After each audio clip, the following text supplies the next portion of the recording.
And we're live. What is up, everybody? Welcome to the stream. Welcome. I'm very happy to pop in here. I know that it's the second session starting now. I'm just waiting for everybody to arrive. I know that you guys are coming through from the session one. While you're coming through, I just want to make sure I'm gonna pop a poll up, and I want each and every one of you to vote. How do you like the 24-hour marathon so far? So please click on the button. We've got three options. We've got I love it, it's okay, and never again. If you vote never again, we gotta talk then. We gotta talk. But I know a lot of people coming through now. We have 16 votes, guys. I want to see everybody voting. I know you're coming through. You're coming through from the previous live. Let me know in the chat as well. I'm reading what's happening. We're waiting. Al Muso, hey. Hey everybody. Let me just pull it up here. All right. Hello, friends. Let's go. Hello, everybody. What's up? I could have one option. That's exactly what we should have done. Good morning. It's really amazing. I'm so happy. What was the best thing? Hey, everybody. Smash the like button and subscribe to the channel, fam. What was the best thing? Let me know. What did you like the most? Chaos, the legend in the house. Amir. Robert is absolutely right, guys. Hit the like button. Good evening. Maybe I should vote never again to have a talk. That's, tricking the system. You're living outside of the matrix. Luke, what's up? Good evening. Bruce's session. Where is it? Bruce's session so far was very good. I'm very happy you liked it. Best thing, everything. We like everything. Was going to go out to the pub, but I'm loving the marathon. You can do marathon from the pub. By the way, guys, let me know if the music is way too loud or if it's good or bad or what it is. It's all good, but we want Bruce on the guitar. Yes, we all do. Don't we? Getting a bang, 5 minutes. Okay. Hey, Thales, what's up? By the way, if any of you want to come up, you're more than welcome. If any of the mods want to come up, you're more than welcome to join. You know the link? Just pop in here. Guys, I know the slot says Maison and Fefe, and Maison is flying out, so I don't know if he's going to make it. I'm sorry to disappoint. But we'll see. Maybe he'll pop in. I'm in the kitchen dancing and cooking. That sounds awesome. We can also look at some charts. Did you guys look at some let me look at the vote. So we've got 57 votes, 93% love it, and 7% it's okay. I actually genuinely want to know when you say it's okay, why do you say it's okay? I genuinely want to know. So let me know. Music is a bit loud. Let me sort this out. Should be better now. Let me know if it's better now. All right, guys. It's so nice seeing so many people coming in here. It's amazing that you guys interact as well. Thank you for the vote. Let me just look through the comments. It's just popping. Everybody is up. Okay, I agree with you, Master. Let's fucking go.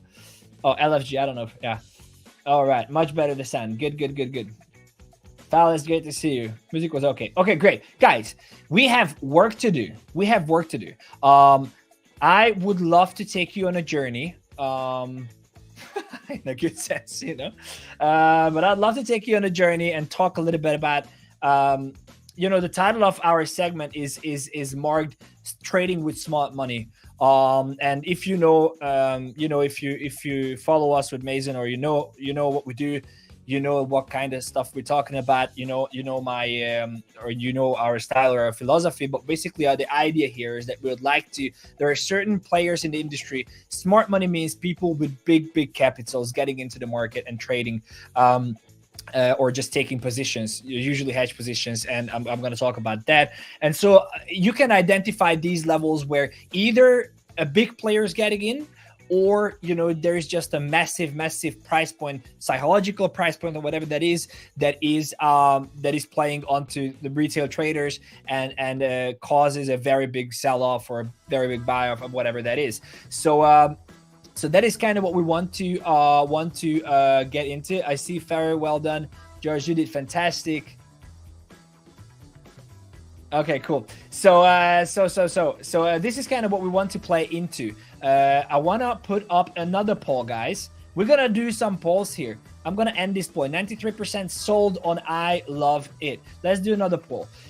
Have you ever heard about SMC, meaning smart money concepts? I'm going to put up a poll. I'd like everyone to vote, please.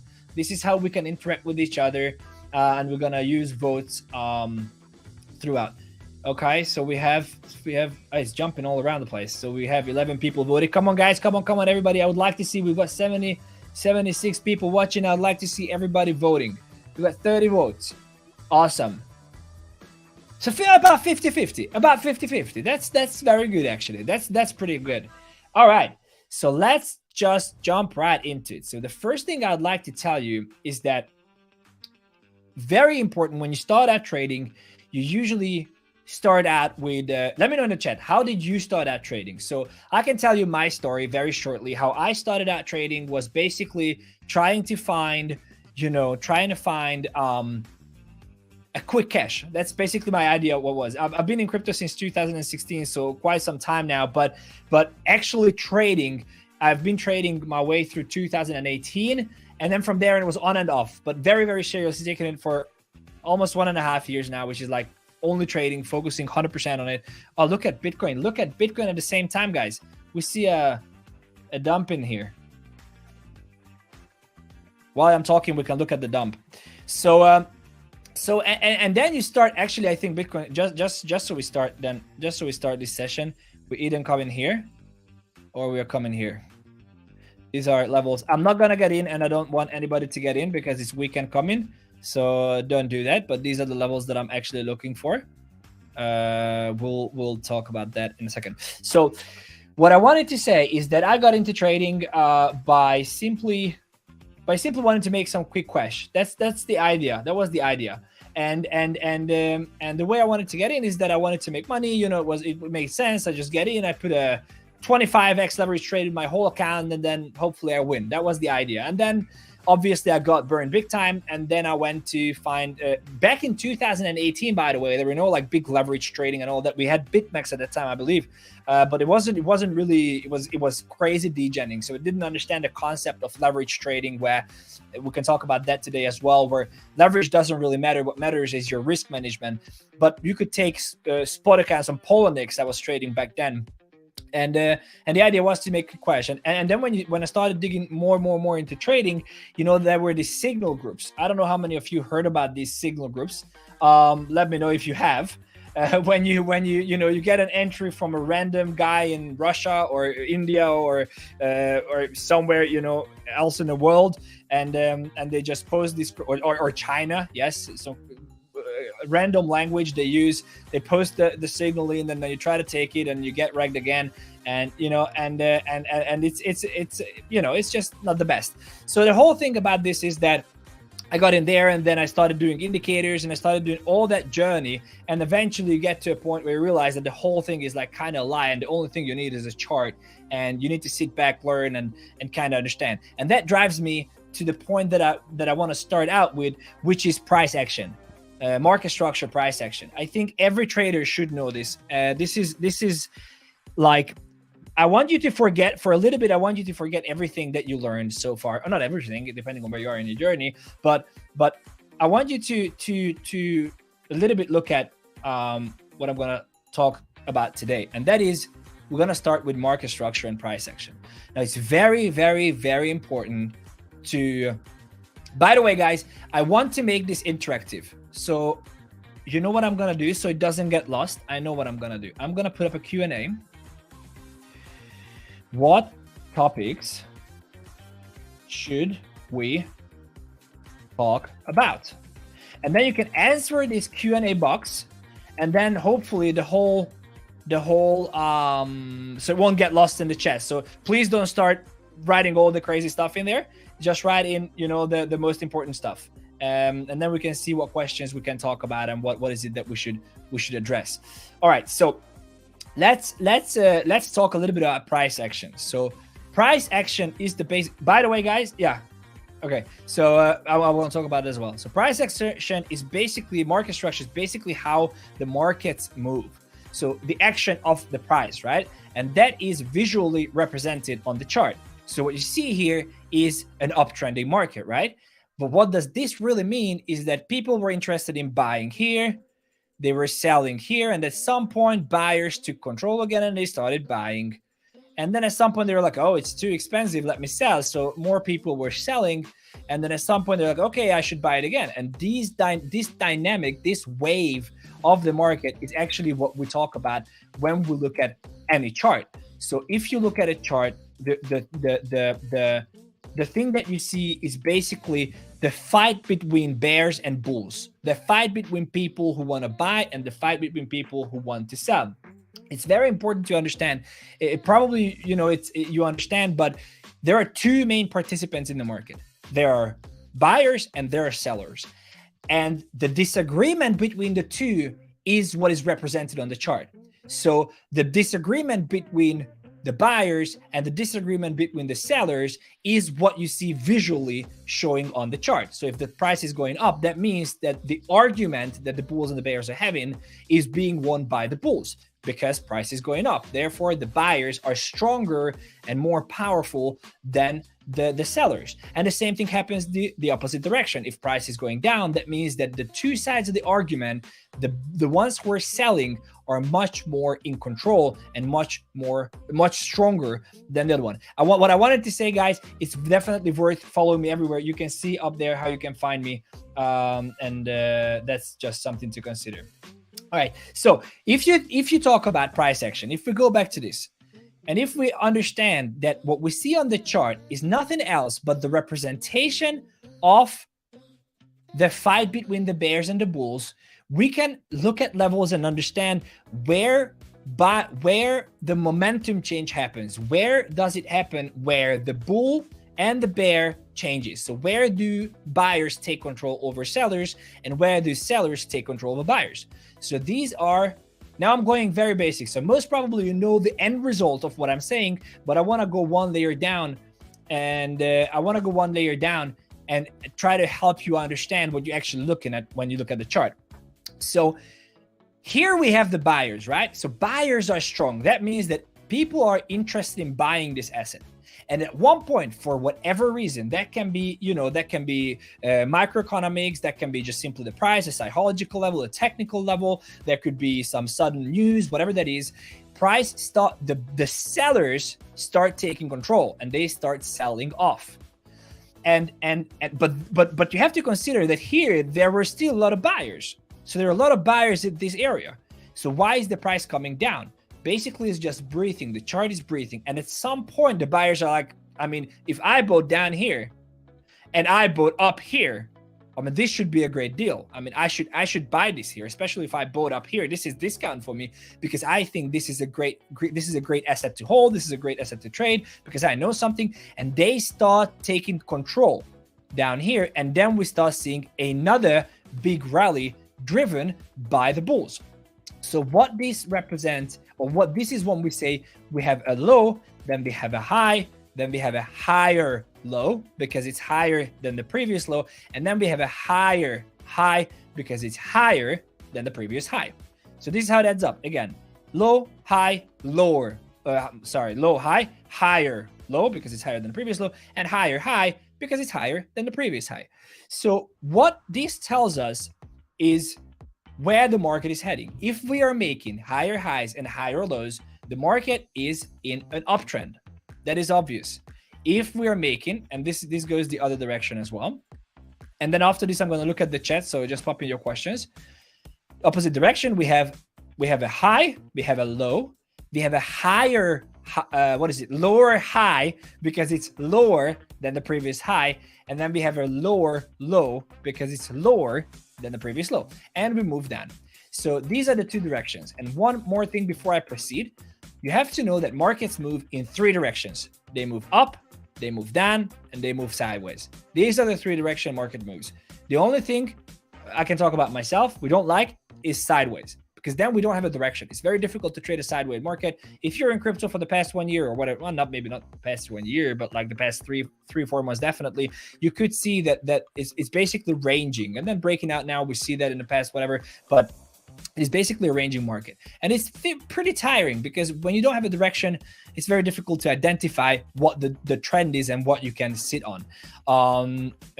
So we go, and this is called a wave, right? So we have a push, a pullback, and then a consolidation, and a push, a pullback, and consolidation. And at one point we break the level, then we have the pullback to the opposite direction, and then consolidation, and then dump. So we're going to talk about that and continue this in a second. I just want to look at the chat. Okay, I'm reading the book Naked Frags without all the noise of indicators. It really makes sense to level exactly. Once I become more profitable in trading, then I'll kiss my job goodbye. Hey Bella, nice to see you. Nice to see you here. Awesome. Okay, let me look at the Q&A. What topic should we look at? Support, resistance, entry point, order flow, best ways to limit losses. Very good. Stop loss positions when leverage trading. I'd be interested to hear how to schedule one's day so there is more execution and less info consumption. Okay, we will look at all this, guys. Well noted. Please do on the Q&A. You can reply to the Q&A, and then we can look at what you want to do. We've got 108 people here, guys. Don't forget to smash the like button and subscribe to the channel because pretty cool stuff probably coming here. All right, so let's continue here. So if we identify that we are in an uptrend because we are making higher highs, higher lows, you could say, okay, but Fefe, it's very difficult for me to see this because the market doesn't move this. It's rare that the market moves like this. So the market usually does this. Who can relate to this? Please let me know in the comments. So what is a high here and what is a low here and what is happening here? Who can relate to this?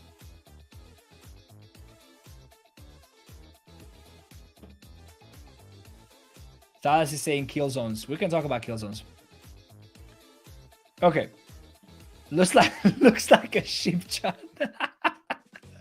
Truth though. Truth. All right. Cool. So the problem with this is that you don't really know where this thing is in the whole thing. Now I'm gonna give you something that's gonna go with you. Okay, very, very important. Number one, not financial advice. Whatever I do here, not financial advice. Number two, whatever I say is just my personal opinion. You gotta do your own research. You know, some people do trade otherwise. Whatever I say, I firmly believe in, and that's the most important. So let's get that out of the way and let's get into this. So if you want to identify, Siri's talking to me. So if you want to identify when you have a chart like this, right? So you have let me draw it a little bit nicer. So a nicer screw, something like this, right? And you don't really know what it is. You have to pay attention to one major thing. And if you can do that, then you're going to be fine. First of all, you got to identify the swing. You got to identify the high that you started the position on, right? So for example, the top of the move, let's say there was the price was coming up here and then this is the top of the move and then there's a pullback. So you take this as the high. We call this a swing high, right? And then you want to identify the lowest point on the chart. The lowest point after this. This is your range. This is what we call a range. This can be, Monday high, which can be monthly high, weekly high, daily high, the 4-hour high, 15-minute high, 1-minute high. It can be whatever that is. Until this level is broken, this is your high. This is your level. Once that level is broken, you want to identify what level was responsible for the breaking of the previous high. So in this instance, is this level. Again, it's very difficult to put everything in here. So don't take this as a face value what I'm saying, because you have to consider liquidity concepts, you have to consider order book, you have to consider premium and discount zone. There are a lot of things to consider, but in general, if you do backtesting and the higher time frame you go, the most probability of this working out is that if you see the level that was responsible for breaking above the previous high, that will be your low, and the high that was created will be your high. This will be your new range. Now, the reason why this is important is because you can see something like this with the wicks. Doesn't matter. It has to be a body close above. So you have to see a body close above. Other than that, it's just liquidity taking. So you have to see a body close above here. I hope this helps. I will talk about this on the chart as well. But before I move on, I think it's let's look at the chat. Equilibrium, exactly, PDRAs. Can I show this on the actual chart? Of course I can. I will definitely do that. Someone says lol. Good. Good morning. Good morning. Nikki teaching. Who is in? Things got out of hand very quickly. I don't know. We got to talk to you. Oh, guys. Okay, cool. So let's look at this. So, by the way, guys, did you like this whole thing? Because I don't see the chat popping that much. I just see some people having fun, but just send a heart or sending something if you like this. Send me an ice cream. I usually say that, you know. We have broken Fefe stream. Okay, if you look at if you look at a trending market like this, or if you look at an uptrend, downtrend, right? So if you look at that, you need to look for the levels. Now imagine this, and this is okay. Someone's saying yes, I love it. We're learning, awesome. So here's something to talk about. If you are building a house, serious onto me. If you're building a house, do you want to build your house on strong or weak foundations? I mean, it's an obvious answer, right? So I'm not even going to wait for the answer. But you want to build your house on solid foundations. You want to make sure that the groundwork is done. You want to make sure that the foundations are laid down so you can start building your house. You're not going to put all your effort and everything into building a house on mud, you know, because you know it's going to get ruined. It's the exact same thing with trading. You have certain levels that are called strong levels, and you have certain levels that are called weak levels. You never want to build a house on weak levels. So if you look at the chart,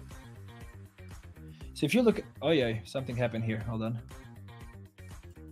Bam. So if you look at the chart and you see the lows and the highs and the higher lows and the higher highs and the higher lows and higher highs, and you see a trend, first of all, you always want to get in with the trend. This is one.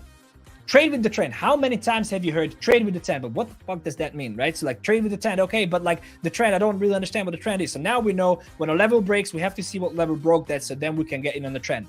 The second thing is we always want to rely on strong levels.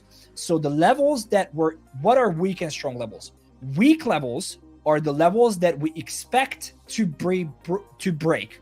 So in an uptrend, every high, so every peak is a weak point because we are in an uptrend. So we expect a weak point to have a little pullback from the weak point and then be broken and then continue on the trend. And therefore, it just makes sense that every low point of a certain wave is a strong level. I'm talking about an uptrend market. So every low is strong, every high is weak. If you consider this only, the only thing you want to know, what do I want to build my trade on? Do I want to build on weak or do I want to build on strong?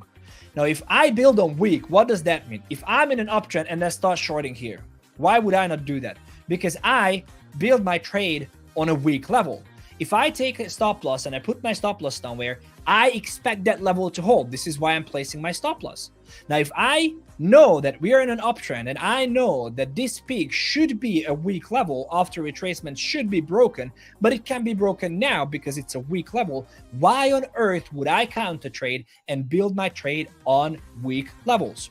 So this is what counter trading really means, is that you have to identify the strong levels on the chart and only trade strong levels or around strong levels.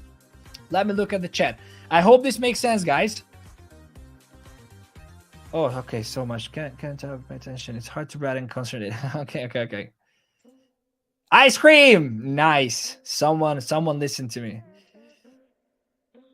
We all scream for... Oh, okay, we all scream. Okay, ice cream. Okay, cool. Okay. Do you use Wix? Wix, guys, Wix. And I'm going to talk about that now. If you like this, I don't know how basic is this or how advanced this is. I just wanted to give you something because I don't think it's talked enough about. If you like this, I can continue on this, journey. Someone says, Log Saga price action concept really helps for new people to follow along with what you are describing.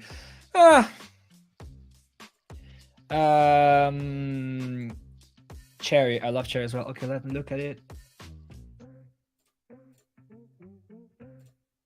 Okay, show it on the chart. Yes, let's do that. So I wanted before we jump right into the chart, I wanted to, so far what we covered is we have strong levels and we have uptrend market, downtrend market. In an uptrend, we make higher highs, higher lows. And in a downtrend, we make lower lows, lower highs. Every time when you build a trade, build a foundation, you want to build it on solid grounds. In an uptrend, you only long on strong levels, which are able to break above the weak levels. This is why we call them strong, by the way, because they are able to break through. And these are weak because they are not able to break through the previous level. This is why in an uptrend, every high is weak and every low is strong. And in a downtrend, every low is weak and every high is strong. So once we get that out of the way, I want you to answer me. Can someone tell me in the chat what does it mean? What is a 4-hour candle? What is a 4-hour? What is a 4-hour candle? That's my question. What does a candle represent? I'm gonna draw here until you reply. Do you think order blocks from Luxalga really helps? I don't use anything. I got burned with all these things. I think it's very important that you don't rely on anything. You start doing your own thing. Luxalgo is not bad. I'm not hating on Luxalgo. I just think that every time, don't rely on it. Learn it. It's not difficult. It's not difficult to learn these things. It takes time and you gotta, be there and whatnot, but it's not difficult. Okay, so, I see David put me up. Yes, so follow me on Twitter. Do that. Yes, you can see it up here. Siri, you can see it up here as well. Everything, you can find me. Thank you, David, for putting it up. Appreciate it. Okay, so what does this candle represent? Someone says 4 1-hour candles. Yes, you're actually right. Okay, 4-hour price action. Okay, but what does it mean? What does it mean, 4-hour price action? What does that mean? Pre-action of the time frame. There's price action. Yes, sorry. 4 1-hour candles. That's right. That's right. Buyers or sellers. Yes. So let me clarify this. So we talk about this. What does that really mean? So first of all, let's assume. Let me just draw it here, guys. I think you had so much charting today. I don't want to look at we can look at charts as well, but I thought look at this. It's just the weekend. That's my problem. The weekend time. So yeah, where was I? So let's say this is a bullish candle, right? And I'm gonna show it on the chart. Let's take this. So this here up here is the body. This is the wick, and I'm gonna tell you what these mean. So this here is the body of the candle, and this is the wick of the candle, both directions, right? So the top of the wick, whoa, this is a big ass text. Why is it red? I really wanted to emphasize something. Okay, so this is the highest price. That's what it is. The top of the wick shows the highest price. If it's a bullish candle, the top of the body is the closing price. On the 4-hour, and I'm going to talk about this, but at the end of the 4-hour, price was at this price point here. Bottom from this, you can figure it out. Opening price. This is where this candle opened. And on the bottom, you have guessed it right. This was the lowest price in that time frame. So let's assume this is a 4-hour time frame, right? This is a 4-hour candle. So this means that within this 4-hour, price went at some point within the maybe in the first 1 minute, price went up to this level. That was the highest point within the 4-hour, highest price. Price went down to this level. This was the lowest price within that time. This was where the price closed, and this was where the price opened. Now, if it's still not clear, let me make an illustration. So let's assume that this 4-hour candle opens now. Price could have done the following. One, it could have done this. Goes down, takes the low, right? Creates the lowest point, moves up, takes the high, and comes back to close here. This is 4 hours worth of price action on a lower time frame, right? So this is, let's say this is the 1 minute chart. So within the 4 hours, this is kind of how the price moved. The only thing we see is this. In the 4 hour, we only see the body, open, close, highest lows. That's what we see. But if we look at the 1 minute, a 5 minute, 15 minute, we will start seeing price action. What could have happened is the following. This could also have happened. Price immediately rocketed up to the high because that was news, because whatever. And then it dumped right back because of a fucking, fake ETF news or something like that. And then slowly, gradually climbed up to the closing price. Now, why this is, let me know, guys, does this make sense? First of all. Second, do you like this? If you do, smash the like button, subscribe to the channel, and follow me. Does this make sense? Please let me know. The story of a 4 hour, exactly. Yes, exactly. Open high, yes, magnificent. We understand we need a bit more pro. Okay, let's get into the pro stuff then. Step by step, but let's get into the pro stuff. So what I wanted to say here is that this is very relevant because when you look at it, you can identify price levels on the chart that can serve as a great entry for you. So even though this is just a 4 hour candle, on the lower time frame, you will see the price making what? Higher highs, higher lows, higher highs, higher lows, higher highs, higher lows.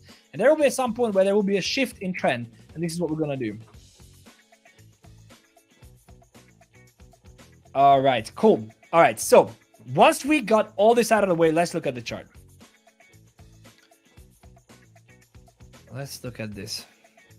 I should look at some other chart, which is not Bitcoin. Let me, little euro trade. Let me pull this up. Okay. So, oh no, this is not going to be good. Okay, let me look at something else. What coin should we look at? Mask. Okay. So let's look at the 4 hour time frame, right? So if you look, let's say we start from here, just for the sake of an argument, right? We start from here. What was when it was coming down, right? What is the level? And again, if someone will get, like guys, okay, I need to do this, right? I need to do this. If you want to take trading seriously, you're going to get fucking depressed. You're going to get lost. You're not going to understand it. And even when you understand it, you will get a point where you will not understand it. And you will just feel lost, and you will just feel exhausted, and you will just feel tired, and you will feel that you put so much effort into this shit and it's not working. You will get there, I promise you. I wish you don't, but I haven't met one trader who's a professional trader and has not been through these things. So why I'm saying this is because someone's saying they need more pro. Obviously, I'm not going to jump right into very, very pro stuff. And even when I'm explaining now, some people might just sit and say, okay, I don't see it. Because if I look at a chart, I already see what I want to explain to you. And maybe you just look at it and like, I don't understand it. And that's fine. And that is fine. I just want to tell you that don't turn this off. Don't get discouraged. Don't whatever that is. Go ahead. Fall forward, right? Denzel Washington says, fall forward. Always fall forward. Never fall backwards. So yes, it's gonna, you're not going to understand it, but it's fine. You can look it up. You can rewatch these. You can, come and interact. It's going to be fine. So let's get that out of the way. Cool. So very important.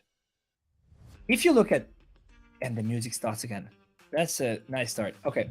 So let me just, also I wanted to look if Maison is on an airplane somewhere. Okay. Sorry about that, guys. He said that he was not sure, he had to travel fast. So if you look at this, let's just take price action from here, right? So I say this is a high. This is my strong high. Let me just mark it like this. So it looks very good. Okay.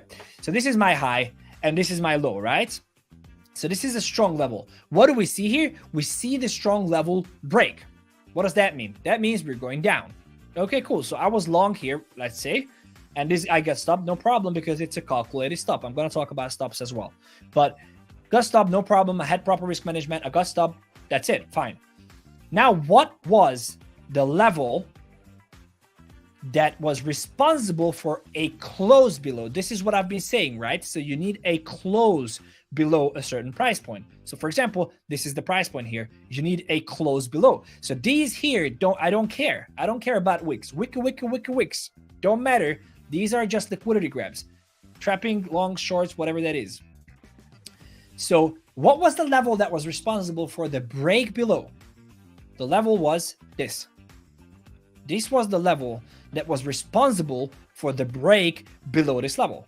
So I already established a thesis saying, okay, so this is my high. This is my strong high. Why strong? Because this level was able to break a strong level previously. Again, guys, everything I say, it's just a snippet of the whole thing. So unfortunately, I can't give you everything, but I hope this will help. So we have to see the price action as well. Probably it's coming down to this rejection block, the 50% of this. Yeah, so it's like there are a lot of things to this, but just to understand the basics. So what was the level that was responsible to break below? This was the level. Great. So I established my thesis and I say, this point is my high point, right? This is my highest point. Great. What is my low? This is my low point. I got my range. I delete everything, guys. I don't care, right? It will be good because I will use it as an order block later on, but not now. What I say, this is my range. Okay, cool.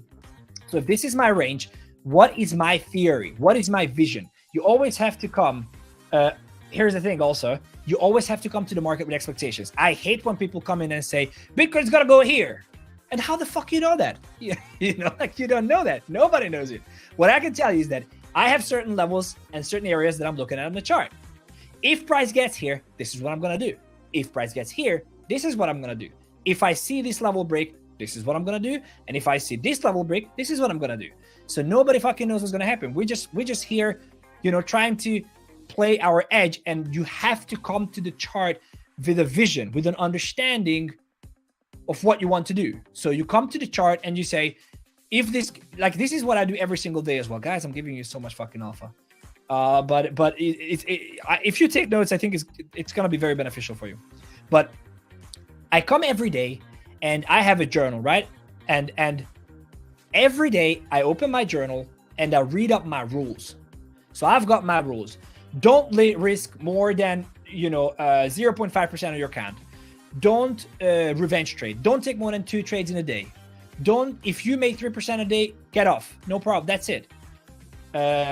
So there are certain things that we can start looking at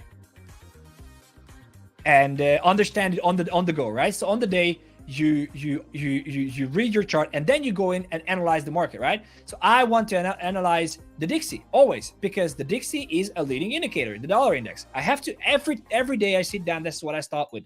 I start with the news, but not necessarily just. I start with the economic calendar, right? Are there any red days here? Are there any announcements? Anything that I need to watch out for? CPI, PPI, unemployment claims, whatever that is. Then I analyze the Dixie. Then I look at the Dixie and I go, okay, what does the Dixie do? Where do I see the Dixie heading? What are my invalidations on these theories? I see the Dixie. So the other day I was saying, if you follow me on Twitter or YouTube or whatever that is, we do this every single day. So I was saying that we go up here. I was expecting the Dixie to come up here. So this was someone asked, I think Thales asked about sessions. So this was London Open, right? And then I was expecting, I had 2 theories. Number one, this was the gap down. I was sure this is going to get filled. Either we take liquidity from above here, wick out here, so this is a solid level, or we just gap up here, touch into the beginning of the Shin efficiency. Now someone wanted pro now. This is like, yeah, so if you don't understand, this is fine. Come up, the only thing is that I marked this level on live and I said, we're going to come up to this level and then either come up now and reject and move down, or we're going to take Asia lower, come down to this order block down here, and then go up, take Asia high, and then reject. So I have to have this scenario for both ways. I have to understand what am I going to play if the market gives me anything. And so the way it played out, what I said, we took liquidity on Asia low. So my theory was I'm going to expect it to go up, either reject here directly or reject from these regions. And I base every trade that I do on the Dixie. So if I trade, so for example, the Euro USD, this trade was coming exactly from this, because I knew that the Euro is making highs here. I will need to come down to this order block, and this would be enough for me if the Dixie would push up to this level and fill the gap. So this is exactly what happened. Dixie comes up, fills the gap, and moves down. And that was enough for me to get into a position on the Euro. So I analyze the Dixie, all the scenarios, I write it down. This is what I expect, what not. Then I go to the Euro USD, and I analyze the Euro USD in relation to the Dixie as well. I say, if this is what I'm expecting the Dixie to do, because that's leading, like that's leading everything. So if this is what I expect on the Dixie, then what am I expecting on the Euro, knowing what I expect on the Dixie? And then I do the same thing with Bitcoin. This is what I expect on the Dixie. What do I expect on Bitcoin? Also, if there is PPI, CPI, unemployment, whatever that is coming in, what do I expect on that? Do I expect a rate hike, FOMC? Do I expect higher inflation? What would higher inflation result in on the dollar? If inflation comes in higher, how would the market take it? How does TA look in comparison to what I anticipate the market is going to do? So I know we jumped right into it, but what I wanted to say with this is that you have to have a theory, you have to have a vision, you have to have an understanding of what you're going to do when. So you have to know what you're going to do when the market does something. I have to drink something. We come back here. I'm going to look at the comment. I have to drink a little bit. Follow me everywhere.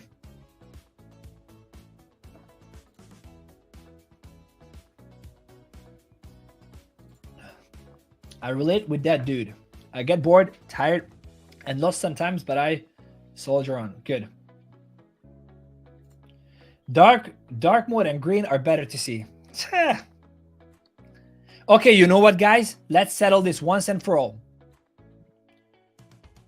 Let's settle this once and for all. Let me know in the chat, dark or light. I'll put up a poll. I'll put up a poll. If I can. David, can we put up a poll? No, it's fine. I can't because the Q&A is up. It's fine. Is that class order? Yes. Pre-Fefe is good shit. Yeah. It's up here, guys. It's up here. Okay. Paul. Dark. Everybody's okay, guys. Bye-bye. Thank you so much. It's been fun spending time with you. No, I'm just joking. I would never leave you like that. I'll never leave you like that. But I have the light, and I like the light, and that's it. And nobody can change it. Okay. Okay, cool. So let's jump right back to it. Okay. So what the reason why I said that is because I have to have a vision, and my vision here, why the whole place where I started from, is that my vision or my view on this is that this is a strong level. This has to hold. So I would be confident. Lower time frame confirmation, but I would be confident taking a short position here because this should be a strong level. You know what I mean? Obviously, I would take lower time frame confirmations. We're not going to talk about that just now. But what I'm saying is that my vision here, if I just look at this, this is what I would do. I would tell you, okay, so this chart is coming down. It's making lows.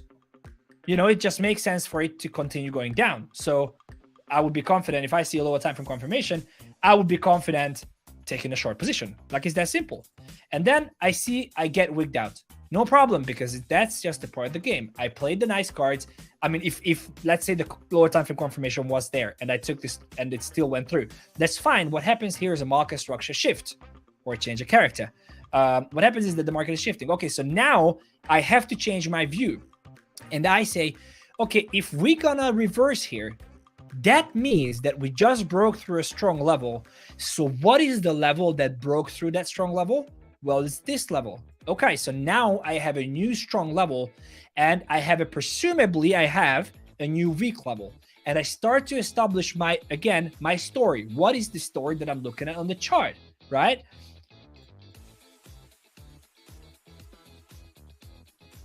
Okay, so what is the thing that I'm looking at on the chart? And then I'm just establishing this. And I say, okay, now I have a strong level here. This is jack shit because it got through. Cool. So now I have a strong level, possibly a weak level up here. And I just move it. I'm just waiting. And I'm waiting for something called the discount. So I'm just going to wait for it to come back to the 50%. But we can talk about that later as well. So now I'm waiting for it to come down. But still, what am I thinking? This is a strong level. So the closer I can get in to a position on this level, the better I am. And then it comes back. There is something called premium and discount zones. Basically, anything below 50%. So if you pull this is just a simple Fibonacci tool with 0, 0.5, and 1 left in there. So I don't have all these other levels. It's just the 50% on the middle. And when you have that, do I see that right? That we have 132 people for the past whatever with 0 drop off. Can that be right? You guys are legends. Anyway, so we have 50% come down. So the price usually comes down 50%, and you want to buy in discount and you want to sell in premium. If you want me to elaborate more on that, please let me know in the chat. Otherwise, I won't waste time. So basically, I'm waiting. So technically, again, technically, I'm not sure what, like, I don't know, but technically, this could be a good trade. Why? Because I know that we have to make, at least have to come up to this high. Don't worry about the risk reward now, but we have to come up here, right? I see people still arguing about light or dark. Come on. It's light, guys. It's light. You know, it's light. Oh, I gotta elaborate on the premium discount. All right, so get ready to get your mind blown. Your mind, not anything else. If you know, dirty minds, dirty. Okay, so think of it this way. If you want to buy something, right? If you want to buy something, you want to buy a shoe. You want to buy the shoe at a store. You've got 3 stores, right? One sells it for the exact same shoe. $5, $15, $20, right? So if you want to buy something, you want to buy it as cheap as possible. You want to buy it on discounted prices, right? If it's the same quality, you buy it on discounted prices. In the same time, if you want to sell something, you want to sell it at premium. You always want to sell it at a shop that buys it for more expensive. So if a shop buys it for $5, $10, $15, you want to sell it for the shop that buys it for $15, right? So that's the same thing with the markets and institutions. So institutions, by the way, the whole thing I'm talking about is about smart money concepts. So everything I'm talking about is obviously mixed here and there, but we'll get there. So if you think this is not relevant, you're lost. It is relevant. It's very relevant. Not this, but also the price section and also everything else that I've been talking about. So you want to buy in discount. That's the same thing with institutions. Institutions never buy in premium. Never. How do we identify premium and discount zones? We have to look at a way. What did I say in the beginning? There is a, price moves up, down, sideways. Same thing. Up, down, sideways. So how do you know if a down move is enough? Well, it has to come down to the 50%. Why? Because that's why the institutions are interested to buy. So in theory, and guys, this is, if you take this away for the bull, I'm telling you, it will be, a monkey will be able to make money in the bull. I'm telling you, because the only thing you have to do is just wait for a push, pull the Fibonacci, wait for the 50%, buy on the 50%, and that's it. Like, that's literally what you have to do. So let's look at again this. So what I'm saying is that I pull the Fibonacci tool, and in theory, this is not what I do, and I don't recommend you do this either. But I'm saying that technically, you can just put a limit here and say, I know that I am establishing an uptrend. What happens in an uptrend? Highs, lows, higher highs. So what am I expecting? Well, I'm expecting a higher high. Therefore, I need to come up to at least this region. So technically, this is a stupid trade to do, but technically, you could do this. Then I have a weak level here, and I'm expecting the weak level to be broken after price comes down to 50%. Let's look at what it does. It breaks it. Awesome. So now, what am I expecting on this level? You guessed it. I am expecting a 50% pullback. Then I can buy in a discount. Now, there's liquidity concepts as well, and that's what I'm saying. Like, there is liquidity. Not that much. I think this would hold, actually. We'll see. But I think this could hold. What do I expect? I expect price to move on. I expect it to go and create the next leg. Why? Because we have low, high, higher low, higher high, higher low, higher high. Right? Let's see what it does. Maybe I get smoked here. Yeah, I do get smoked here because of the liquidity. Yeah, because of this liquidity. I can talk about liquidity as well. So, but in theory, this is what you would do. You would buy in discount and sell in premium, and you would look for the market, the price action. So let me rewind here because we kind of ran a little bit. So what I was saying is that now that we know that we broke above a downtrend, a strong level, we can confirm that this here is, by the way, also very important. It might just come for the 50%. So when you see this, and it didn't reach the 50%. It might just come up for the 50%. So if a strong level is broken, but it is not in the premium, there's not necessarily a problem. So what I wanted to say is that this level was a strong level because this was responsible for a previous break. And so now that we break below here and this level is able to break above the level that was breaking the previous low level, I hope you follow me. I can confirm that I have a new range. That's what I'm talking about. So I want to trade in this range. The only thing I want to do is I want to pull the Fibonacci and I want to buy in discount and sell in premium. That's what I want to do. Nothing else. Cool. So then I just wait. Cool. I have a new range now. What was the level that was responsible for the break? Well, this was the level that was responsible for the break. But on the main structure, and this is where the time frames will come in. And this is also, if you look at the 1 hour, you will see liquidity laying here clearly. So this took liquidity. Yeah, so it just came back down to this. This is weird though. Let me refine this. Let's do some TA here. Let me guess, it came down to this level. Let's see what it did. This is what because I thought this is gonna hold, but it didn't. Let's see if it came down to that level.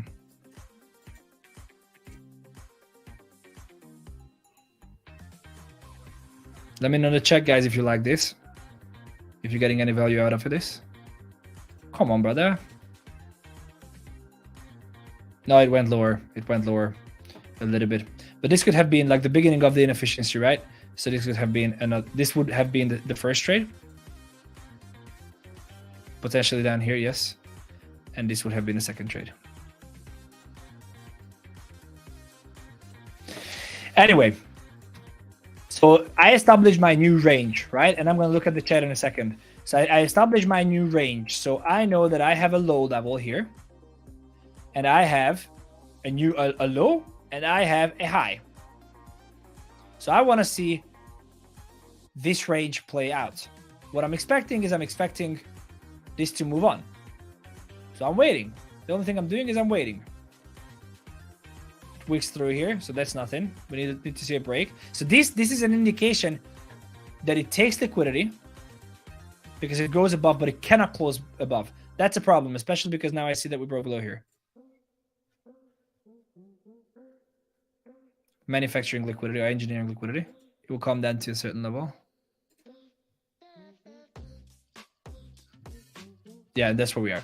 So what I wanted to say with this is that you have to establish your ranges. And now that we broke below here, what was the level that broke below there? This was the level. What was the level that was the low? This was the low. So what was the level that broke that? This was the level. So what was the level that was created? This was the level. So this is our range. What do I want to do? I want to sell in premium and buy in discount. That's what I want to do. Okay.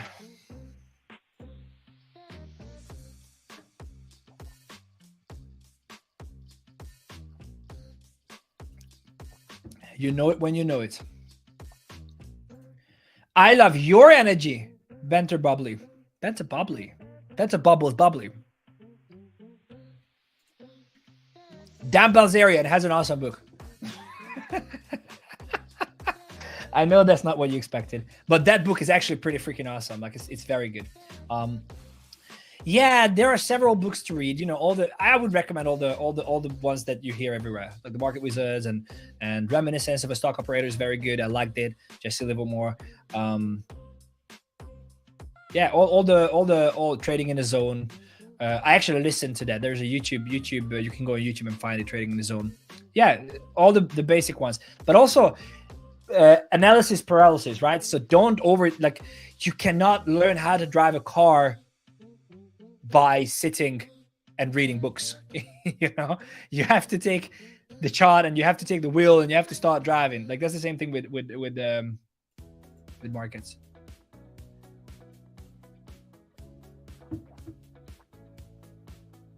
A hamster did make money in the bull. Yeah, I remember. Oh, geez.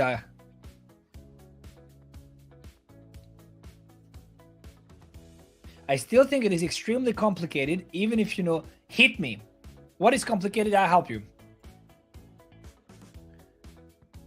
Fill that jug with vodka.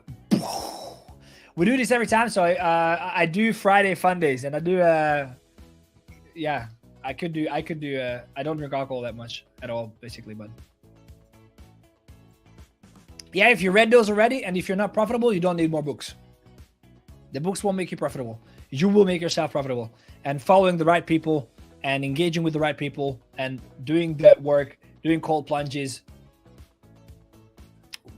No, I don't really have following the right people.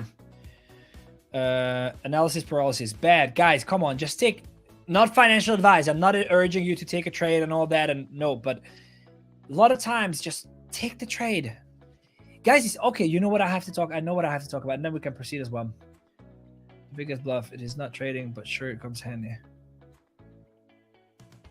First bottle of champagne. Bella, you know when you know. You should go and get first. Oh, okay. Backtesting. Exactly. Spicy sauce. Exactly what I wanted to say. So it's very important. If you have analysis paralysis, that you did not backtest your strategy. So it's very important. If you have a strat, whatever, like guys, if I could, I'm actually thinking about how could I deliver this, but strategy doesn't really matter. I promise you. I mean, there are shit strategies, what I would not recommend you to do, and there are stupid things that you can do. But if you find a strategy that actually does work and you backtest it on the chart, you go back, you buy premium subscription on TradingView or Pro, whatever that is, and you can go back to 10,000 candles and you can backtest your strategy. And every time there was this thing happened on the chart, I think, so for example, so if I come here and I say, my idea here is that I will buy on strong levels and sell on weak ones, or I will take a position on strong levels only and take close positions on weak levels. So I say, okay, what would be my strong? Let's start from here, right? This would be my strong level. That I didn't take anything here because this was my first level. Is this? No, I thought it was FTX. What is this? It's like Elon Musk buying Twitter. What is this? August. Anyway, so this is actually a stupid example because that dump was. So let's say this is my strong level, right? So if this is my strong level, what I want to do is that I want to sell around this region. That's what I want to do. I want to sell here. That's just what I want to do. I want to sell here, and then I go back. That's my strategy.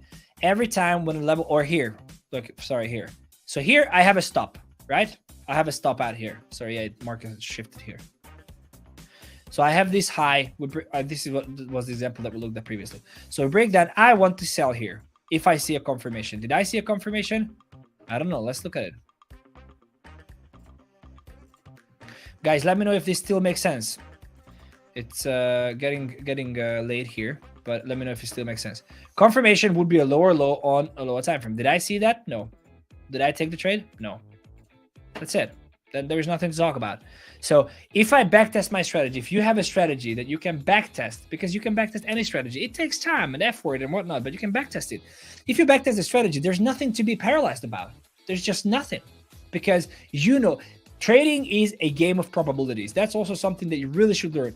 The only difference, now this is, so like the only difference that separates a trader and a gambler is risk management and the trading plan that is followed. I'll repeat that. Let that sink in. So the only thing that separates a trader from a gambler is the risk management and the trading plan that person follows. That's it. That's it. Because other than that, we're just throwing darts. That's what we do. If you have a proper risk management and if you have an edge, meaning a strategy that you execute on emotionlessly, if we break below the strong low on the 15-minute and we are in a 4-hour point of interest, I will get in a position. I don't fucking care if it's one. Yeah, obviously, like if my trading plan says I don't trade on weekends. So if your trading plan says you don't trade on weekends, then don't trade on weekends. But like, I don't care what it is. I get in. If my trading plan has 5 points, 10 points, and those points say this is a buy or a sell, I'm going to get in. I'm not going to think. I'm not going to worry. I'm not going to, but there is something happening here. There is that. And no, I'm going to get into the position because that's what my trading plan says. So when you have that, you have nothing to be paralyzed about. And if you don't have that, you're not trading. You're gambling, and you should get that. Okay, let me look at the chat, and then let's jump right into it.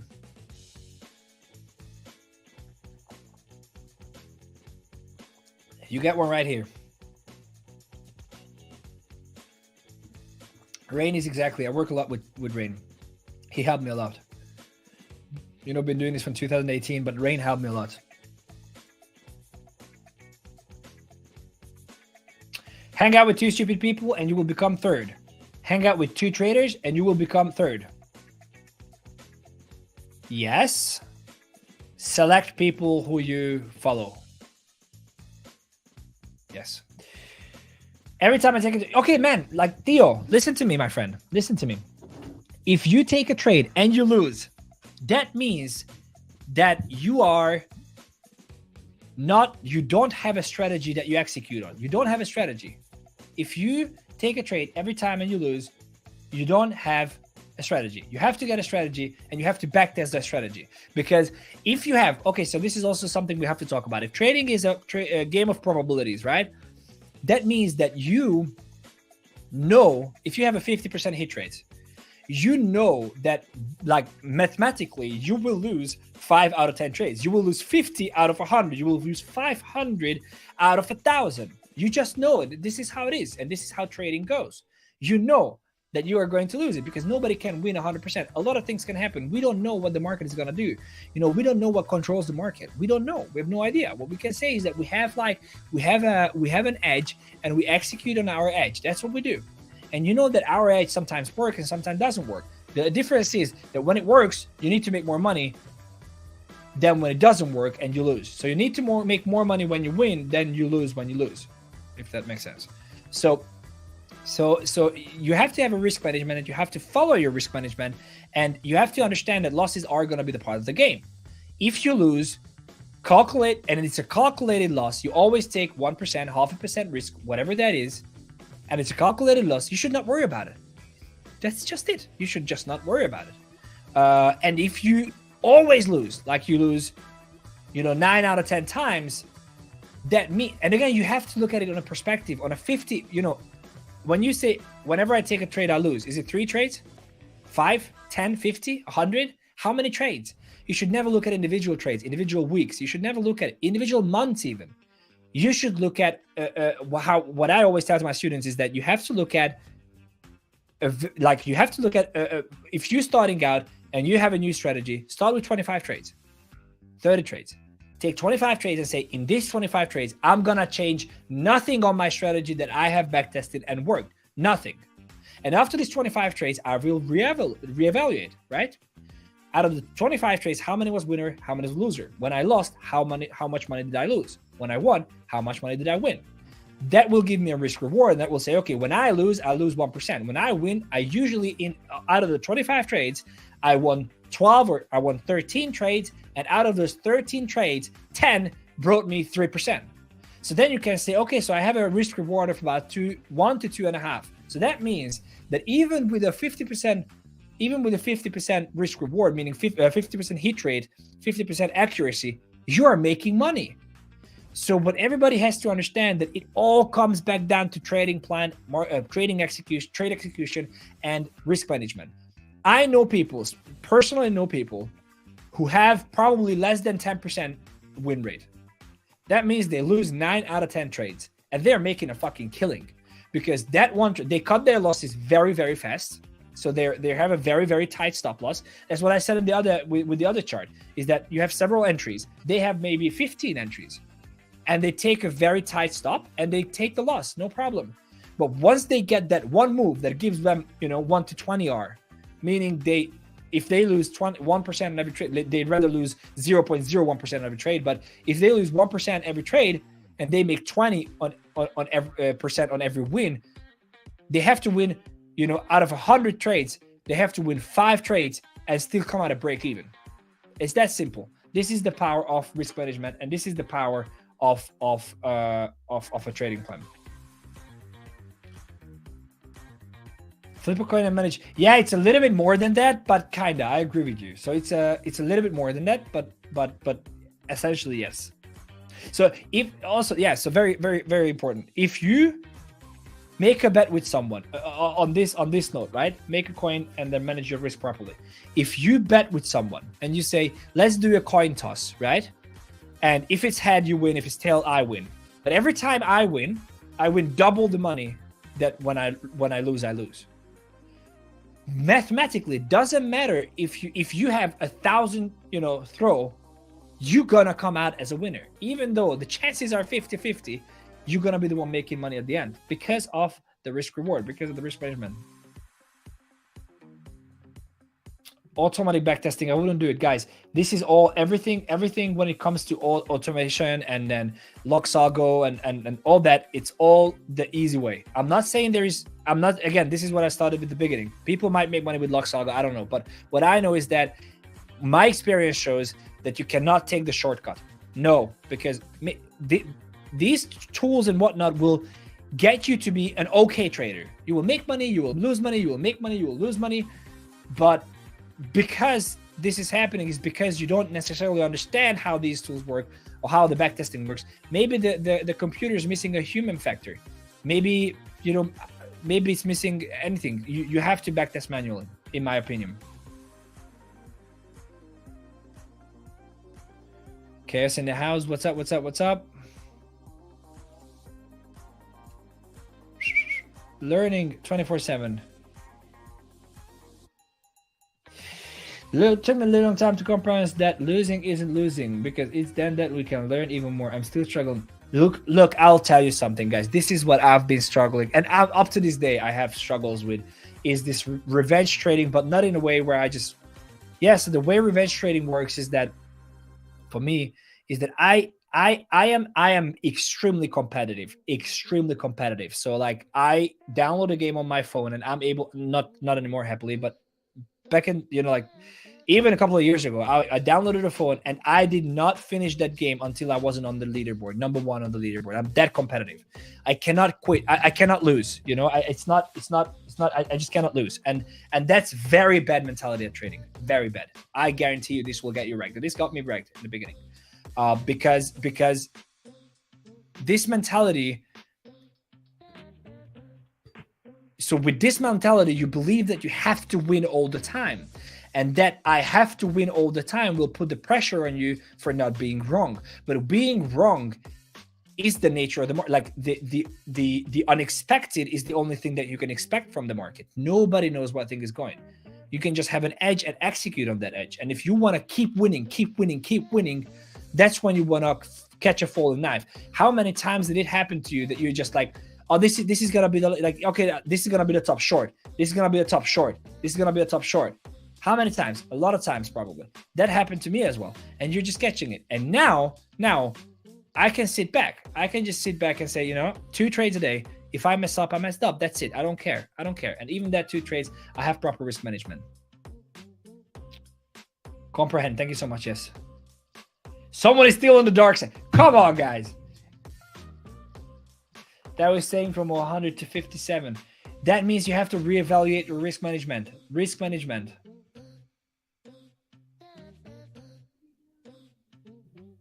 Thales is preaching. It is right. Can I tell you my trading plan? Sure. Buy low, sell high. No, but jokes aside, like, it's very, I look at a higher time frame point of interest and I take a lower time frame confirmation, and then I get in on a position. That's basically my trading plan.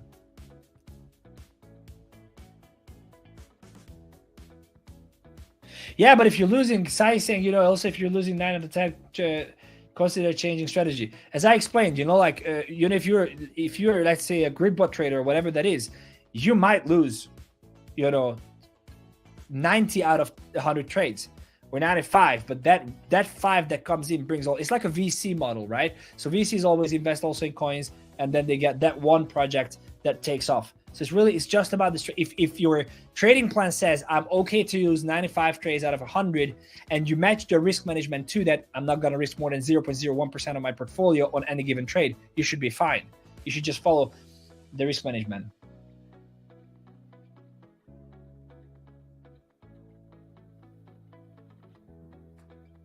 All right, there's so many stuff going on in the chat. I get range from all the time frames, so you always have to identify. Okay, cool. So let's jump right into. Let's continue with the conversation. So when you identify a trend, right? When you identify the trend, because we kind of got detoured on this one, but trading with smart money is kind of the concept here. So when you identify the trend, you always want to trade with the trend. I'm going to put up my chart. I know you don't see it.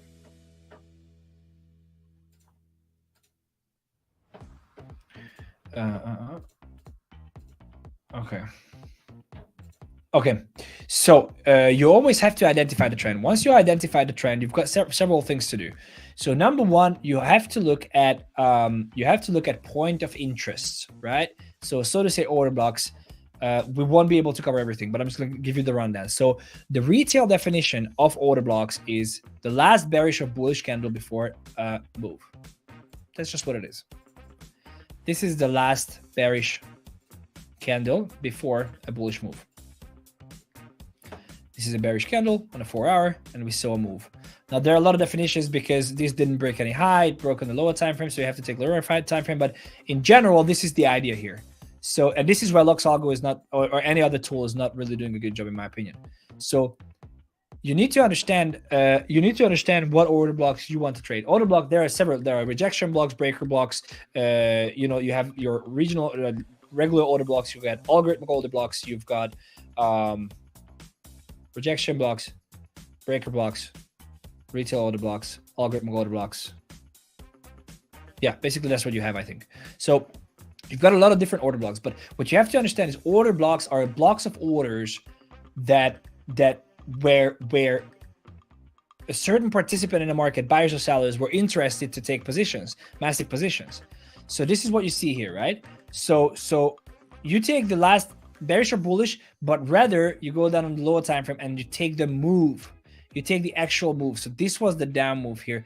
This would be the region. And if you go onto the higher time frame, you will see that this actually adds up very nicely with this wick here.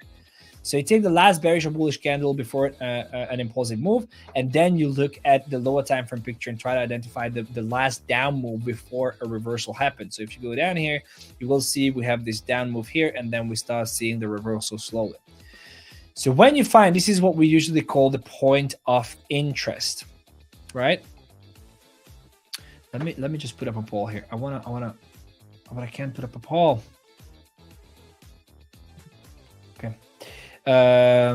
So when you see a point of interest, because it's rejection blocks, breaker blocks, whatever that is, simple, order blocks, algorithmic order blocks, you need to find a couple of things. Number one, you need to find out if there was an inefficiency in the move from the point of interest. So what is an inefficiency? An inefficiency is basically a fair value gap. It's an inefficiency in price, right? So I'm going to show it on the chart. So basically, price always moves in an efficient way, meaning the candles are interconnected. That means that the candles are, next to each other nicely. There's no big jump out and then continuation from there, as we see here, for example, or as we see here, for example. There is interconnection in between the candles. So when you know that, you have to find out if there is a place from the point of interest that had an inefficiency. So from the point of interest, did you see an inefficiency in the price? So what is an inefficiency? Is basically a fair value gap when the candles are not interconnected. So what does that look like? Let's look at here, for example. So this here is a so-called fair value gap. Because here there's no candles covering this candle. So you see this candle is covered by this candle and this candle. And then whatever, like this candle is covered by these candles next to it. So you always see the candles cover each other or be interconnected with one another, right? So if you do not see that, that's basically the inefficiency, what I'm talking about. That's called a fair value gap. How many of you heard about fair value gaps? Wow. Things are falling apart here.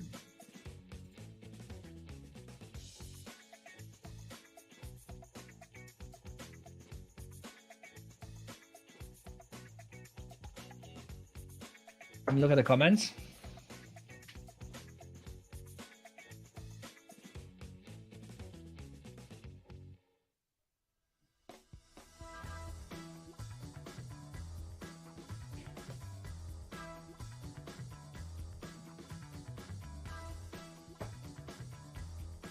How do I know what time of order works?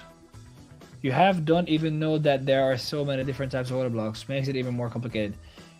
My friend, I know it sounds complicated, but you can just start looking it up, right? So there are different types of order blocks, but basically what you have to know is that these are areas where price can reverse and price can price can bounce, or there's interest in buying or selling a certain asset. So for example, as we talked about, this here is a very decent order block. Look at this. This is the last bearish or bullish. So in this case, this is the last bullish candle before a move. You can even take this up here, right? This is the last bullish candle before a move to the opposite direction. Order blocks are not limit orders. No.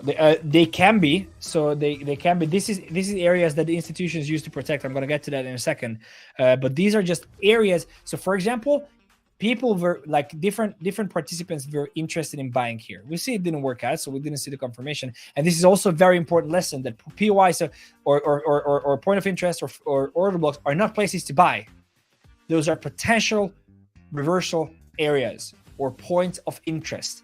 I would be interested in buying in this area, the area where the last bearish or bullish candle is, or the area where, for example, you have the breaker block, which is like the high, if you have a fair value gap breaking through. So there are different order blocks, but these are just areas where I would be interested in buying, right?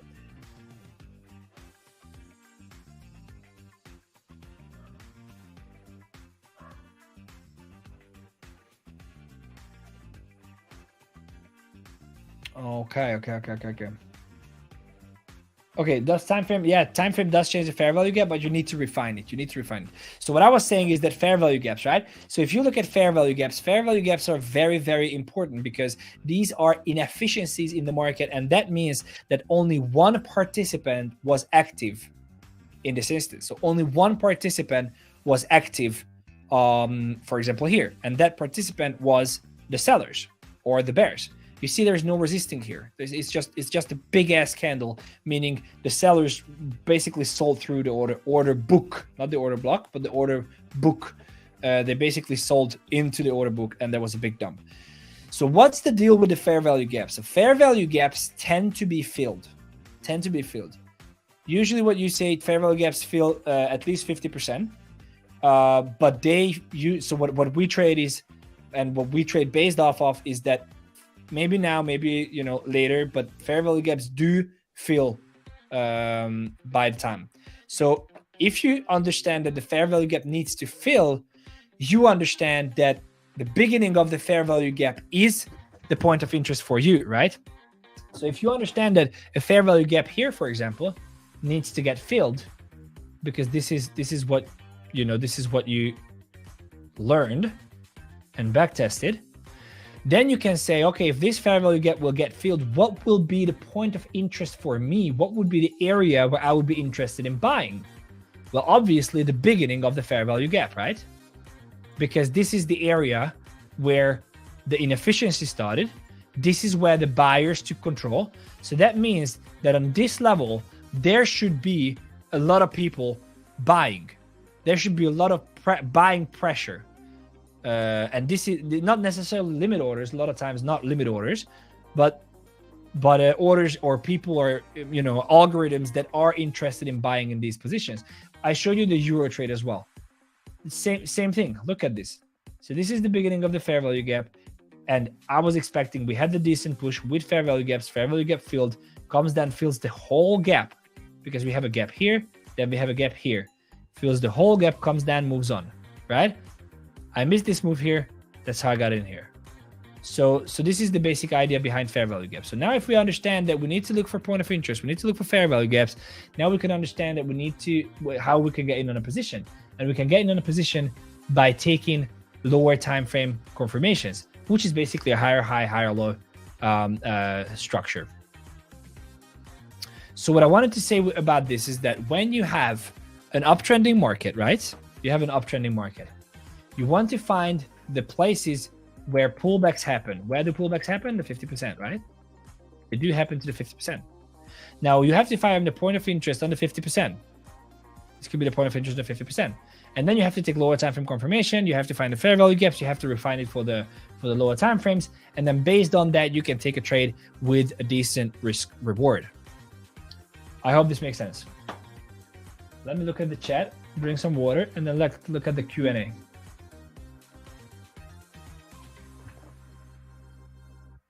Don't worry. It's all gonna fall in place.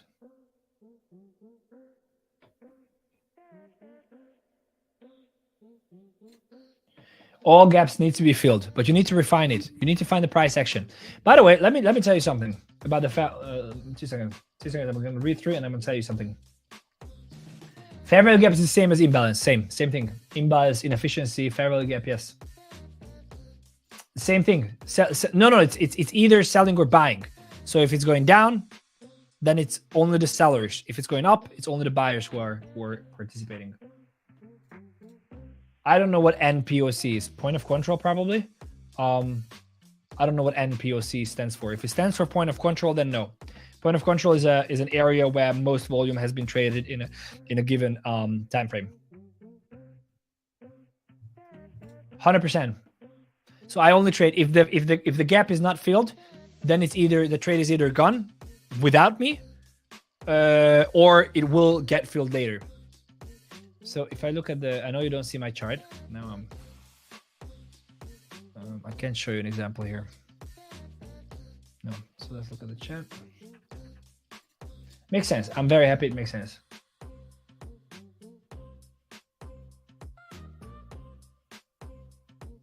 Someone says, can you show Fefe? Sure. What is Fefe? Costa Popovic. I'm going to show you. Fefe.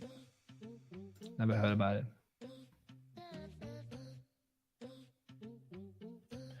Okay. Fefe.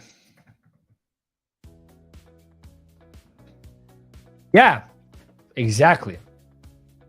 I mean, you should consider several things here, but look where it comes back. I've never heard about this coin. Never. Look at this. This is the beginning of the fair value gap. Comes back. If I just took a trade here, it's not that simple. I know I make it look easy, but it's not that simple. This would have been held. This would have held, you know? Inefficiency, comes back, moves on. Even here, look at this. No, it wasn't. Okay. It wasn't. Yeah, but yeah, this is here. There was no, this would have been a stop here. So this would have been a trade. Again, I don't trade like this, so don't do this. I'm just trying to show you and illustrate how fair value gaps work.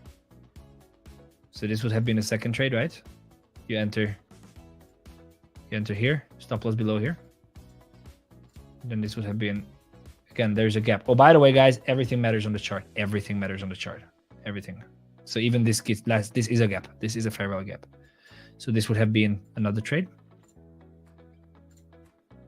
Again, as I'm saying, you take lower time frame confirmations and whatnot, but this could have been another trade as well. So like, you know, you see, even if you have not done anything else but place your orders at the beginning of the fair value gaps, stop loss below, you would have had 3 out of 2 trades. And when you lost, you lost on average, like what, 1.5%. And when you won on average 5%. And you won 2 times. So yeah.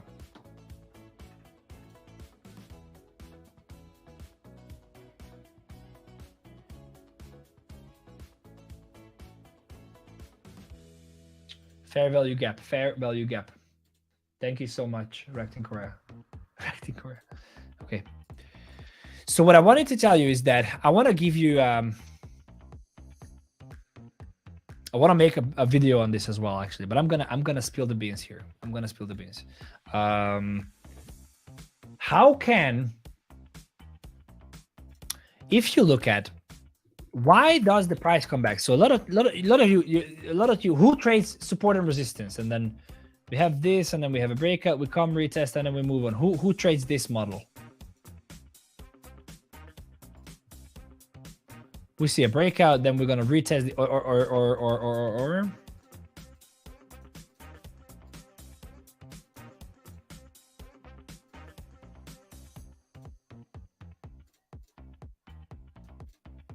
right? I use support and resistance. Okay, great. Great. So let me show you something that probably can blow your mind. So, or possibly, I don't know, but maybe it does. So if you look at this, for example, you break through a support or a resistance, and you say, okay, so resistance will become support, and support, if broken, will become resistance. Now, This is cool. There is one single reason why this might be the case. Again, this is actually called the breaker block. So this is why we also trade this, but we don't trade it the way it's support, resistance, breakthrough, retest, but we trade it in a way that it's called the breaker block. And the reason why breaker blocks work as well is because there are institutions usually mean, you know, big hedge funds, family offices, whatnot. Institutions, hedge funds, for example, do not use stop losses. It's in their name. It's called hedge funds. So you hedge the position. So they do not use stop losses. Now, what that means is that they buy an asset and they sell an asset at the same time. So they buy an asset here at resistance and they sell an asset at resistance. So when they do that, what happens is that the market basically dictates where it's going to go. It's going to push through. It's not going to push through, whatever that is. And then, so to say, market makers will engineer liquidity. This is what we call it. And basically drive the price down to this position. Because why? Because what happens is that when you buy and when you sell at this position, you don't necessarily know what's going to happen, right? So you want to be hedging your positions. If it goes up, nice. If it doesn't, nice.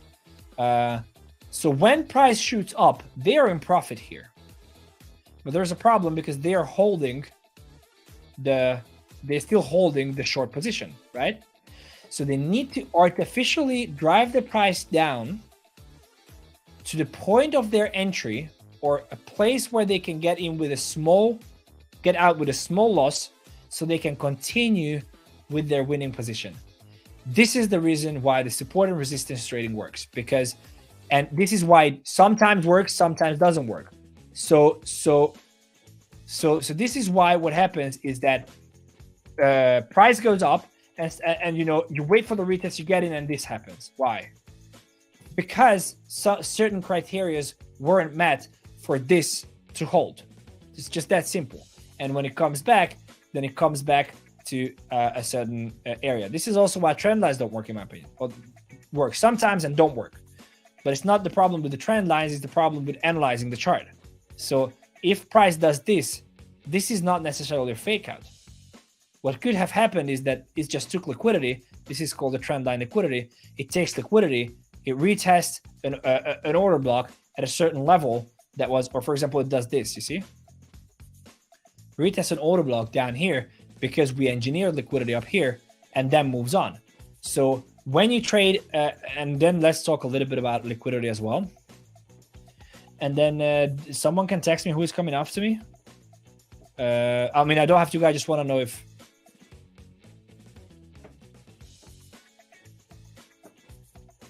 Suppose the resistance, how would you trace it?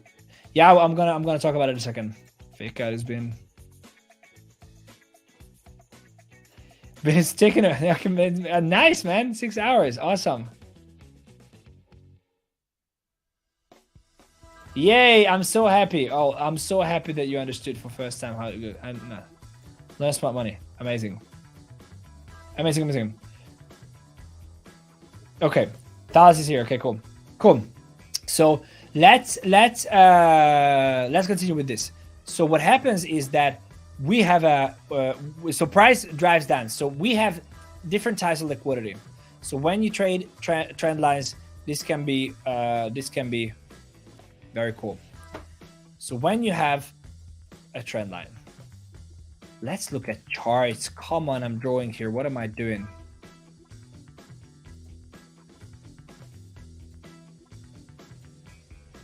Well, this is a pretty shitty trend line. Right? I connect the lowest points. I connect it with the wick. Why? Because we discussed in the very beginning that everything is price action. It's the vodka. It's the vodka, my friend.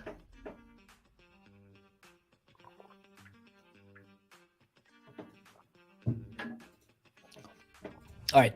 So you've got the trend tested here, right? Several times. And you say, okay, so this trend line should hold. Always think about, I actually picked a perfect example, guys. Look at this. This is literally what I just explained on the drawing. I promise you I didn't, it's just completely random.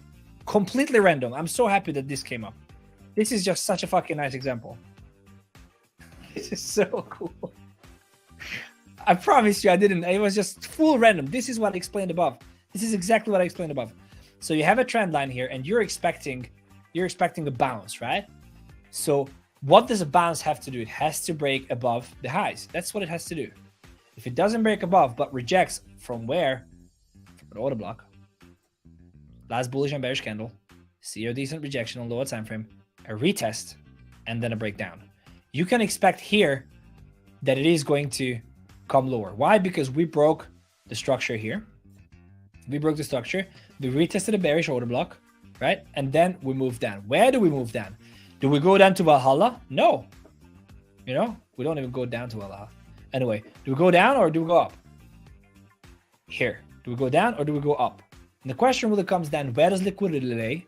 Where is the premium and discount zone? Did we retest and bounce from a level that made sense to bounce? What level is this? This is nothing.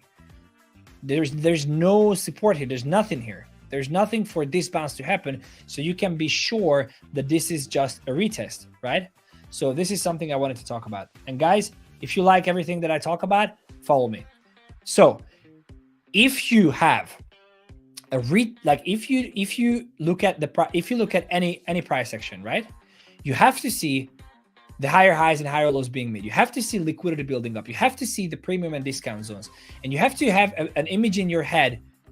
Where do I want to buy and where do I want to sell? Now, when you see higher highs and higher lows being made, you need to see those levels being formed either on discount or either end on a point of interest or a certain order block.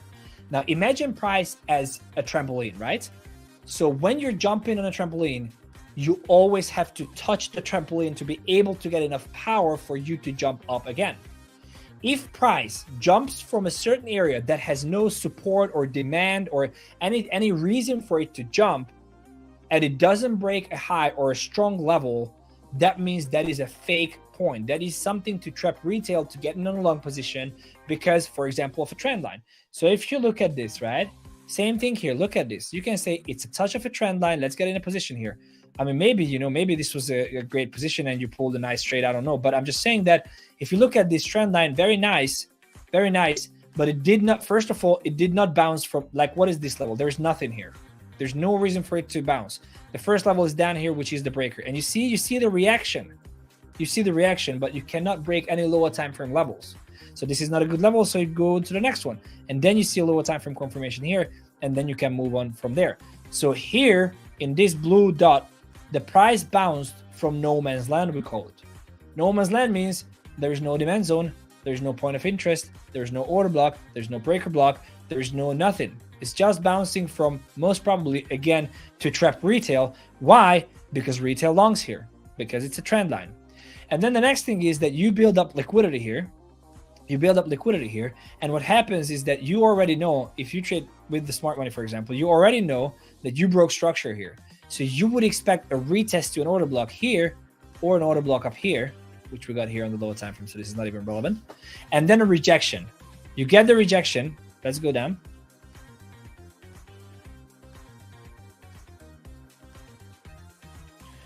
You get the rejection here. This is the low. You get the wick here, which is for the market structure shift is more than enough. And even here on a 1 minute. But you get a shift here. So you know that this is your shorting area. But you don't short here. Why not? Because you don't place your trades on weak foundations. And this thing is in an uptrend, right? So even though we broke structure, even though whatever that is, you don't trade here. I would, if this chart was here, I would have told you this is going to go down here. But I don't care because it is in an uptrend. I'm not going to short it here because it is in an uptrend. So now I'm thinking, again, what I said in the beginning or said meanwhile, if I would look at this chart in the day, I would say we get the rejection, we bounce from no man's land. So that means that we are going to see a retracement to an order block up here. A little bit of liquidity potentially come up all the way up here and then a rejection. What is my next area of interest? Well, my next area of interest is this. I have a breaker block and I have an order block down here. Okay, awesome. So then I'm going to wait for that level. I get to the level here. I want to see the reaction. Probably we don't break any levels. We don't break any highs here. We don't shift the market structure. So I'm waiting. So I'm looking at what is the beginning of the inefficiency down here. It's this one. But all this area is good for reversal. Let's see what it does. Then I'm just waiting. This is my theory. I'm waiting for price to come down here. I'm waiting to see a lower time frame confirmation. Look at this. We tap onto the beginning of the fair value gap. We make a higher high. We move on.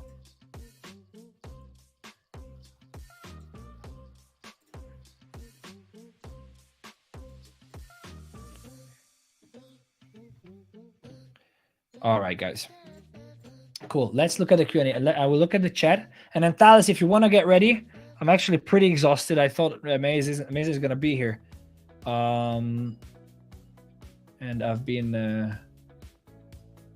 up from 5:30. Let me look at this.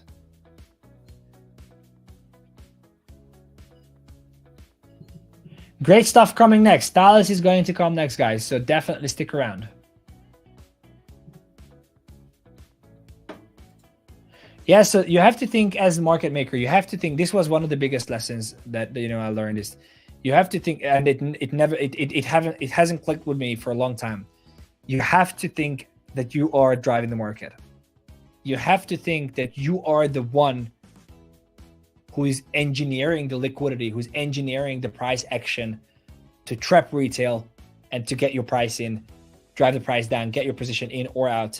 This is how you have to think. Chaos, can't wait to see you, Thales. Light bulb moment. I'm happy I could help. Here you go.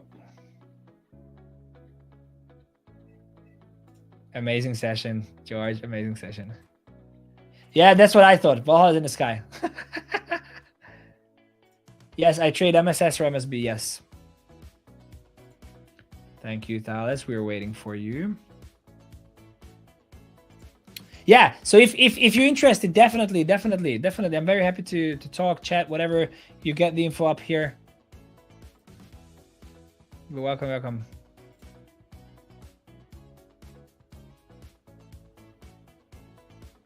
I'm a casino. Good.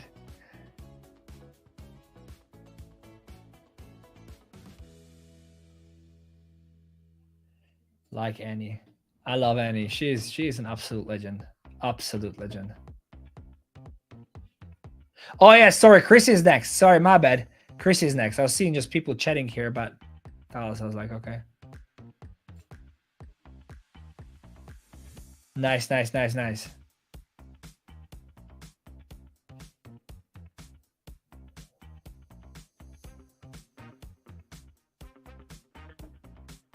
I'm just looking at the chat, guys, and we're gonna follow up with the Q&A. We got 20 minutes.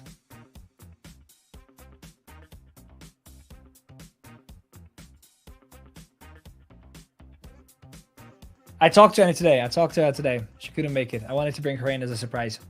Maybe tomorrow.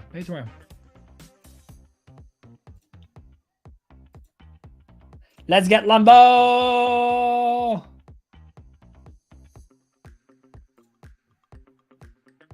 All right, cool. So let me look at the chat. You had some questions. Support, resistance, entry points. We talked about that. Order flow and AVAPs. Yeah, so it's like I can talk about that. Okay. I can talk about that. I can talk about volume. So the only indicator I use, as you see, I have no indicators on my chart. I don't really use indicators. The only indicator I use is this. It's called the fixed range volume profile. You can find it coming down here. Fixed range volume profile. I got a nice, yeah. Oh, you don't see my screen. Sorry. Fixed range volume profile down here. Someone sent me an ice cream. Thank you so much. I appreciate the ice cream. Okay. So fixed range volume profile. This basically, you can pull this on any given wave. Let's look at this, by the way. Let's look at this. So you can pull this on any given wave. You actually don't pull it here. You can pull it several ways. So this is how I pull it. Oh, sorry guys, I'm jumping all around the place. So the question was whether this will come down to the discount, right? So this is where we get to this chart. So here's the thing. Theory, yes. Yes. So in theory, it should get down to the 50%. Technically, what I see is that this here is a decent order block. So if it comes down and we see something like this, then it can move on from here. Or it comes down to this breaker, most probably.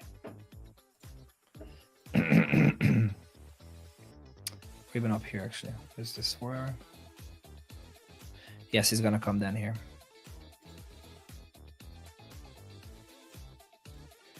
Guys, I'm getting a little bit tired. Been up for a long time, done a stream already today. It's exhausting being here talking for almost 2 hours, but it's awesome. It's a privilege. Okay, so look at the fair value gap, right? I'm gonna look at the beginning of the fair value gap. There it is. Let's go to 1 minute. Let's be. Bam. This would be my level. Actually, look at it. This would be such a tight stop loss as well. Liquidity here. So this is why I would be very cautious taking I would actually not take an aggressive entry. I would not take a limit. Liquidity down here. But this is an interesting level if we see a reversal. Okay. So I wanted to talk about the volume. So if you look at the volume,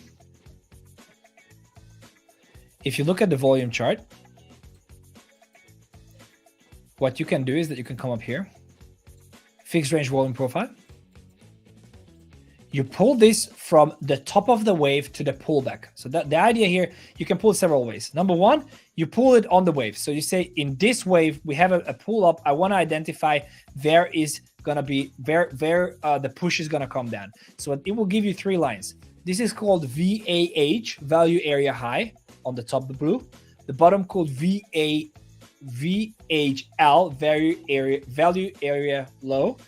And then the red is called POC, point of control. So here, basically in an uptrend, you do not want to see the price going down below the point of control. That's the idea here. And you see it kind of starts bouncing, but it doesn't make it.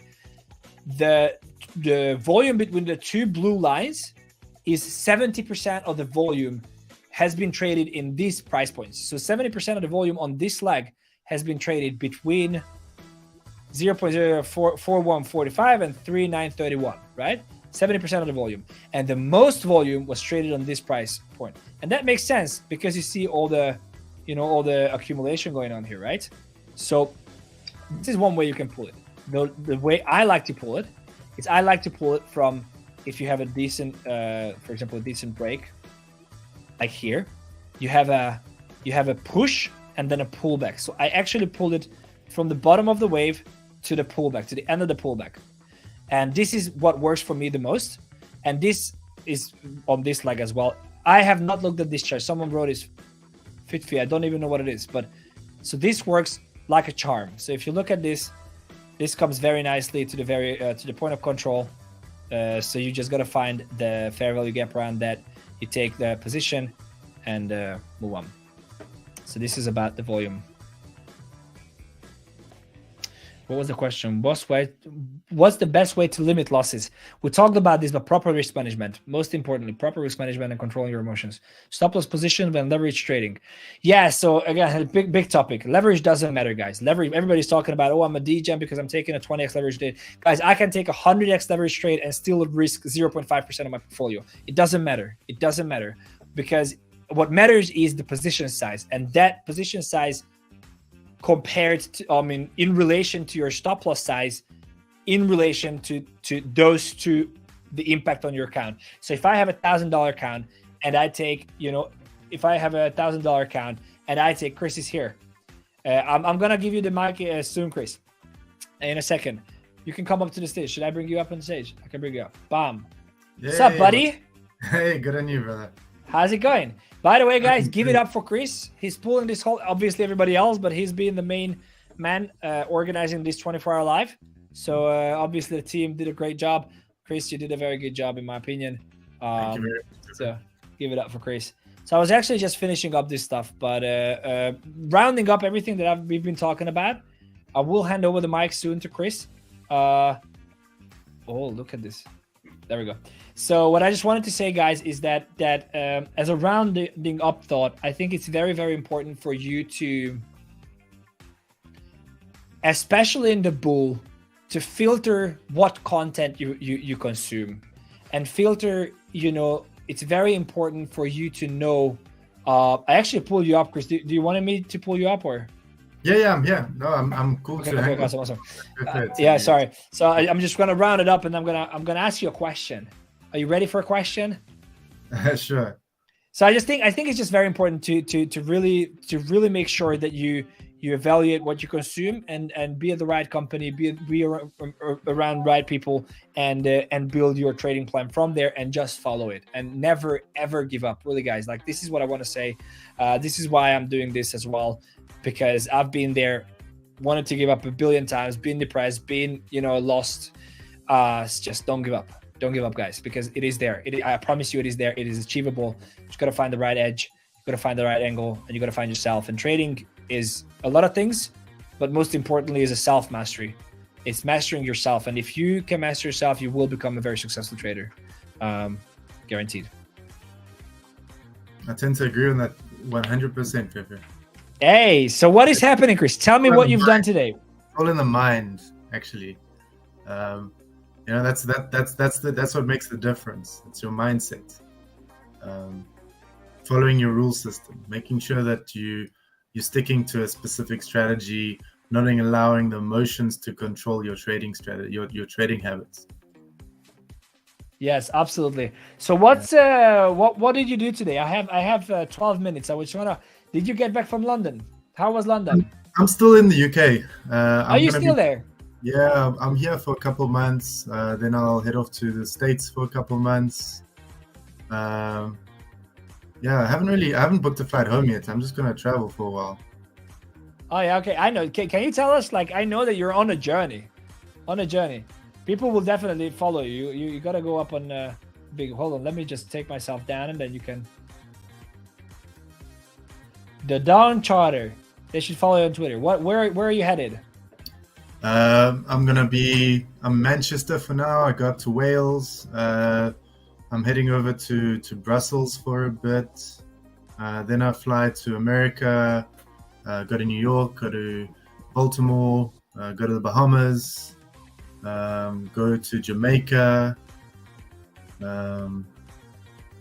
then stick around a bit in the Caribbean, and then maybe go back to South Africa. I haven't decided. Maybe I just won't go home.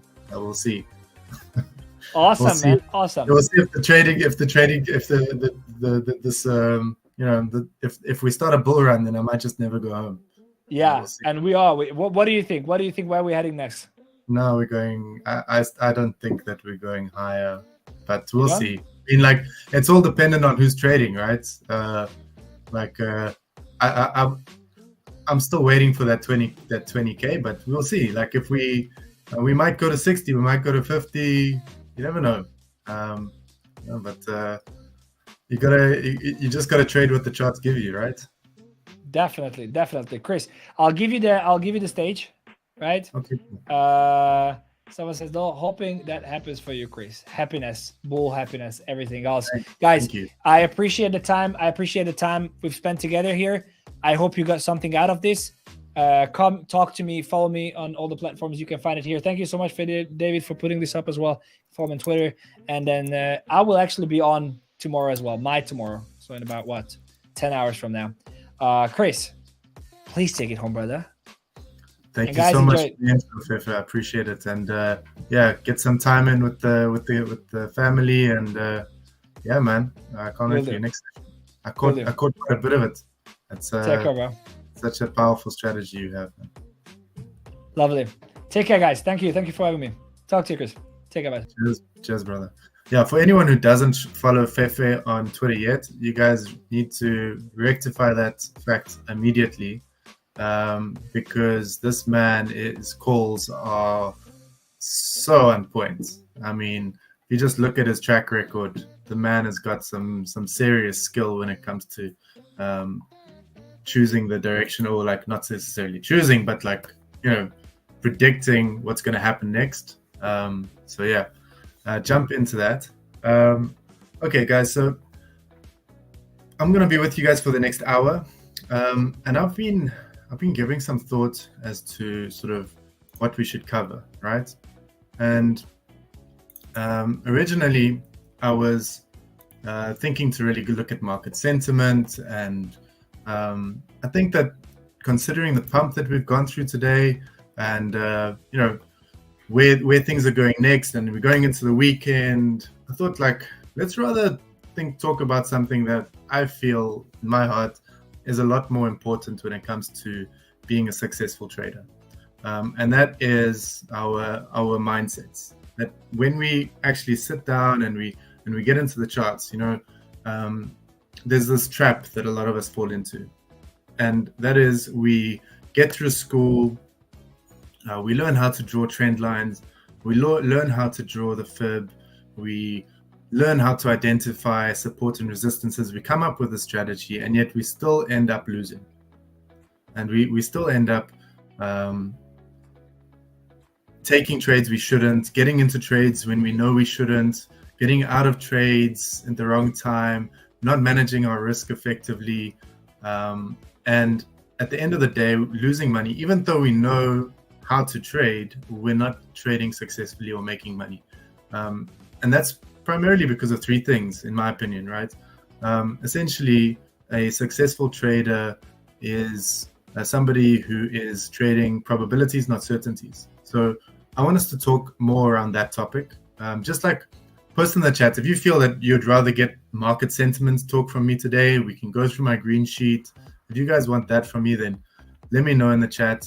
If you want us to go through something more go into trading psychology and important things that I believe we should always look for, and risk management, and how to actually take everything you've learned and put it into a successful trading strategy within our minds, not just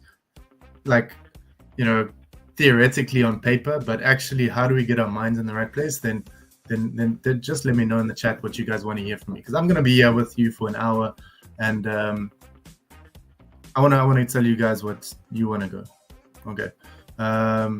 Tomakro. So green sheets what I go through on Discord every Monday with you guys, with the students. You're welcome to join there. Essentially, we're looking through market indicators. What's Bitcoin doing? What's the S&P 500 doing? What's the dominance doing? What's the market cap? Crypto market caps doing? What's Ethereum doing? What's Ethereum to Bitcoin doing? And trying to identify a market direction for the next move, so that when we then go into our trade setups, we can have some kind of idea as to are we looking for long or short setups.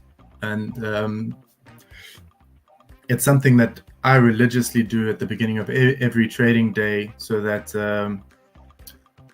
I'm allowing the market to tell me what I should be trading. Should I be going bullish? Should I be going long? Should I be going short? Let me not allow myself to be tricked by how pretty the chart looks on Dogecoin. Let me rather look at Doge with the idea of, I'm looking for potential shorts. Is there a potential short here or not? Yes or no? Okay, no, let me look at the next chart. Let me look for decent short setups, or let me look for decent long setups. And that's where we get to market sentiment. I think something maybe we can look at in my session with you guys tomorrow at 6 a.m. GMT. I've got another session. We can maybe have a look at that then. I think from what you guys are saying in the chat, let's go into a bit of psychology, right? So I'm gonna share my screen here with you guys, and we're gonna go into a few lessons that I've actually extracted from my favorite book, which is literally my Bible when it comes to trading. If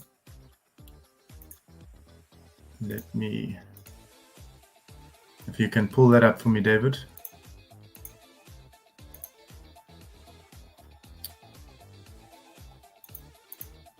All right. So, trading in the zone, guys. So essentially, what we want to go through now is how do we get our minds in the right place, so that when we're taking trades, okay, we are getting in an area that is in accordance with our risk, right? Now, when you take a trade, okay, you have a take profit and you have a stop loss, okay, and your stop loss needs to be in a space where your trade is invalidated. And if your trade is invalidated, that's where your stop loss is, and that means that, okay, cool, I was wrong, right? Now, that stop loss needs to equate to a reasonable percentage of your capital, because essentially what we're looking to do is we're not looking to trade with certainty. We're looking to trade probabilities. So you need to know that if my stop loss gets hit, I've got money to take another trade, right? So you've got $100. You've got a 1% risk ratio that you're willing to risk on your capital. You lose the trade, you're at 99. You lose another trade, you're at 98. You lose another trade, you're at 97, right? Now, you win the next trade, you're up at 105 or 110, you know? So the successful traders, and I'll be honest with you, 90% of traders out there, 95% of traders out there are never profitable. And the reason why you're never profitable is because of risk management. Essentially, risk management is the way that us as traders are able to give ourselves an edge in the markets, right? In the same way that a casino gives itself an edge in the markets, okay? So some of you guys who were here earlier, I gave you guys a bit of a preview as to what we're going to be covering here. And this is so now we're gonna go in a bit more depth, right? Like now imagine you run a casino, right? Now, or you want to start a casino. There's always gonna be people willing to invest in a casino, right? But now you've got roulette tables, you've got jack tables, you've got you've got your slot machines and all of that sort of stuff. Now there's so many variables in that space that essentially all the casino needs to make sure is they have a minor edge, just a small edge, right? So that they get 4 or 5% of the turnover of people coming in to gamble. 95% can go back out as winnings. 5% stays with the house, right? Now, as traders, we want to be the casino, not the gambler. And the way that we become the casino and not the gambler is with accurate risk management, right? We want to make sure that we are in that we have accurate risk management, and we make sure that that becomes the fundamental underpinning component of our trading strategy. It's not about I use a FIB, I use support resistance lines, I only trade the 618, I always look at the higher time frame. All of these things are important, but if you can use all of that and not integrate accurate risk management, and you'll find that you're going to end up, you'll build that account from $100, you'll take it to $1,000, and then from $1,000 you take it back to $50. How many people in the chat have done something like that, where you have like you start out, you have a winning streak and then a losing streak, and you lose the money that you've gained? Let's be honest, like, guys, throw it in the chat if you guys have had something like that happen to you.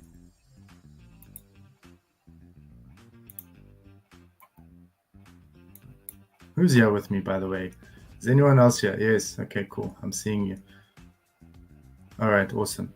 Okay, I'm seeing it coming through, guys. So I'm going to give you guys a secret here. The fundamental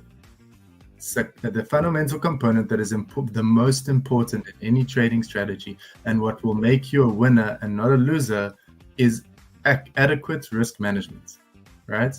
Now think about a casino, like the casino. There's so many variables at play there. They're not trying to control how the cards are shuffled. No, they're not trying to control, whether or not you check or ask for another card. They're not trying to control how many times you pull the slot machine. They're not going to try. They're not trying to predict any of that. All they're trying to do is make sure that they have an edge. They make sure that you get free alcohol at the poker table. They make sure that X percentage of people in the casino are drinking. They have little tricks like that, but they're not trying to control the things. What they're looking at is controlling the overall fundamental components in the casino, right? And that gives them the edge. So regardless of what cards are dealt, right? Regardless of how many people are getting blackjack or this, that, and the other, they know a percentage of whatever that this fixed percentage every month is coming back to the house, right? So I want you to think about that in your strategies, okay?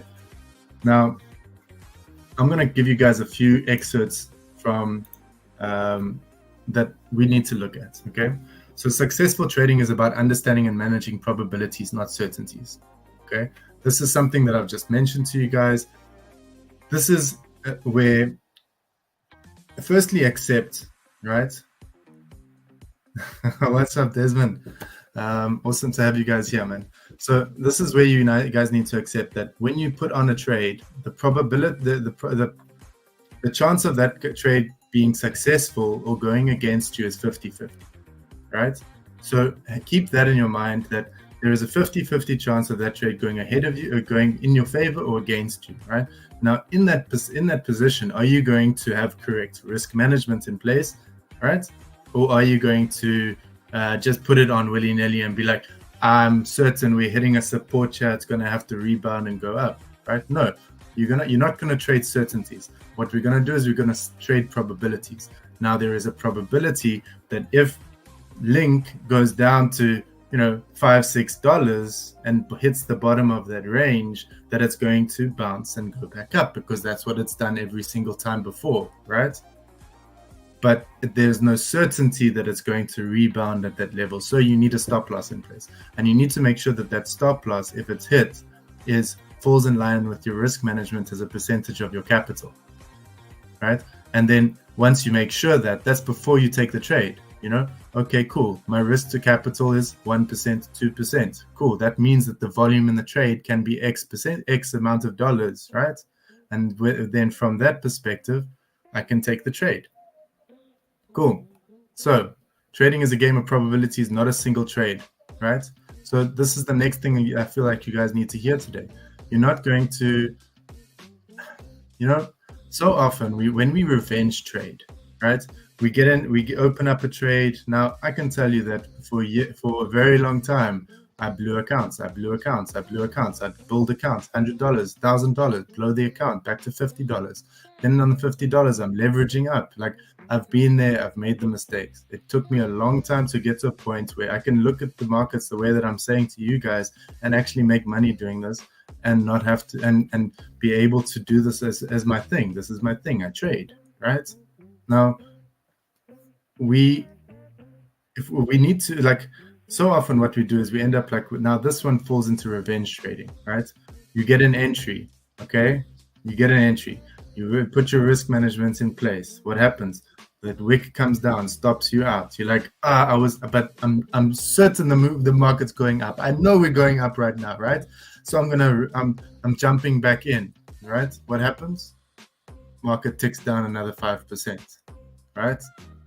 Because you were too certain, because you looked at the trade as, if this trade goes against me, if this trade goes to my stop loss, the market is against me. Therefore, I need to punish the markets.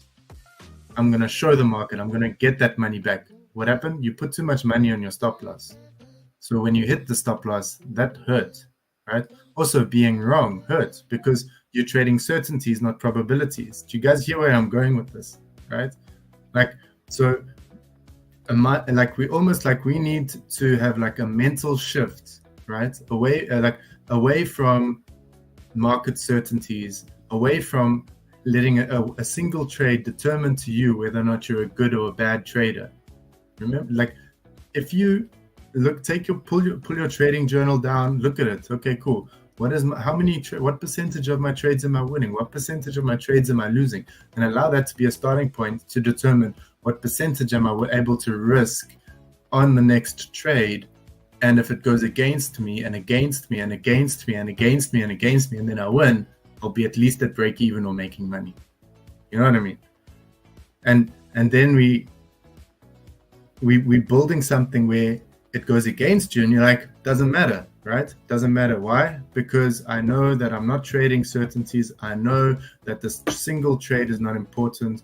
What's important is is that I've got accurate risk management in place. I know that I win 1 out of 5 trades, right?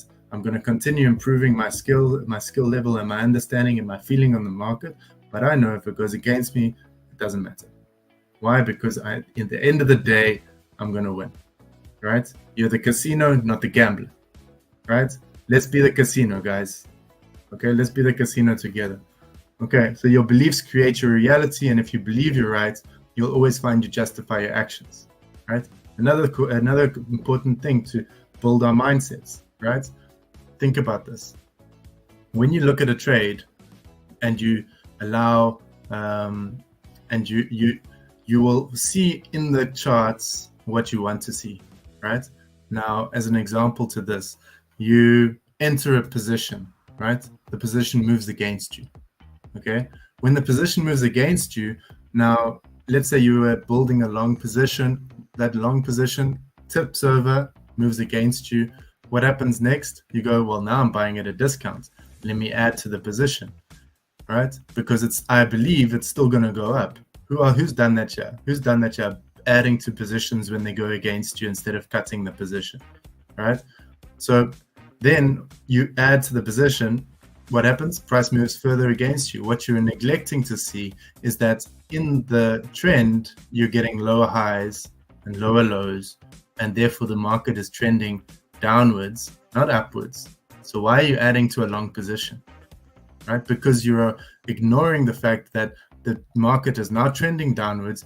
You were wrong by taking that initial long trade, and you should be cutting it and waiting for an entry when you get market confirmation. All right. Okay. I'm glad I'm speaking to you guys, and you guys are. I'm telling you guys something that maybe somebody here needs to know to hear today. I'm happy that we're on the same trace. Yeah. Okay. So next thing is embracing uncertainty. Right. Learn to make peace with the unknown. Okay. Bear in mind the market moves down, up. The market moves down. The market moves sideways. If you want it to go up, doesn't mean it's going to go up. If you want it to go down, doesn't mean it's going to go down, because the market is determined by all the traders, right? So there is 1 million traders out there. You're one person, okay? You put on $1,000 long. All it takes is for one other person out of the millions of traders to put $1,000 short, and then your trade is balanced, right? There is equilibrium. And then the next person puts a long, and then the next person puts a short, and eventually you get someone putting more shorts than longs, and then you go down. That's how it works, right? So each person, in order for one person to buy, there has to be somebody to sell. And eventually that creates this price equilibrium. So let's embrace that uncertainty, right? Learn to make peace with the unknown. And it is those moments of uncertainty where the opportunities lie, right? So I hope you guys are taking this in, right? Next one. Trading in the zone means being fully present in the moment, right? Detached from the outcome and executing your trades with discipline and confidence.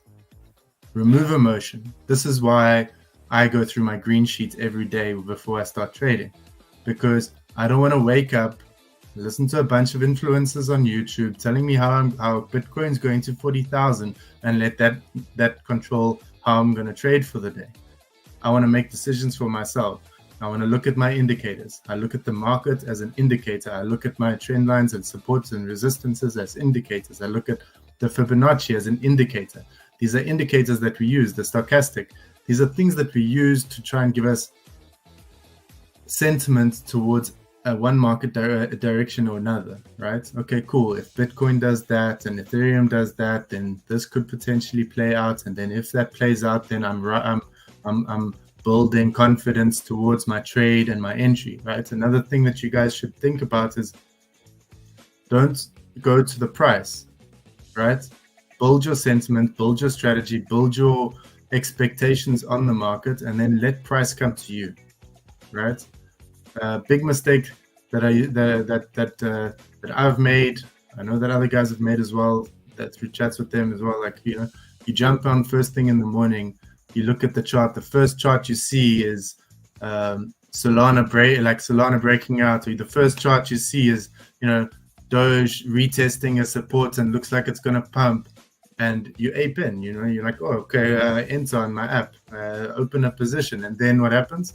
You haven't actually looked and known that there's weakness in the markets, that the S&P 500 is showing weakness, that the Dixie is showing strength, and actually this is just a little double top and we're going down. Right, so these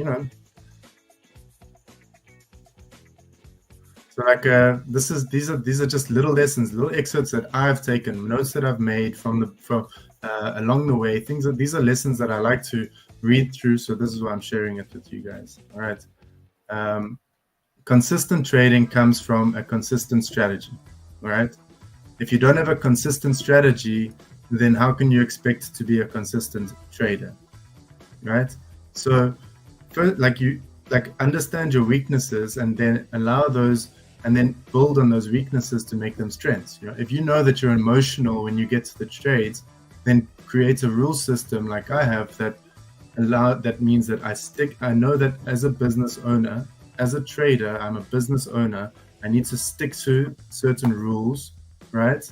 And then make sure that if I'm going against those rules, then I'm not sticking with my business rules, right? So that mitigates my emotional state, because I now have a system that controls my trading strategy for me, so that emotions don't get involved, right? Okay. Now, that brings us to mindset is everything. Trading success isn't about your strategies; it's about mastering your mindset, right? Allow your mind, so you have your strategies, okay? You can have the best strategy in the world, but if you allow your emotional state to get involved, if you go against your psychology, if you go against your rules and all of that sort of stuff, you ape into trades because you're overconfident of a specific market direction. I'm gonna ape into XRP because why? Because XRP, the case is done. So the court case, SEC lost. So let me ape in. We're going back to $1. We went to $1 before. And then what happens? We don't there's no certainty. So, but you're now trading certainty instead of probability, right? Where's your risk management?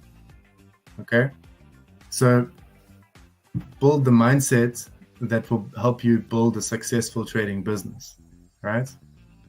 Embracing uncertainty, right? Now, if you embrace uncertainty in your trading strategy and the trade moves against you and hits your stop loss, you're no longer going to feel that emotional burn like, fuck, okay, I was wrong. No, you knew when you entered the trade that there was a 50-50 chance. It's either going to move for you or it's going to move against you. If it moves against you, I'm risking 1-2% of my capital. And I know that I've got a 1 in 5 winning hit rate. So if I lose 2%, it's fine. I'm going to do my TA. I'm going to find another entry. I'm going to do my risk management. I'm going to look at how I build my position. I'm going to look at TPs. I'm going to look at my risk to reward. And then I'm going to take another trade, right? Goes against me. Okay, cool. Right? Why? Where that uncertainty comes in is that you're going to look at like a trend, right? And say, okay, Bitcoin's done this, therefore it must do that. There's no must. Bitcoin's done this with 100 people trading Bitcoin, right? Now Bitcoin's doing that. There may be 1,000 people trading Bitcoin. So how do you make a definitive certainty? How do you assume that there is certainty in the market that it's certainly definitely going to do X, Y, and Z when you actually have no idea who else is in the market with you right now, right? So embrace that uncertainty, my fellow traders. Embrace that uncertainty, right? And make it and accept the losses when because they are part of the game, right? And if you accept that there is going to be losses, and you accept that sometimes you are going to lose, and you build that into your strategy and you build that into your risk management, guys, then we're all sitting pretty. We can sit and laugh about our losses. Why? Because we know that they're a part of the process. We have to fail on the path to success, right? Bringing us to risk management, right? Protecting your capital, using proper position size, stop losses, orders to manage risk effectively. Now, let me on this point, because actually I feel like this is one of the most important slides. I'm gonna stop sharing quickly, and I want to just take a trade setup. Okay. Now I'm gonna just present and change my screen here. David, could you just help bring this up quickly? I'm gonna just show you guys something here, right? So let's say we've got a trade set up, okay? Now I'm gonna bring that in here. So potential trade setup, okay? Price come down, we pump, we come into the 618, we reject the 618, we come down, we retesting it, right? Now, essentially, on that lower high, you've got an entry, right? Now, predict that that entry is going to be 1%, okay? Now, if you're going to take, say, a 10x leverage position here, that means that if you go 100, if you've got $100 and you're building you then essentially 10x, that would give you the potential of building a $1,000 position, right? Now, on that confirmation here, you can't, if you're going to open a $1,000 position here, that 1% stop loss is going to mean that you're losing $10. You're losing 10% of your capital, right? Now, you can understand why, if that price then starts moving towards your stop loss and it starts moving towards your stop loss and it gets closer and closer, right? I can understand why all of a sudden you're going to start pulling up that stop loss and be like, it's going to reverse now. It's going to reverse now. It's coming. It'll reverse now. It'll definitely, I'll get out on the higher low. I'll get out on the higher lows. Okay, so I'm wrong. It'll create a higher high, and then, you know what? I'll just keep doing, and then when it comes for the higher low, I'll get out of the trade, you know? And this is my risk management. Like, what type of risk management is that? Like, let's be realistic, right? What you need is to make sure that when you're coming for this entry, right, and you're looking for that lower heights formation, rejecting a 618, rejecting a major resistance, you're feeling like there is a reversal in the markets and you want to take that trade, that if that price comes up here, you must feel nothing, right? This is the point in your trading strategy, where if price comes up here, you need to be able to feel nothing about whether or not you're going to hit that stop loss, right? You know that your stop loss is above that previous high, okay? And if price action breaks that high, that means that we are not creating a reversal in price action. The price is not going down. The price is creating a new high, and the probability of a new higher low to form after a higher high is the primary probability, right? So in order to do that, that's where your risk management needs to come into place. Because if you don't have that risk management, and I'm telling you it's a trap, you start moving that stop loss up, and you move that stop loss up, right? And then what happens here, right? So now you take that, you've got your initial entry over here, where you thought you were gonna get your entry, you know, you got your little short. Let me give him a little short entry here. So you got your short entry there. And then price comes up here and you're like, okay, well, shit. Now I know price is going to reverse because there's no, like, the volume, there's no volume in the market. So, I mean, like, it's got to reverse, right? Because why are you trading certainty instead of probability? First mistake, okay? There's no certainty here. You have no idea what other traders are doing. There's only probabilities, and there's only accurate risk management, and that's what defines the difference between a successful and an unsuccessful trader. In my minimalistic view, other people might disagree. I'm just giving my thoughts here, right? So now you get that stop, right? And now you get that entry, and then you go, well, okay. Instead of risking 1%, now you're risking 5. You're 10x leverage, right? So all of a sudden, your risk has gone 20-30% of capital, when originally you were already risking too much. That's why you end up in this position. So then you go, well, okay, now we're creating a higher high. Now, like, who's ever done this, by the way? Like, let me just, like, am I the only person that ever got caught in this trap? Like, just put it, like, let me know, like, in the chat there, guys, if anyone else has ever fallen into this trap that I'm laying out here for you guys, right? So now you create that higher high, right? Because why? Because your risk here was too much, right? So now it becomes an emotional trade, because if you hit that stop loss, you're risking 10% of your capital, right? That's too much. You can't afford for this trade to go against you. You can't afford it. So you have to increase your stop loss and wait for, okay, now I've got a higher high. All right. Now that I've got a higher high, okay, what I'm going to do is I'm going to, hold on. You know, Now what I'm going to do, you know what I'm going to do? I'm going to add to my position, right? I'm going to add to my position, because what will that do? That'll bring up, that'll bring up the average, my dollar cost average in the trade, right? So then now I've got my average net cost over here. So then I actually don't have to reverse as much, right? So I'll double my position here, and then when it reverses, I only have to reverse here, and then I can get out of break even, right? And so now you can see how emotion has become your trading strategy, and this is where we get liquidated. This is where we get stopped out. This is where we lose all those gains, because we've forgotten the most fundamental component of our trading strategy, which is our risk management and our psychology, right?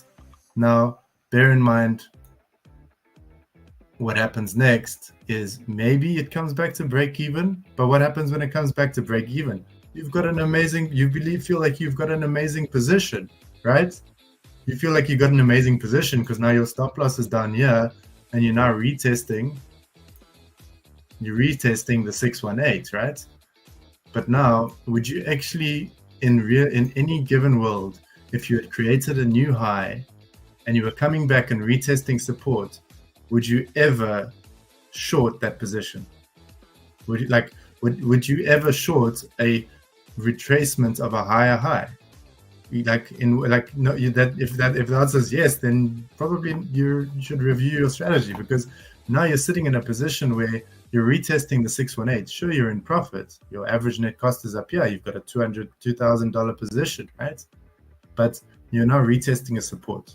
But because you're in profit, you again allow emotion to trade for you. And what happens, right? What happens? You don't get out of the position, because now you're in the green, right? And then that happens. And now you've doubled your position. You've doubled your risk. You've forgotten about risk management, and you've allowed emotions to create your trading strategy, instead of allowing your rule system and your mantra and your consistency to create that for you guys, right? Cool. So now I want to just show you guys the difference. Okay. Now, let's say you take that position, right? You take that position over here, 10x leverage, cool. I'm willing to risk 2.5% of my capital. I've got my stop loss here. It's above my previous low. Okay, price comes up, wicks me out. I don't care. Why? I've still got 97.5% of my capital. I know that I win 1 in 5 trades. Great. The best traders in the world lose more trades than they win. But it's because that's not what defines you. Winning a great trader or a bad trader. It's about the risk management, right? So now that happens, you don't care. Cool. You wait, comes back down, retests, and gives you another rejection of the 618. Okay, cool. I can take that. I can do my risk management, right? I can see that I'm waiting to see. Okay, cool. Do I get like a little bit of an M formation? And you're essentially consistently managing your risk until you get those entries, right? Or you get that entry here. Okay, it rejects. It comes down. Okay, it creates a low, creates another low, creates another lower high. You can then start literally adding to your position, making sure that your stop loss is always above your invalidation point, but that invalidation point must align to your risk to capital rule system, right? And so this is the kind of like difference between laddering into a position with risk management as the core to your strategy, or aping into a position and then getting scared when it moves against you, right? So next time you guys take a trade, remember, there is no certainty, only probabilities. And if there is only a probability of your trade moving with you, then it makes absolute sense, right? To have risk management in place before you take the trade. Yeah. And if the risk doesn't line up with the entry where the price action is, wait for price to come to you. And if price doesn't come to you, then don't take the trade. Right? Wait for the next trade. You know? So, are you guys with me? Are you picking up what I'm putting down?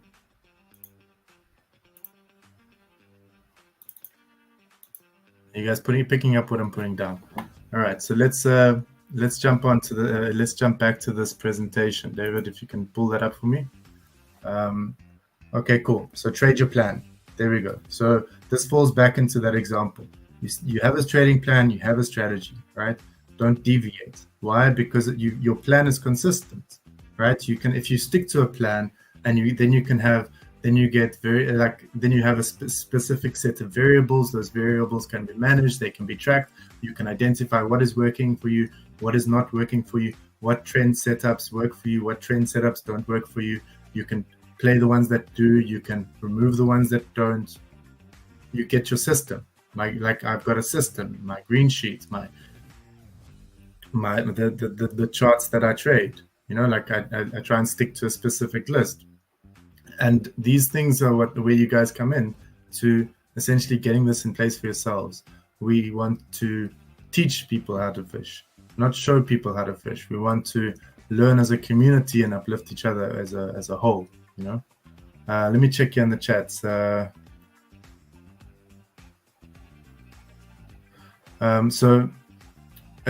I see a question here. If you're sure about your TA but get stopped out, do you go back in on the same trade?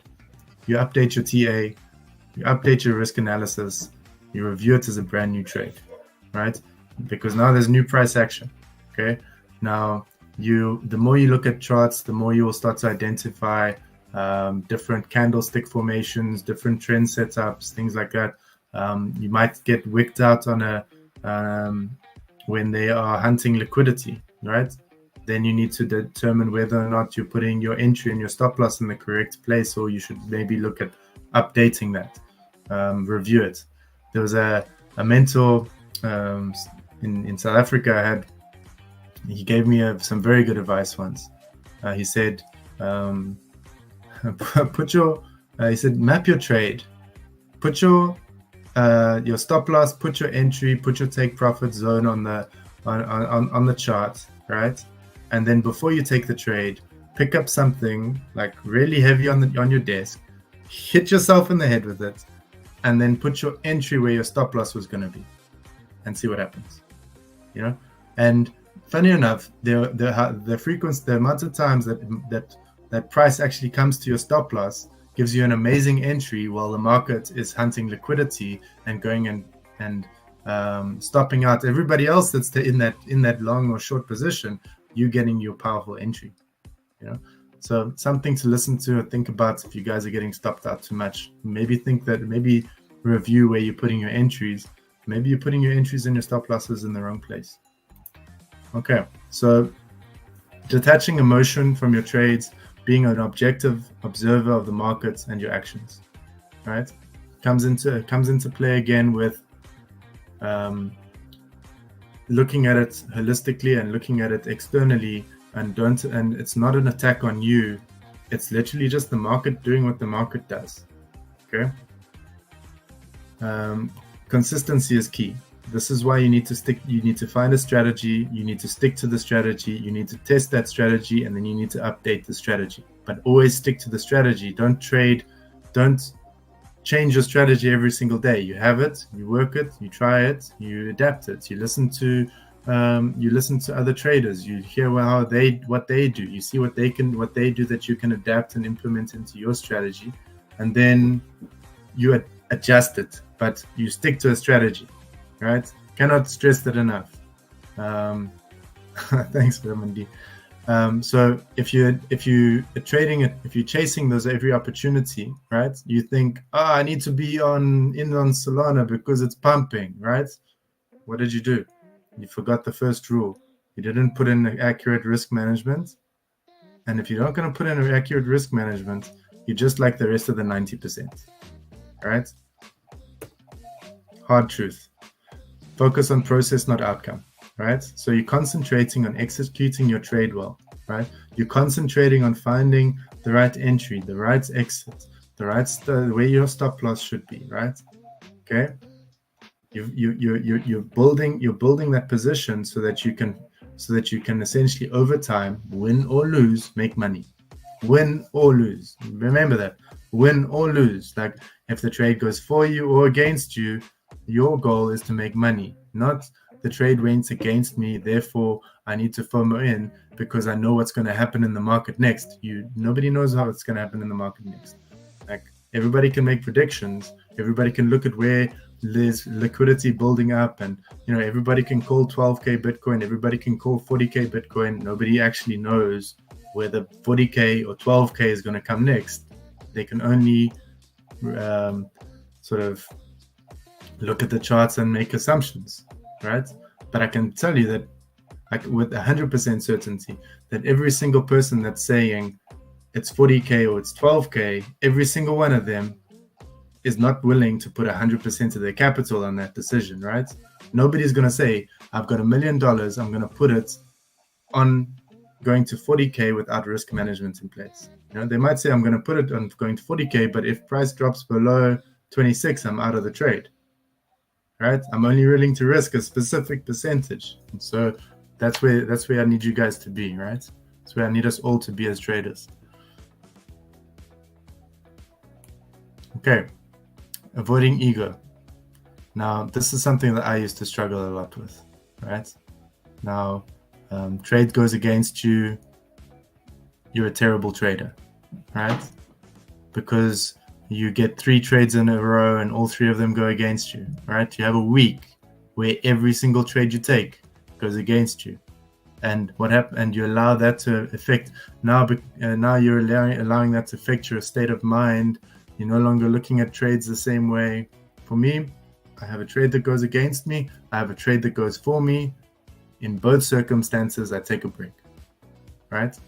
It doesn't matter if it goes for me or against me. Take a break. Why? Because that is the strategy. That is a rule system in place where I've won money, right?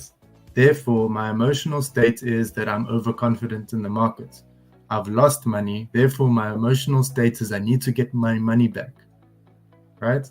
Both are emotional states that are going to affect my trading strategy. So remove the risk from the table, take a break, right? So this allows your ego to not affect your business, right? You're trading to prove yourself or seeking excitement can lead to mistakes. Trade based on analysis, not emotions, right? Read that again, guys. Cool. So next one, we have traded. A lot of us have gone through school, right? A lot of us are new to trading. A lot of us have been trading for 5-10 years. Okay. Now, if you even in this 24-hour marathon, you're gonna hear like 5, 6, 7 different trading styles. Okay. There's no real holy grail to trading strategies. There is your strategy, which you're able to adapt and implement to provide you with consistent gains, right? Not every single strategy is going to work for everybody. It's your strategy. And I know that this might sound weird, but you need a strategy that you are able to follow and believe in the same way that like you need, some people, they don't eat meat. They need a vegetarian diet. Some people need a meat diet. Some people need a vegan diet. Like each person needs different things in order to live the life they want. Some people need a fast car. Some people don't care about a fast car, right? Some people need 30% gains a month on their strategy. Some people need 5%. Some people need 100%. It all culminates into your own personal gains from the market. And if you have good risk management in place, anything is possible, right? Now, there is the conservative approach, okay? A cautious approach to risk can lead to long-term success. So you focus on preserving capital before maximizing profits. Personally, this is what I believe is the best fundamental underpinning component to a strategy, right? I always have to ask myself before I take a trade, how much do I lose if it goes against me? Because there is no certainty that it will go for me. Therefore, I need to understand what are my risks in this trade before I take the trade, because it's a 50-50. Like if you were to pick a coin up off your table, right? You've got heads, you've got tails. Cool, right? Doesn't matter how confident you are about your flick. You know, I'm going to flick it 3 times, therefore it will always land on tails because I'll start on heads. I'll always flick it 3 times, it'll flip 3 times, they will always land on tails. Like, there is no certainty. You flick a coin, heads, tails, 50-50 odds, right? So, like, your technical analysis is a indicator. It's not a certainty. It's not a crystal ball, yeah, guys. Like, therefore, if it's not a certainty and there is always a 50-50 chance of you either winning or losing the trade, regardless of how confident you are in that trade, you can be 100% or you can be so confident that the price is going to go up. All you need is for one other trader in the market out of the millions and millions of other people that are trading crypto around the world. All you need is one other trader in the market to have the same level of confidence that the market is going down, right?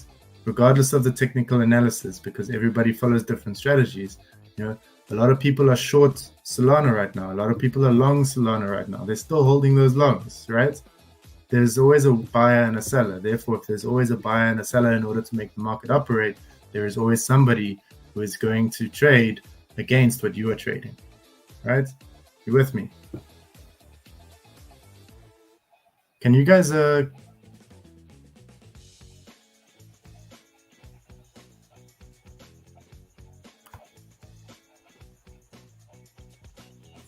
sorry, I'm getting distracted by the chat. Okay, cool. So, self-discipline. Theo, why are candlesticks having very long wicks? So it depends. I'll try and go into some charts when we're done here. I'm almost at the end here. I'll show you some candlesticks. Quite often, if you have a massive wick with a very small candle, it could be considered a stoppage candle, which means that it's a stop volume, and you can use that as an indicator that you are getting a bit of a reversal. Doesn't mean that you're reversing entirely, but it does mean that there could be a retracement in play, right? Long candles mean that that there is a push in price action to the opposite side of that candle that is then creating the wick, right? Okay, so we've got self-discipline, developing the discipline, following your plan consistently. We've covered this, guys. The next thing is your trading journal. So, I mean, everybody who's been through school knows the importance of a trading journal. All right, it's not a maybe. It's not a like possibly. If you're new to trading, you need to use this in order to develop your strategy. You need to be able to back test and see, when I took the X, Y, and Z, what was the reason for it going for me? What was the reason for it going against you? I can promise you now it's going to help you a lot to develop a consistent working strategy for moving forward. Patience pays, right? Okay. This is one of the last things I'm going to give you guys. I know I'm going through a lot here, right? But markets reward the patient trader. Remember what I said to you earlier, where I said, let price come to you, don't go to the price. So if you're going to when you look at a trade and it's kind of like ticking up, and you're not within your risk management, you're outside of a reasonable percentage of your capital to risk by taking that trade, that trade is gone, right? You need to wait for price to reverse. When price reverses, you need to understand, if price reverses, will your technical analysis still be effective in that trade? And then you're looking to take it, right? Don't ape into trades. Because dollar is a position, holding USD in your account and not taking a trade is still a position, right? So the YouTube that you guys are on, these are recorded. We're also going to edit them, so you guys will be able to rewatch any of the mentors or guys on here presenting, or any of the hosts. You guys can watch it as many times as you want. Okay. Man. Cheers, Sai. I've got my wine here as well. It's almost 9 p.m. where I am, so I hope that everybody is not offended by the fact that I'm having a glass of wine.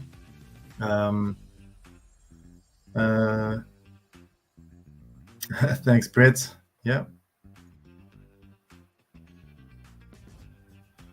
So last thing, right? Psychology, right? So the reason why I'm spending, I've spent like almost the entire hour. I was hoping to like get through this a bit faster and go into some charts with you guys, but I felt like so many of the guys today are coming with charts and trades and things like that, and this component of every of a trader's life is, I believe, the most important when it comes to being a successful or not successful trader, right? And there is a reason why 90% of traders never make money trading. There's a reason for it, and that is primarily boils down to psychology and risk management, right? Let psychology, let risk management become the core fundamental components of your strategy, and then build the strategy on top of that, right? So psychology over mechanics, right? So you've got your trading strategies, but if your psychology is not in sync with that strategy, then you're not going to succeed, right? Get your psychology in line with your strategy, and you ultimately determine your success. All right, cool.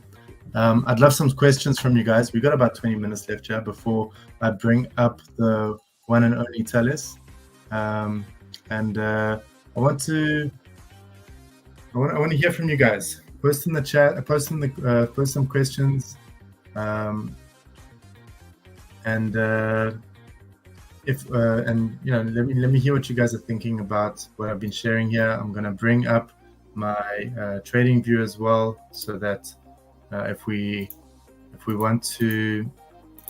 can jump into some charts, that'll be also great.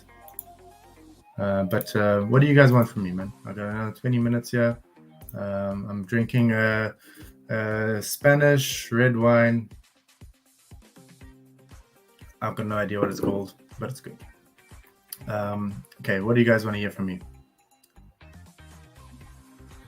BLZ burnt me today. How to handle that feeling of watching a pump, i.e. use a sort of buffer strategy. Look, you need to be able to identify what percentage of risk you're willing to take to your capital, right? Brett, if you're going to do sort of a buffer strategy, you need to be comfortable going 30%, 40% in the red on that trade, and if you're going to do that, then you need to be then trading a small percentage of your overall capital. Like if you've got a $1,000 account and you're going to say commit 10% to that to the trade, and then have a drawdown of 30-40%, and knowing that $30-40 is going to be a reasonable risk percentage that I'm comfortable emotionally risking on this trade as a percentage of my $1,000 capital, then that can become a winning strategy, and some people play that strategy quite well. The problem is when you play that buffer strategy, and when you get that 30-40% drawdown to your next entry, you become fearful, you start to hate it, and you allow emotion to then start narrating, and then you get that bounce back up and you cut your position with a 20% loss because you were not actually mentally prepared for that drawdown. You were theoretically prepared for that drawdown, but when it actually went against you, you were so certain that it wasn't, that you were willing to and comfortable to take that drawback and and go with that buffer. But then when it actually happens and it goes against you, all of a sudden it's like, oh, okay, I'm not actually comfortable with this. And what happens? You get the drawdown 30-40%, right? Then you get a pullback to like a negative 20%, and then it kind of like it turns over just a little bit, and you're like, this is a lower high, I'm out. Take a 20% knock to capital, right? And you've allowed emotions to enter your strategy. So if you're going to play the drawdown strategy, allow risk management to then determine the percentage of your capital you're entering into that strategy as an initial position.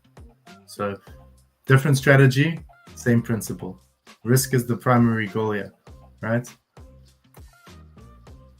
When you're playing that buffer strategy, if you're going to do it, it needs to be a percentage. You can't, like, if you're going to go 100% of your capital, like 50% of your capital, and then allow for a 30-40% drawdown and be comfortable. Like, I don't know anybody that's comfortable losing 10-20% of their capital on a trade.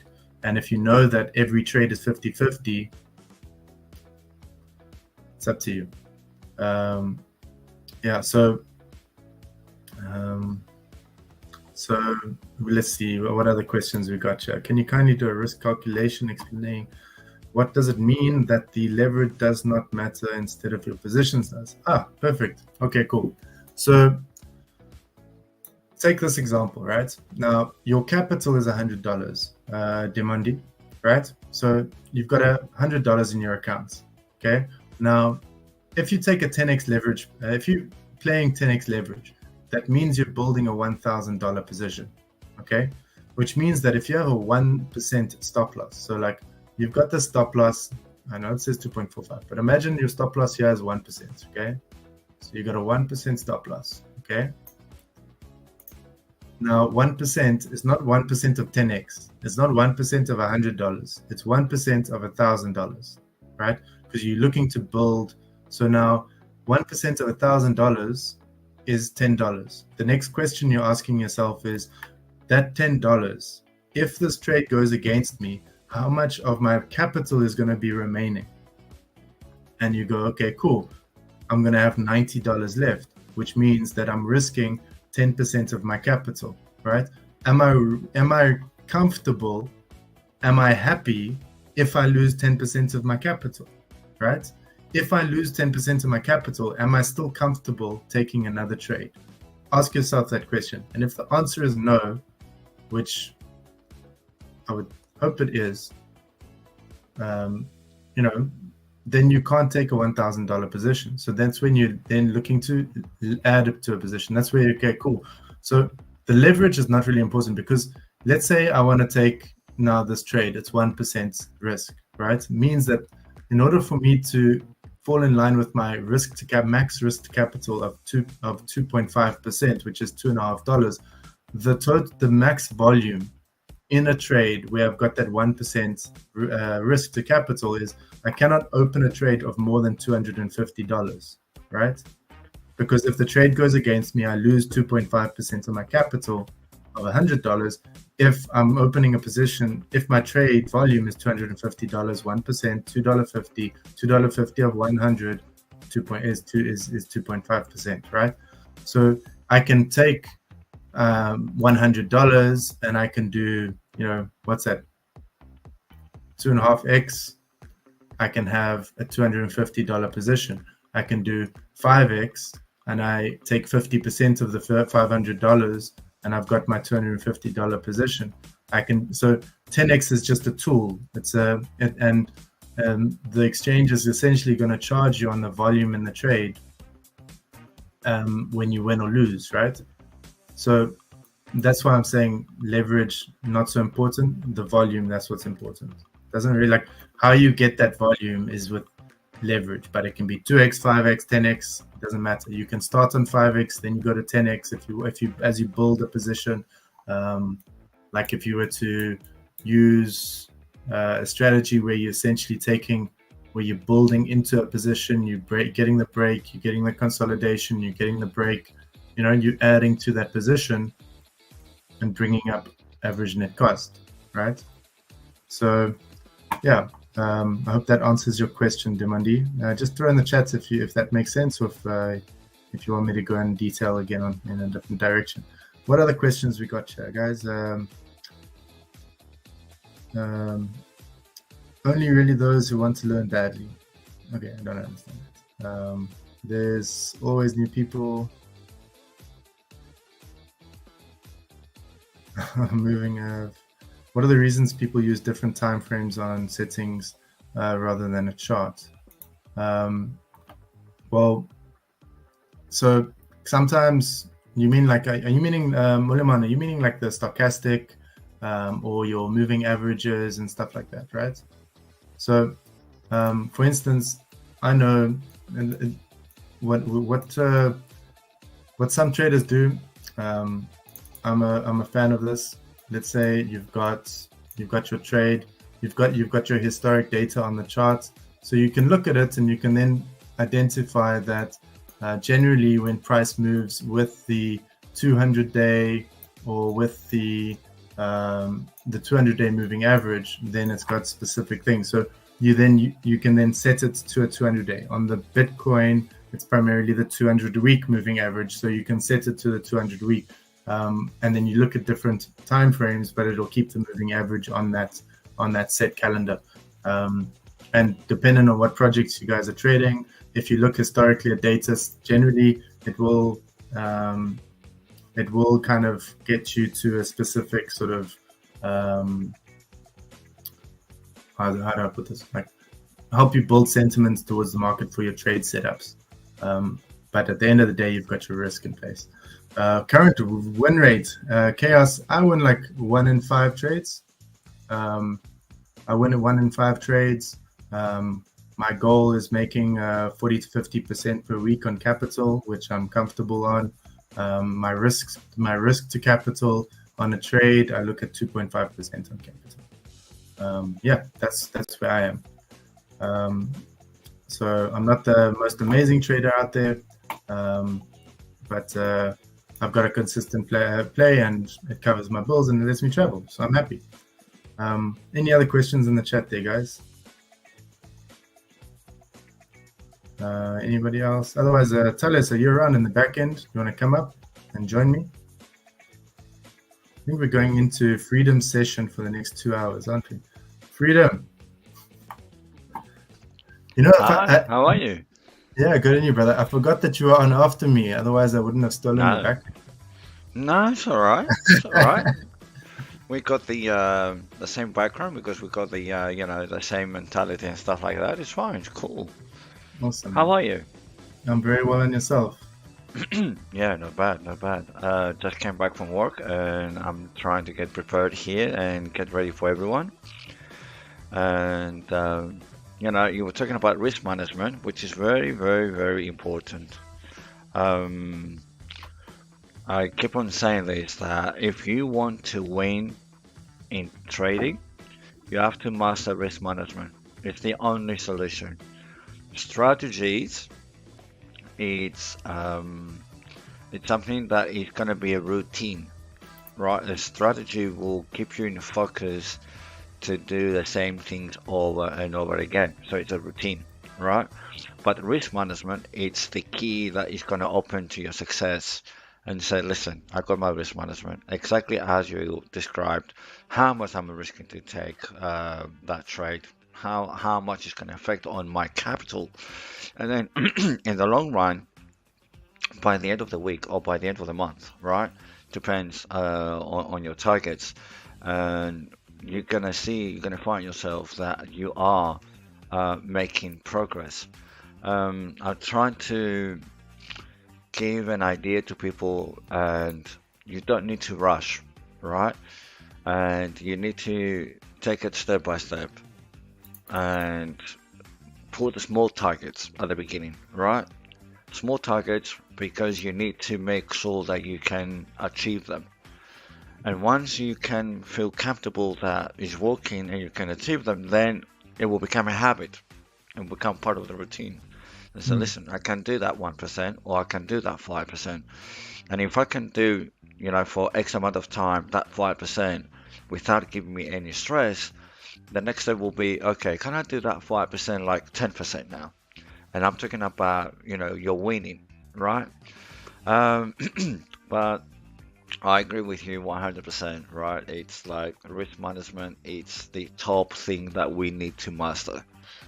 End of story.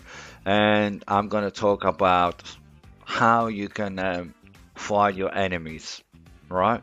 You're talking about risk management, which is perfect, and psychology. I'm going to start a little bit with that, and then I'm going to progress into the chart because we need to fight an enemy, right? And we're going and we need to win that enemy. That's amazing, man. Yeah, for everybody here who doesn't know who Freedom is, he is literally one of the best traders that I've ever seen. runs sessions 2 or 3 times a week on Discord. If you guys haven't joined those, I mean, there's you're calm, Freedom. You're calm, my friend. When you look at the charts and you go into it, and the way that you're able to just like sit there calmly, like a sensei smoking his pipe, and just like look at it and be like, you know, like this is the potential. It could go up, it could go down, but this is the play. And if it goes against me, this is the risk. And you know, like, and if it goes for me, this is the gain. The way that you guys set things up, I think you guys are in for a crazy and amazing session for the next 2 hours of Freedom. And I leave you all in his capable hands. I hope that you guys managed to learn something, or hopefully what I was putting out was what somebody here needed to hear. And onwards and upwards, my brother. Can't wait to listen in. I thank you for all these kind words. I'm speechless, right? I usually support everyone, and I usually the one that speaks very kind for others, but to receive these kind of compliments, it's unknown territory for me. That's Thank you, deserved, brother. definitely. You do a lot Thank for you, the brother. community, and that should be respected and definitely communicated. Community is very important, and as we among the mentors and the sniper team, as we are a family, I feel the same thing about the community here as well, right? And they are becoming part of the family as well. It's a bigger, wider family. I don't know everyone, you know, in person, but I keep on seeing them coming on the live, the MA, so we kind of know each other now, right? And it's part of the family. We're part of the family, and I'll do my best to help this family, right? And the reason is why it's very simple, because when I started it, there was no one there to show me how to do things, right? And I'm self-taught. I was looking left, right, center. I was looking on websites. I was looking on YouTube. Paid lessons. I paid some lessons, cheap ones. I paid some expensive lessons. And then I found out Crypto Panther and then Sheldon and the Sniper School. And then I got involved. And I had no idea that my involvement into that community will take me here, will bring me here, right? Being part of this community and be, you know, coming doing the MAs and do all these lessons. I'm like, wow.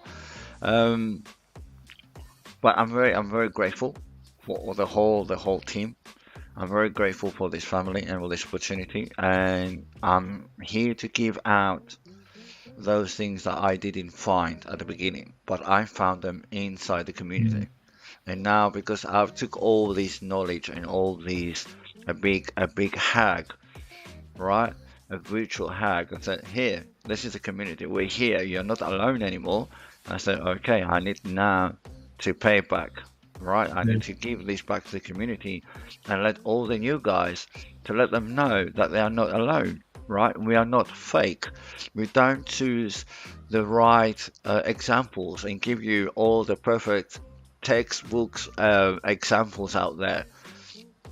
And I promise the guys, I promise everyone that I'm going to do live trading, and we have the hand trading, right? And we hand down all the trades that we can find out there, and it's working fine. It's looking good, you know. People enjoy, and we do take some trades together.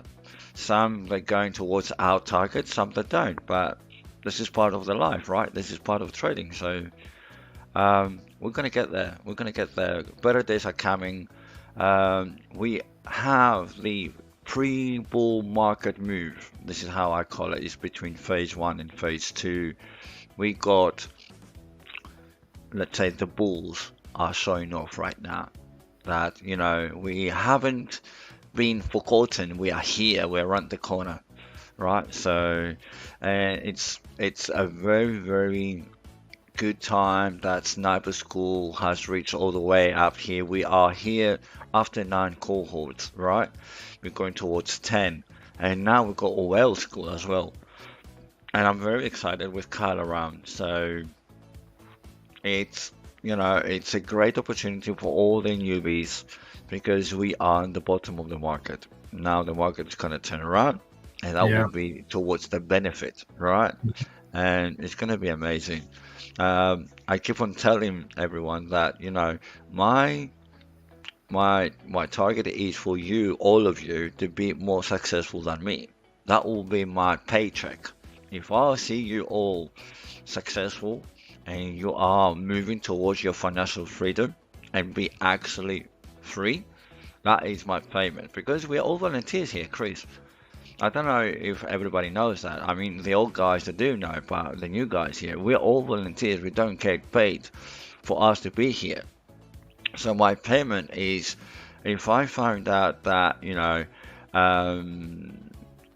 I don't want to pick a specific names, but all the people that are following us here, right? If they picking up and said, listen, I made it. It doesn't matter how much, but they made it and they're making progress and they move towards their target and cycle after cycle, they're going to get greater. That's my payment, right?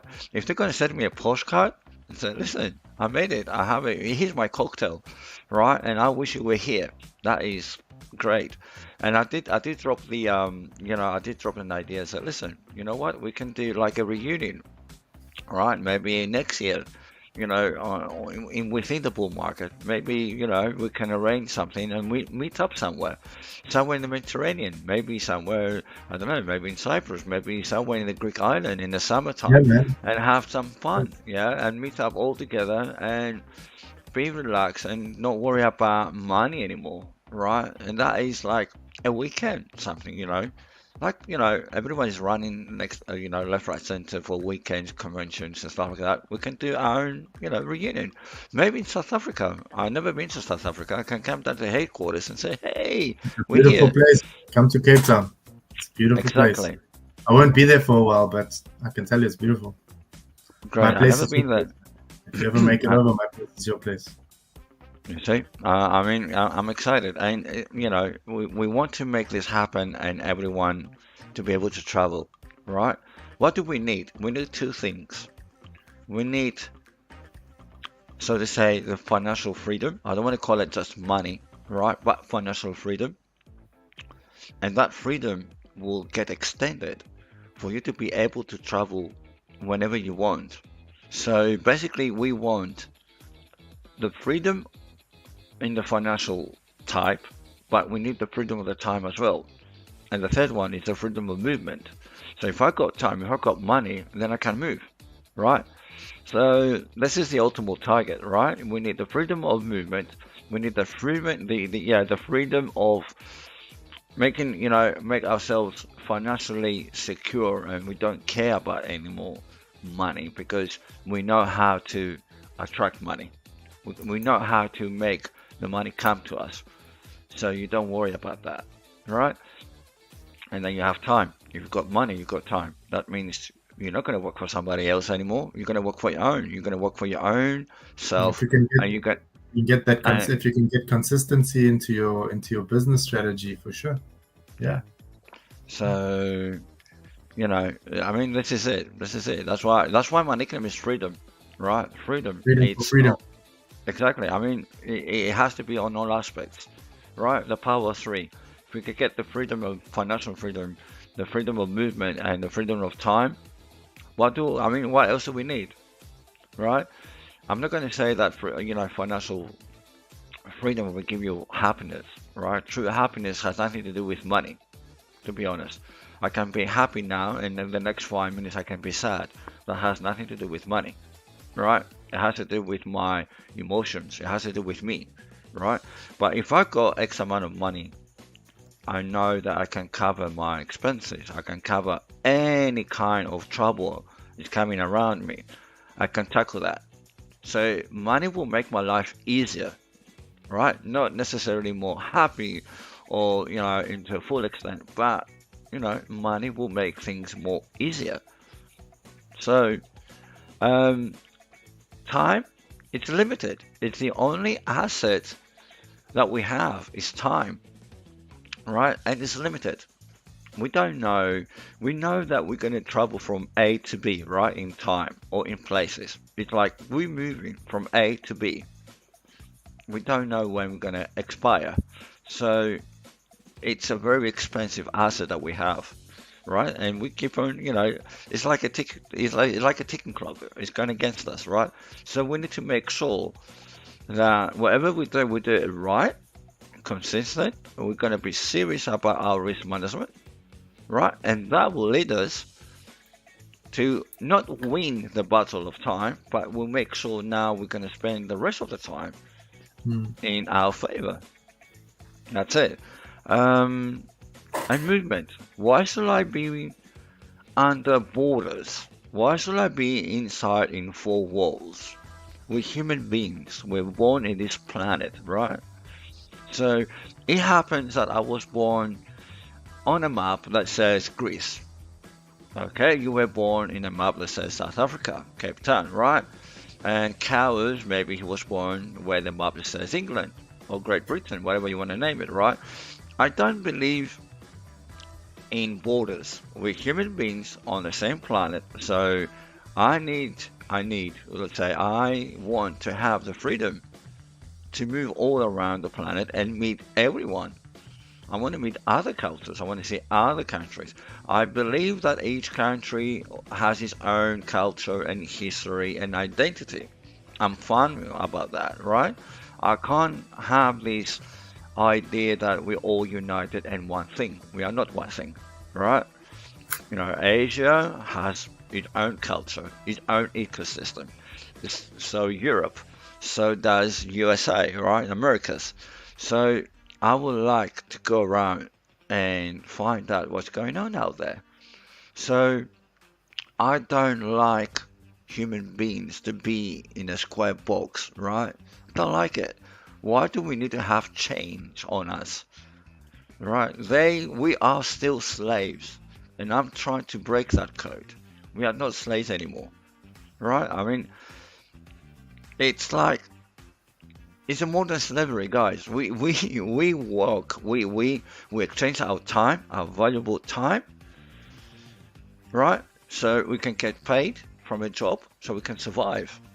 I don't like that model, right? That model is crap, right? Amen. It is. I mean, and obviously a lot of people have to do this. I understand, but I need to think that, okay, I can do this for X amount of time. I'm going to give something out in order to make some money, but I need to use that little paper that is called money. How can I make that not ruling myself, not ruling my family, but I'm going to rule this money? And take that piece of paper and say, listen, you know what? It's $100, $50, doesn't matter. How can I make this double in a week? So that's it. Modern slavery. We are under modern slavery.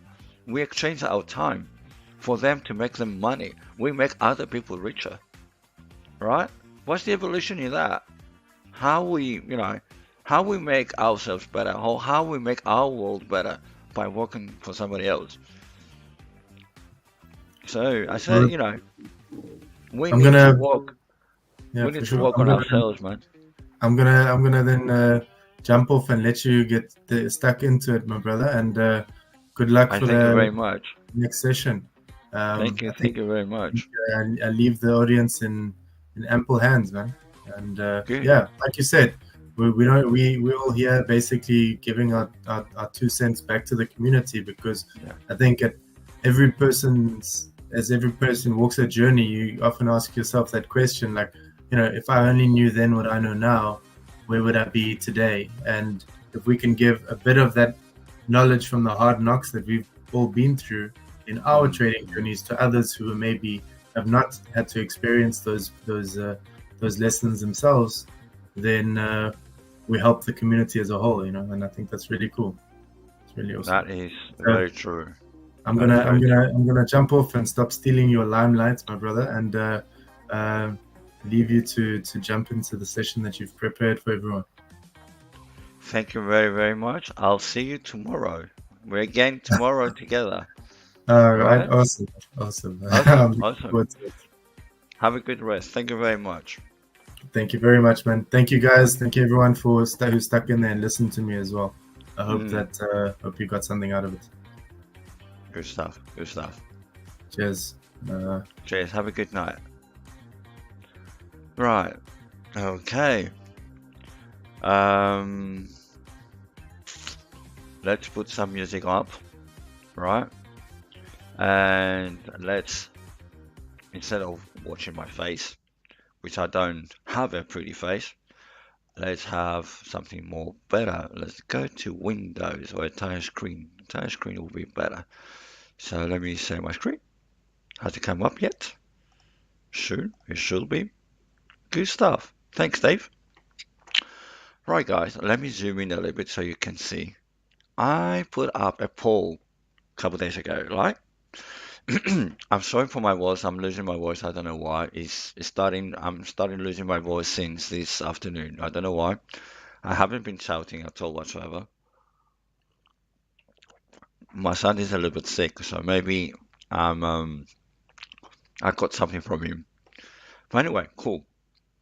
I sorry about my music, about my voice, and let's put a little bit of music, and do let me know if it's too loud or too annoying, and I'll sort it out for you.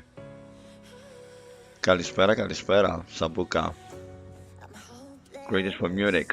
Good stuff. Hi, Bandu Bobby. Bandu Bubbly. Bubbly. You've been here for very, very long hours. Good stuff. I'm going to turn this down a little bit. Right, okay, so we had a little poll, and I was asking, do you feel that Bitcoin has moved and we missed the opportunity? Right? And we know that Bitcoin moved up by 80%. And most of you, I was very surprised about that. Most of you, 67, 70%, you say, no, I'll buy the dip. So you feel that it's not over yet. And I'm very, very glad that you chose that answer. I'm very, very glad. And the reason that I did that poll is I wanted to come up with a list, right? I had a purpose. So listen, let's see how the people are feeling out there, right? And let's see, what is going on with the markets. So let's bring the numbers up. I have a list up here for you. That's the one. Nice to see you. I'm not going to say your name. Almost. Sabuka. I'll say Captain. Right.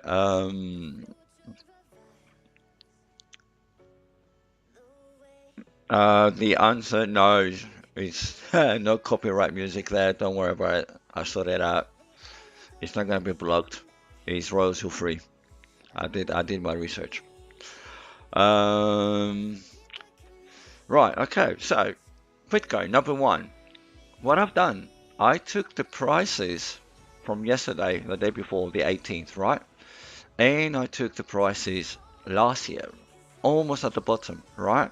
So this is the first column, right? It's historical data, historical prices. So 1 year behind, so to say, 1 year ago, Bitcoin was around 60K, right? And now we're sitting, well, yesterday we were sitting around 28.7, right? And that moved almost 80%. And Ethereum followed by 37%, XRP by 35%, but not all of them. So if I drag down the list here, you can see that we've got some reds and some greens, right? And I said, okay, let's have a look. And I've got the red list as well, separated all together. So while Bitcoin moved up, we had Stax going up by 145%, right? We got OKB 124%, Bitcoin Cash 119, overrun, right? It overrun. Bitcoin, Solana 96%, moved faster than Bitcoin, right? TRX 77, almost the same with Bitcoin. Bitcoin is right there, 76, right? Then the rest of them moved by half, like GIT moved by 40%. I said, okay, let's have a look about the green list. I have the green list, right? Osmosis, Osmo, 77% minus. So Osmo is 77% cheaper than last year. So when Bitcoin was at the lowest last year, like 15k, right? Now that Bitcoin moved by 80%, we got alts moving in the opposite direction. Bitcoin went up, alts went down. And we're like, okay, which are these? Let's have a look. Do we recognize any of them? Right? Osmo. Okay, maybe we don't know this. Chilies. Right? Algo. Ape. Flow. Arweave. 1 inch. Sand. DWT. EGLD. EOS. NEAR. Axie. Matic. All of these are big ones. Right? Big names. Atom. Kava. Dode. Look at these numbers. So I was like, okay, that's why I did this poll. Because if we have people, even that 30% of these people, right, they have a feeling that Bitcoin has moved and we missed the train, I wanted to give them a little bit of hope and look to a different direction. Okay, we know that Bitcoin moved by 80%. Okay, we know that Ethereum moved about 30-35%. But look, we got other altcoins. They haven't moved. They are cheaper. So there is an opportunity for us to grab them. So here's a list. It's on the Twitter. Download it and do your own research. Like, okay, Thales put up here Algo. Let's have a look on Algo. So what I would like you to do is come down here and go to Algo, for instance, right? Let me go to Algo. Let's bring an example. Algo. Right? And let's go to the daily. And here it is. Right? Let's find Christmas. When was the Christmas period? Last year Christmas, right? That was August. That was July. That was June. Right? June. Let's have a look. Let's zoom out a little bit. And that was December. So let me grab the tools. So December was down here, right? And Algo is way cheaper. I said, okay, good. Algo really hurts me. One of the biggest positions. No worries. It's gonna move. It's gonna move. No worries about that. No doubt about that. Right? And if I zoom out completely, you can see that we are really at the bottom, right? Let me use a weekly chart and make them a little bit bigger so you all can see. Maybe monthly, even better, right? Look at these candles. Look where we are, right? We are at the bottom. And we are really low, right? Even from the beginning of this chart, right? So it is a great opportunity for us. So don't lose hope. If Algo wants to move up right now, let me grab the current price. It goes all-time high is more than a 2,500% to the up. Right? That is 25x. And when we're gonna have the new bull market, we don't expect to stop on the all-time highs. We're gonna break them through. I don't know about how far, but at least we can have a measurement and say, listen, at least all-time high, right? So I'll go. What else do we see? Do we see sand? We see ape. Let's have a look on ape, right? Again, let's use a timer, like a larger time frame, 3 days. Look at this, right? We are down at the bottom, lower at the lowest. Shitcoins makes money. Yes and no, right? It's not about the shitcoin. It's about when you enter. Do you enter while it's moving, or did you enter just before it moved? That's the little trick, right? So we need to be early, and we know that Bitcoin moved. And what's the trick? We don't change the pump, right? We don't chase them. What do? We're trying to get in a token that hasn't moved yet, and you're just waiting. You just put in a trap and say, listen, this is my position. I'm already in. I'm just waiting when the bus is going to start moving. I'm inside the bus, right? You are early on the bus stop, or the bus station, if you want to call it that way, right? You are in the bus station, you are in the bus, and you're just waiting for the time to arrive for the bus to leave. But you're already in it. You're not in a rush, right? And this is how you're gonna build your positions in spot, right? Now I gave you the list. Let's talk about we talk about the poll. Now let's talk about how we're gonna get prepared attacking the enemy, right? And let's go back to the major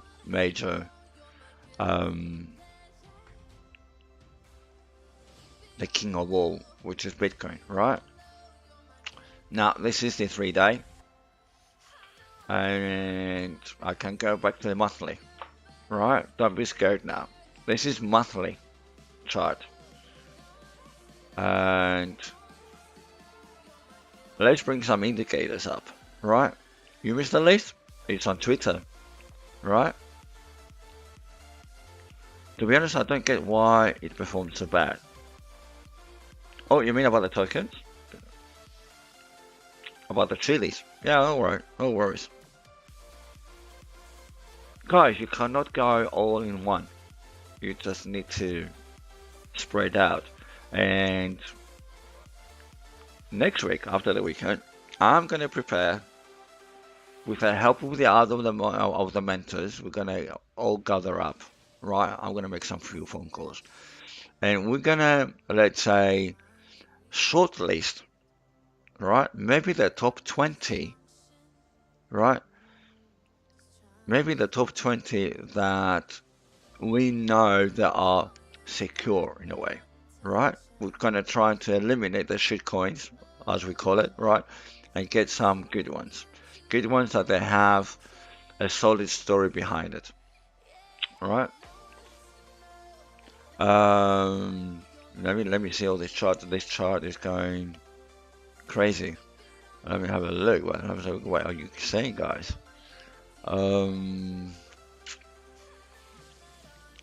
Yeah, it's copyright music is free. Yeah, it is. Just for the safety of it, I'll bring something up.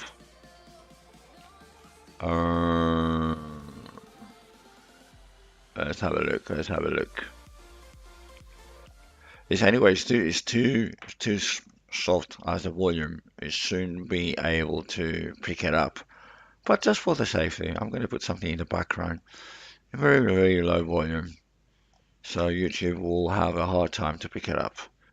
Right. Let's have a look. A bit quieter.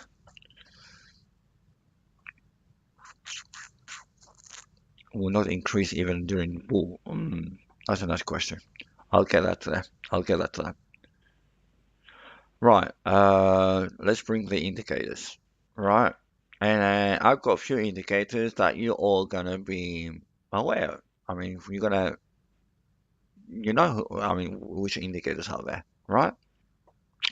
Now, we got the stochastic RSI at the very top, right?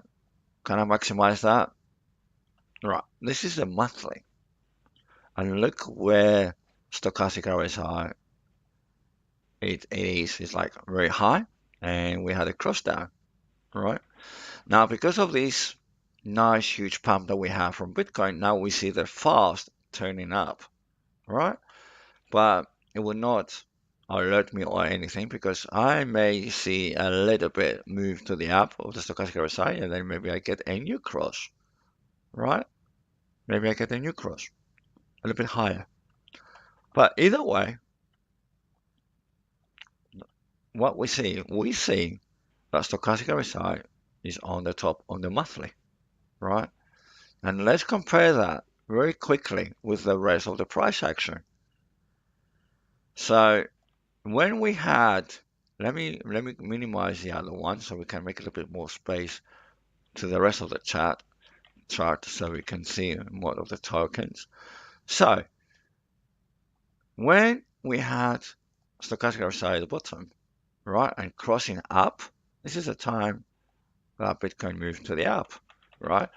When we had a cross down, this is at the top, we went down, right?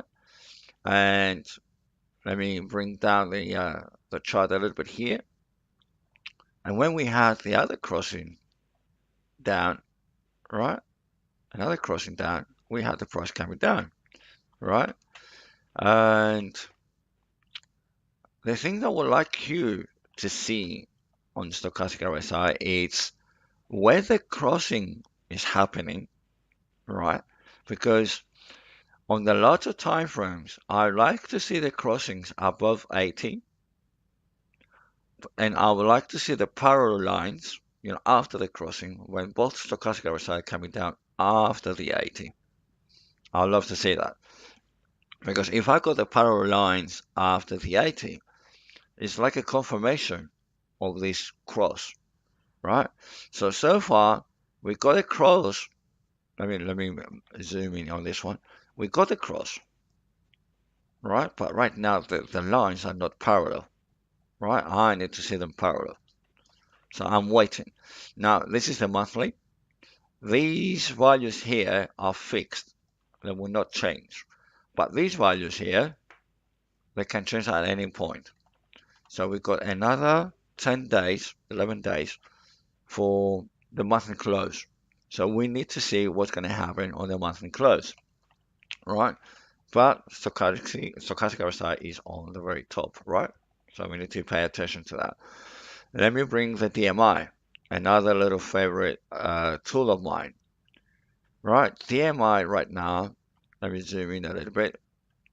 DMI really eats, look at the ADX. ADX is the white line, is getting very low. We are under the level of 20, right? And, between 0 and 20, what do we say? No volatility, right? It's slow. Anything above 20 or anything above 25, do expect volatility into the market. So right now, we've got ADX decreasing and currently sitting on 16. So there's no volatility. That's a good sign. I do expect in the near future that's going to turn around. And that's what we want.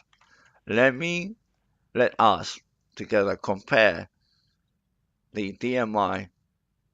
Let me close now stochastic RSI. Let's compare the DMI a little bit with the price action, right? So when you see ADX picking up with the blue, which is the positive, right? So the buyers are in control.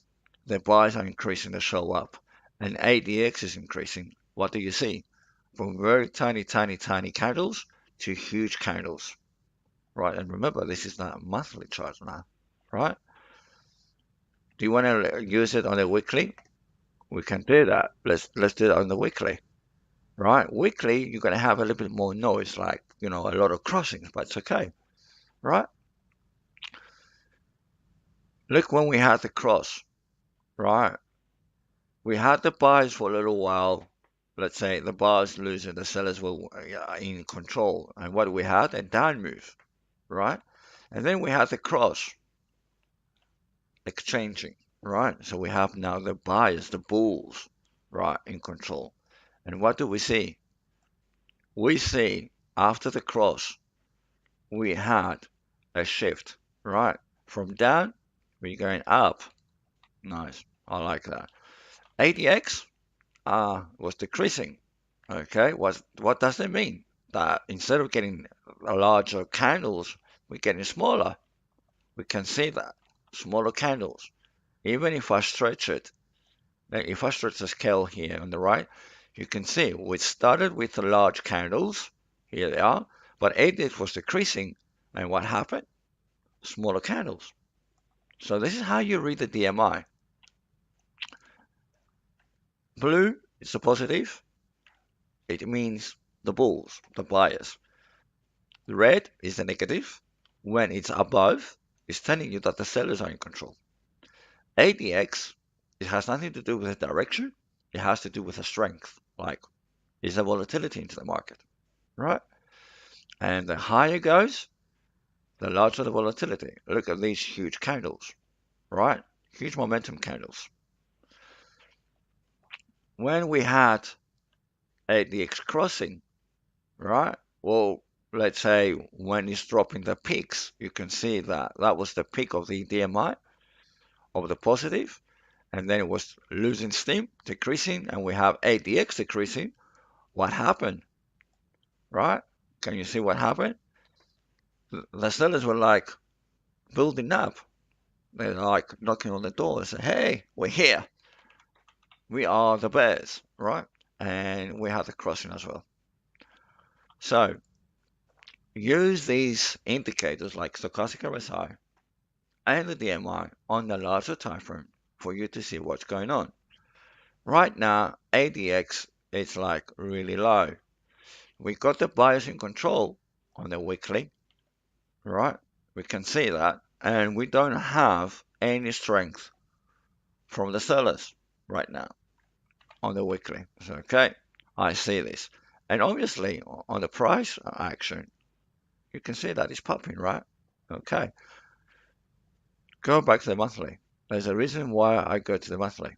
Monthly, you can see that DMI, positive and negative, are almost very close to each other, right? Telling us they're not separating. So there's no separation between negative and positive. We have no volatility. Keep that in mind, right? You need to read this. Now, let's bring ASO, another little indicator. How do you read or how do you use ASO, right? How do you use the ASO? Again, blue, it's the positive, the buyers. When it's above, right, it's telling you that we have a bullish momentum, right? It's bullish, everything's going up. And when it's increasing, when you have that separation between blue and red, the positive and the negative, when you have a big separation, it's like the momentum build up. Okay. Now, when you reach into a top, and I'll do that with a line, when ASO is reaching the top and then is decreasing, it's telling you that this area here has been maxed out. This is the top, nothing more. And we have two peaks. And the second peak, if I zoom in, the second peak is like lower than the first one, right? So you've got the first peak here, and you've got the second peak, which is lower. I said, okay, you know what? It's losing steam. Let me see the price action. That's the first peak, and that's the second peak. It's telling you, this is it. It's the top. It can't go any further. It has no more steam to push, right? And then you have the cross as well. And it's like, you know what? We lost it. We're going down. Who is taking in control? The sellers. We know this. We're going down, right? Now, when you have the red one reaching the peak and moving away from that peak, what does it tell us? That we reached the bottom, right? We reached the bottom. After that area here, that was it. That was the end, right? That was 15K. And it's telling you, we're going up.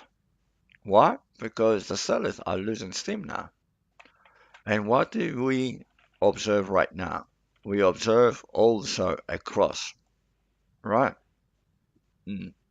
So what happened? They're trying to push up, right? Cap down a little bit and it's trying to push up a little bit. Okay, no problem. Now, what we need to pay attention is we need to see the separation and how far the blue will come, right? And that will, when you're going to see the blue one turning around and pulling away, you're going to know that will be the top. It's going to be here, it's going to be there, we don't know. And what is going to follow? It's going to follow the drop, right? So, you've got an indicator on a monthly basis, right? Let's bring another indicator, the RSI. This is a monthly RSI. It has been observed in general that when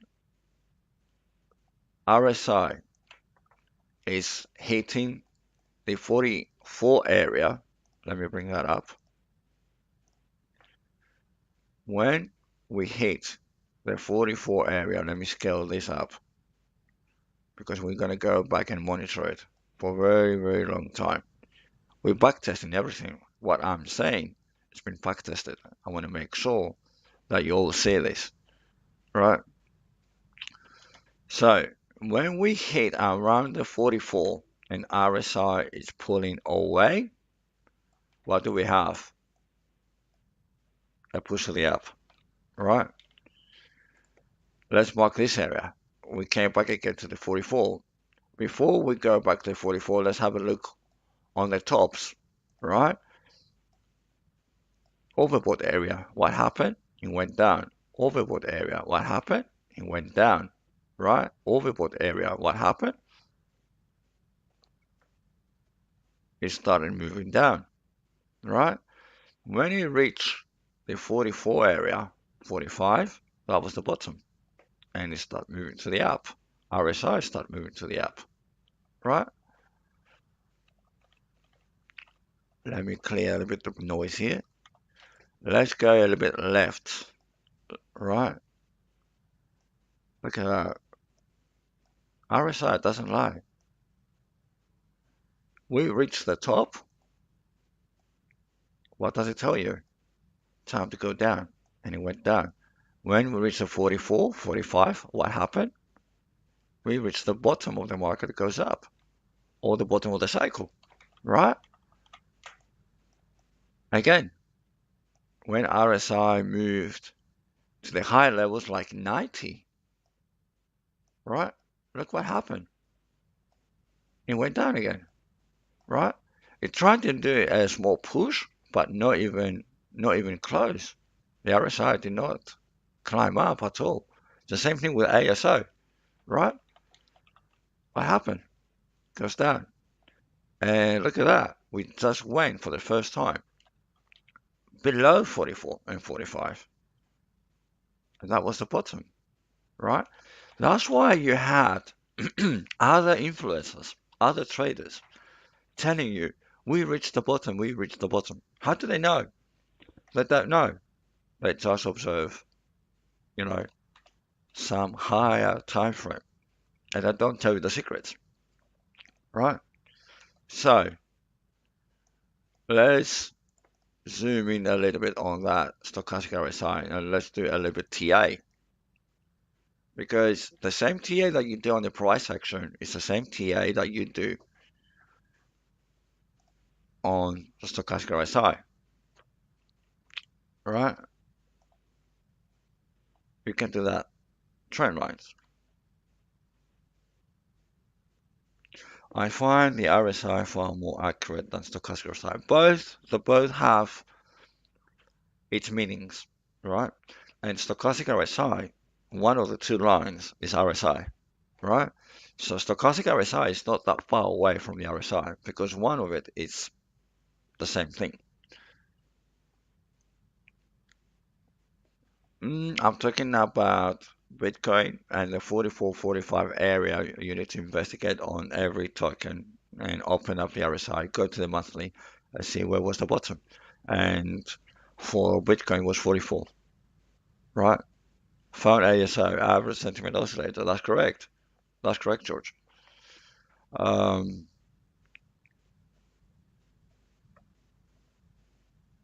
Someone is asking, okay, I've got a lot of questions there.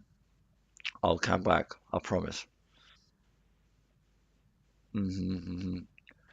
Lots of comments. I love them. Keep that chat going alive. Um,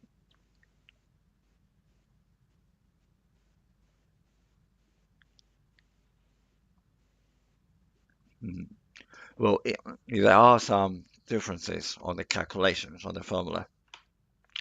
Also, I would like you to see that this is your high, this is a low high, and this is low high. Yeah. So far, you keep on printing low highs on the stochastic RSI, right? And let's say this is a base, right? So this is a base here. That's a very straight line for a brush. I'm impressed. So now your question is, what's going to happen with that RSI? Is it going to break that level, or is it going to bounce and come back down? Right? So I like to see you do this kind of TA and use these indicators in these large time frames to keep you in control. So when you see these kind of price actions and pumps like this that we had on Bitcoin, and people going crazy, and they were searching on the internet to find out why this happened. What's the story behind it? It doesn't really matter. Bring up the indicators and have a look what is going on, right? Bring this up. Um, and I'm telling you, keep the basics. RSI is keep on printing lower highs. Maximize it, right? And have a look what the RSI is telling you. Bring that line here, bring another line here, and say, listen, this is a top. Can you break it? Right? It's giving you a lower low, right? Now the question is, will you give me equal high? Are you going to break the high? Are you going to break this resistance? Or are you going to turn around and give me, let's say, a little bit lower high or equal high, if you want to call it, and then lower low, and then come back to this base, right? I got some rejections in these areas. Will you respect that area, or are you going to break it? What's going to happen, right? So you can do the TA on the stochastic RSI, on the RSI, on the ASO, on the DMI, on the volume, you name it, but use them on the larger time frame. All right. Now let's hide the indicators and let's have a look even on the daily. Right. Let's get more nicer price action going on here. And I've said that before. I can hide all the areas, all the horizontals, no problem. They're going. Let's eliminate the noise here. I'll show you later how you're going to find them. Let's eliminate the noise. Forget about that. Forget about that. Right? And I'm going to leave just one trend line. And that trend line starts all the way from the 15, right? 16K area on and onwards. Right? If I bring a Fibonacci from all the way from that very bottom all the way up to the top, to the highest point, which is around 32-ish, right? We haven't done a full retracement yet. We came all the way down to 38. It's here, but we haven't done a full retracement yet. So when I see tokens coming back to 38 and bounce, I'll wait for another try on the way down, right? So I'm still waiting for that price action to come down into that gold zone. I keep on saying that. I say, listen, I'm very bullish. Bitcoin is very bullish. I am bullish, right? But it has to do in a nice corrective manner. It has to correct itself. Somehow it has to. I don't know when, but it has to, right? Look, it went up, it came down. A nice correction. Let's bring that Fibonacci back there, right? Let me minimize that Fibonacci there and say, listen, what about the first try? How far did it come down, right? It came down by 50%. What if I use the second highest, almost into the gold zone? And I said, you know what? You didn't reach the gold zone, and now you're trying to push up. Okay, fair enough. You haven't retraced completely. Then it's coming during the second wave, right? This is the first wave. Let me zoom in a little bit. This is the first wave. They do a retracement almost to the 50 area. Then a second leg. Now I took this very bottom to this very high. How far did it come down? 38. Again, right? Can I take individually the waves? I can, of course I can. Let me measure that wave on its own. What did it do again? The 50. Again, it's not enough. He hasn't done yet the full retracement. It touched the 50 and turned around. We've seen that again. I've seen that before, right? Let me move to the last wave. This is the last wave. And let's measure the last wave, right? The last wave, it came down to the gold zone, right? Bypassed the gold zone on the last wave, and it's having a big fight going on here, right? So, okay, that low hasn't got broken. It withheld. So, okay, that's good news. We had, let's say, more than proper retracement on the last wave. This is good news. Let's use the full wave all the way from the bottom, all the way to the top, right? What do we see? Again, a pattern that plays out. 38, right? I was like, okay, you know what? You haven't retraced yet. I'm still waiting. I'm still waiting. Now, it's pushing, right? That's the high, lower high, equal lows, and then it decided to turn. No problem. High, high, high, high, high, high. But compared to these highs, right, we're still equal. We just hit these equal highs. Let me clear this. Let's do a line from here to there. You see? So currently, we are reaching to these levels. Will it have the strength to come and hit that trend line and retest it and go down? I don't know. Maybe. Right? But yet, it hasn't done the full retracement. The retracement is all the way down here. Now, another confluence is I have a trend line, a huge trend line that comes all the way back from where? February 2019. And that price is around 3,500, right? And I got a trend line all the way back there. Came down, break it, target the second trend line. Be careful what I say. It broke the first trend line, it target the second trend line, right? And the same thing happens here. It broke the first trend line. The question is, will it target the second trend line? It did it before in history. Nobody was expecting to break that trend line. It did. It targeted the second trend line of that region.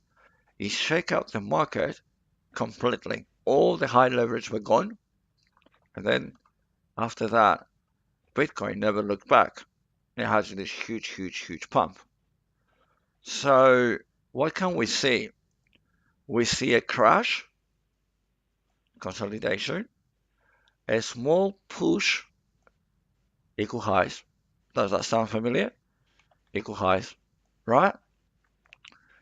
And then it did a small shakeout, market clear out, right? It's like when the animals they get out of the water, they're shaking out, the skin to throw out the water. This is what the market's doing, shaking out all the high leverage, right? And that was a pre-market, so to say, a pre-bull run show off, right? The bulls are here. And all the retailers got excited. They got in on high leverage. The market dumped them, right? It has to do that. When they see high leverage, they're going to dump it. No question about that. And this is what I'm expecting. So, this is a nice bull run, a small one, phase one, as I call it. The bulls are showing up. I said, listen, we're here. And I'm expecting to come down and do a shakeout, right? Maybe a small fake out and then come back. The trend line is weak because not enough touches. Which trend line is that? I'm on the daily. If I zoom in, look how it's reacting, right? I got the starting point there. You can say that we have the same direction. Then it's pulling away. It's coming down into the same area, the same region, right? Then it breaks it. I got a retouch of these levels. I got a retouch of these levels. I got another retouch there, right?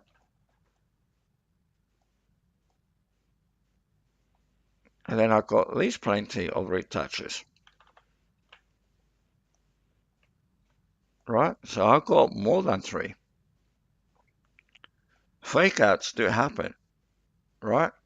Fake outs do happen. I expect them. So I don't keep on changing the direction of the trend line. I got my atlas here. That's why I call it atlas, right? I got my atlas that comes all the way back to 2009, right? And then I see where price action it was acting as resistance and where it was acting as support. So that's why my trend line goes through these levels. And that was acting as support, right? This is how I use trend lines. I need to see places where the price was acting as a support, right? That was a support. That was a support. That was a resistance. And after that was a support, right? And that's a support. So I'm quite confident about that trend line of mine, right?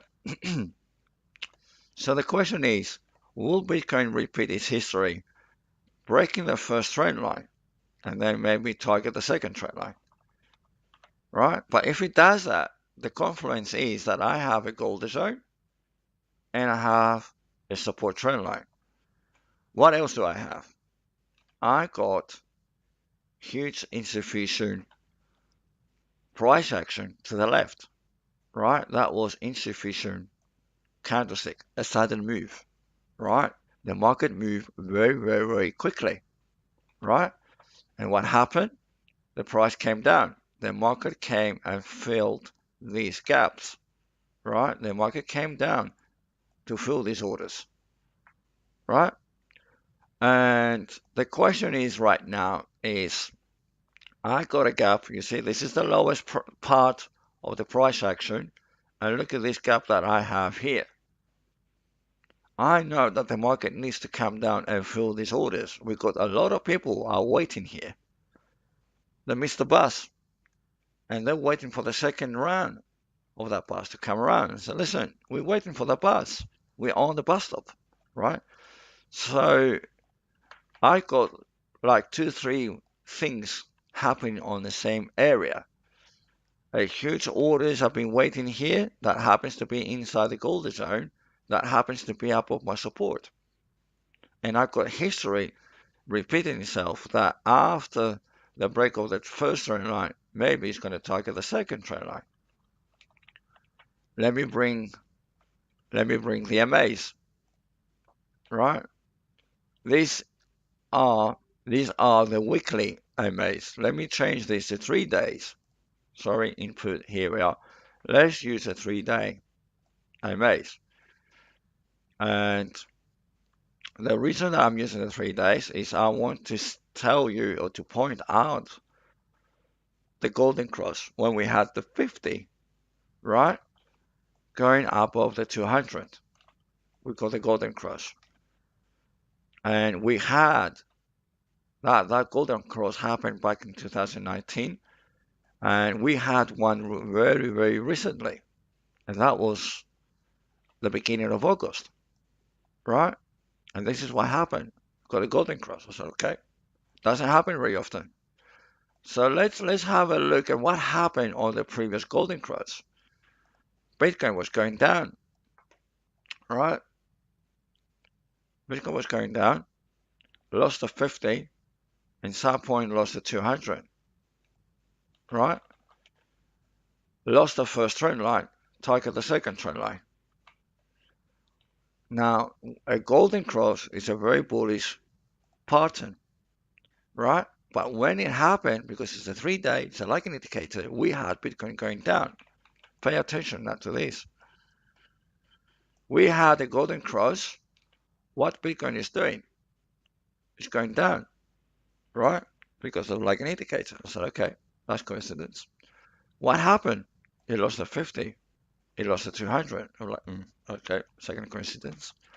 And what else? It lost the first trend line. I'm like, okay, right? So the question now is it going to complete the pattern? It's going to do the, it's going to do exactly the same thing? Maybe, right? So I just keep an eye on it. So let's go to the weekly. Use the higher time frames to your benefit. This is how you're going to tackle your enemy, right? And see what are the MAs. How do we use the MAs? We use the MAs as, let's say, dynamically changing trend line according to the price action. So my trend line is a very straight line. It has a starting point A and starting point B, ending point B. So it goes in a straight line. But AMAs, right, they are dynamically changed because they keep on calculating the past data. And I was like, okay. So how do we see them? We see them as a support resistance, right? Let's have a look at the past. Look at that. Let's have a look. What's going on? It lost the 15, it lost the 200, and then it reclaimed. So 200, a little bit it lost it, but you see the bodies right above the 200. Nice. Target of 50 goes above. Now, 50 is supposed to act as resistance, but it's acting as support, right? Bouncing, come down, off she goes. And the price action is moving away from the MA. I'm like, okay, cool. It comes down, and what the MA is acting like? Support. We've got another bounce. Comes down, support. Bounce off, right? Then comes down, penetrates, goes through, but it closes above. That was a warning. That was the uh-oh moment, right? I'm like, oh, what's going on here? We've got price action goes under the 50, right? Deeply. Comes down, acting as support, and then finally it lost the level, right? Comes down, and now the 50 MA is acting as resistance. And you can see that it's dynamically changing. Now, what do we have? We have 50, we lost the 50 and we lost the 200. We hit the bottom, comes up, the 200 is acting as a resistance, comes down, finally breaks the 50, breaks the 200, and now what happens to the 200? It's acting as resistance. Sorry, as a support, right? This is a support. It lost a little bit, and now the 50 was acting as support. I said, listen, you're not ready yet. You're not going down anymore. All right? And this is the weekly. How many days do we have to close the weekly? 2 days or 3 hours. Right? It's Friday towards Saturday. Right? We are Saturday today, officially, on my time zone. So we got until Monday morning, right, to see what's going to happen on this price action. Is this price action going to stay above the 200, or is going to act as resistance? It's going to come down. So the question is, by Sunday night, early hours on the Monday, is this 200 is going to be a resistance, or is it going to be a support? Right? And again, on the monthly, let me close the EMAs. We've seen enough. Bring up the indicators, the big boys, right? And see what is going on, right? Will that new price level of that stochastic RSI, will it break it? Will it print a high high? Let me bring a line so that everyone can see. Line, line, line. This is a top. Will it break it? Or will it get as a resistance? Right? So you need to see if RSI is going to break this level, and price action, it needs to break the previous highs. And this, ladies and gentlemen, with this kind of approach on a weekly and a monthly, you can see what's going on. You've seen the Fibonacci's, you see the trend lines, you see the patterns, you see the history, and now you have a clear understanding that you don't need to panic.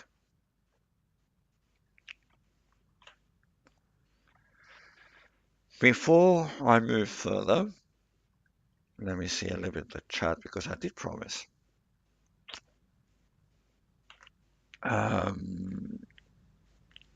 Never use a DMI. It's about time you can use it. And let me know if you understand it or not. Mm-hmm.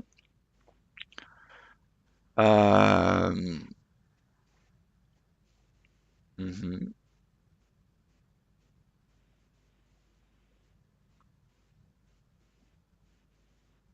Okay, some of the questions I say, what if some of these tokens, they're not going to come up on the next bull market? Well, you've got two kind of price actions, right?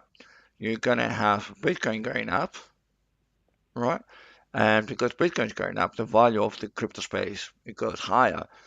Automatically, the alts will follow, right? Maybe not on the same rate, but will follow because Bitcoin is going to drag them up, right? Because of the value.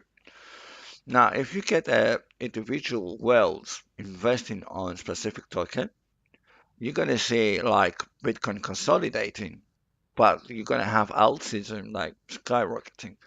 This is individual cash flow that is moving away from crypto like Bitcoin, moving towards a specific altcoin, like maybe Phantom, maybe Render, maybe Ape, right?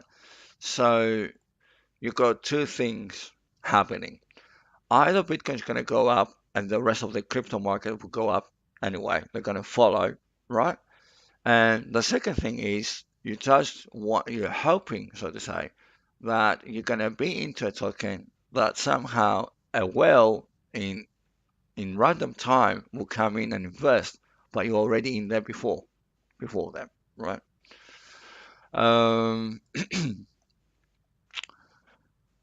So don't worry about if Bitcoin's going to go up, the rest of the market cap will go up. What is the DMI indicator? The DMI indicator is the splitting information from volume, right? DMI has like a little bit more intelligence that gets all the information from volume. You can see if you have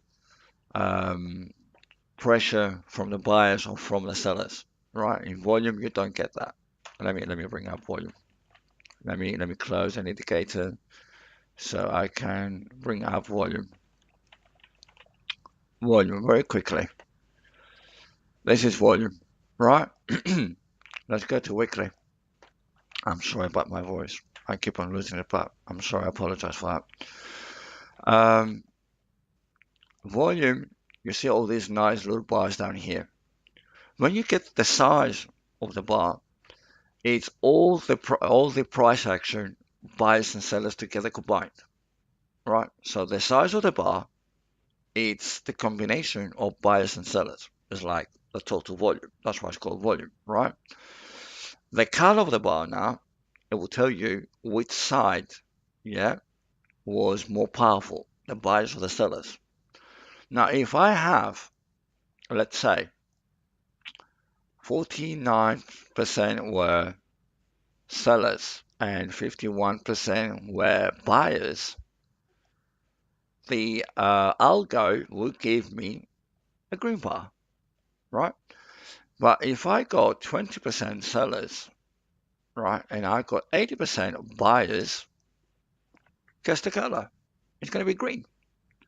So when I get a green or red, whatever it is, you don't know the percentage. Okay, it's green, but how far? I mean, how strong was it green? People will get the mistake and say, "Oh, look at the size of the bar. It's huge." Yeah, but it's not all green. It's like a fight between buyers and sellers, right? All together. We got buyers buying for 10 million and you got sellers selling for 5 million. Obviously, the buyers won by 5 million, right? But you don't know that percentage. So volume will not give you that information. DMI, however, it does. And when you get the negative and the positive lines going opposite, right? And the wider it goes, the separation, right? That means the wider the separation, you can see who's winning, like the buyers and the sellers. And there's one, the magic about the DMI is you have the ADX, the white line. ADX doesn't give you direction, it's giving you strength, volatility. So if the positive is above, right, and ADX is increasing, it's telling you that the buyers are winning by a large difference from the sellers. When then positive and negative are very close to each other, you know that's equal fight, right? And you're going to see that ADX is like a flat line, no interest there.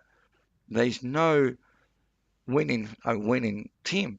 And this is like the 49.51 example. But when you have ADX increasing, you know that you're looking on a different ratio, right? So that's why I like the DMI is like the indicator that has more intelligence into it, right? I have nothing, against with volume, but just understand what it represents, right? Daily. Let's have a look on the daily. Now, daily. Don't forget to read the candles. Read the candles. What do you see here? Huge price up, huge wick. What does a wick tell you? Right? It's telling you that there's a lot of selling pressure. Second push, large wicks again. So I know this level here, let me mark this right there. So I know these levels here have a lot of pressure. What's going on here? There's a lot of pressure, right? And the second line that I would like you to see is that one there, right? That one there. Let's put nice little warnings there for you. And let's put a warning, right? That's a warning level. What's going to happen? And that will be another warning level for you, right? Let me put another warning there.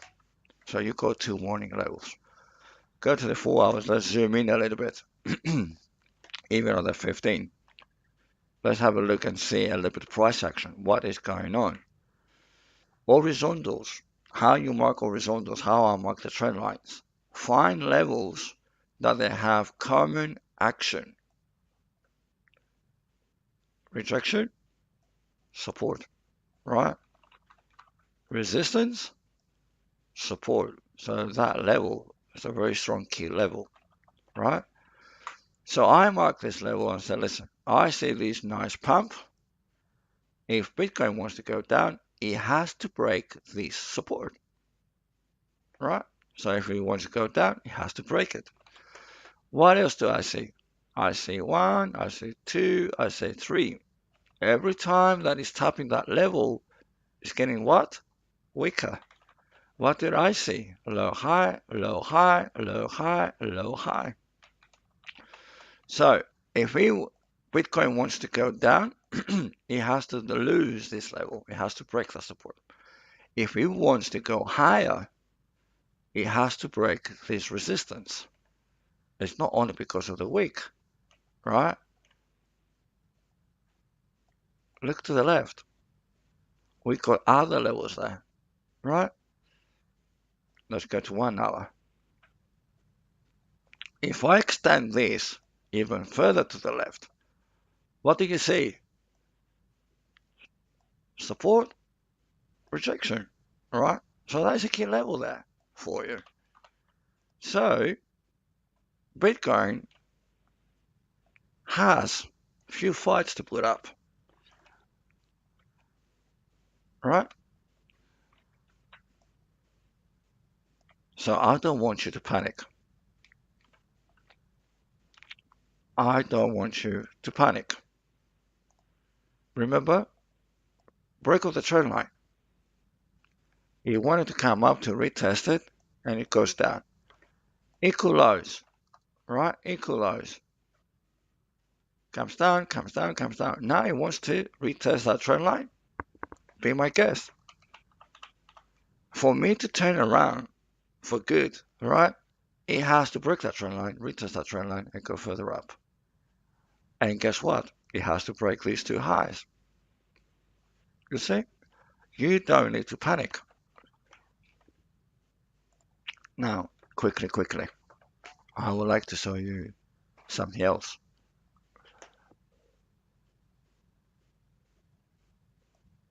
This is Atom against Bitcoin on the weekly. Let's bring up only stochastic RSI on the weekly. Am I on the weekly? It's on the chart. I'm on the weekly. Good. Let's minimize all the rest of them. I leave RSI as well. Let's bring RSI up, please. Here we are. RSI and stochastic RSI together. Remember, when you have minor major Atom against Bitcoin, you can find these on a spot, right? So, the lower it gets, and you have now RSI below 20, right? And stochastic RSI is trying to come down. Look at the fast. The fast is nearly at 11. It's trying to break the 10. So when you have stochastic RSI crossing below 10, that will be the time for you to buy the minor Atom.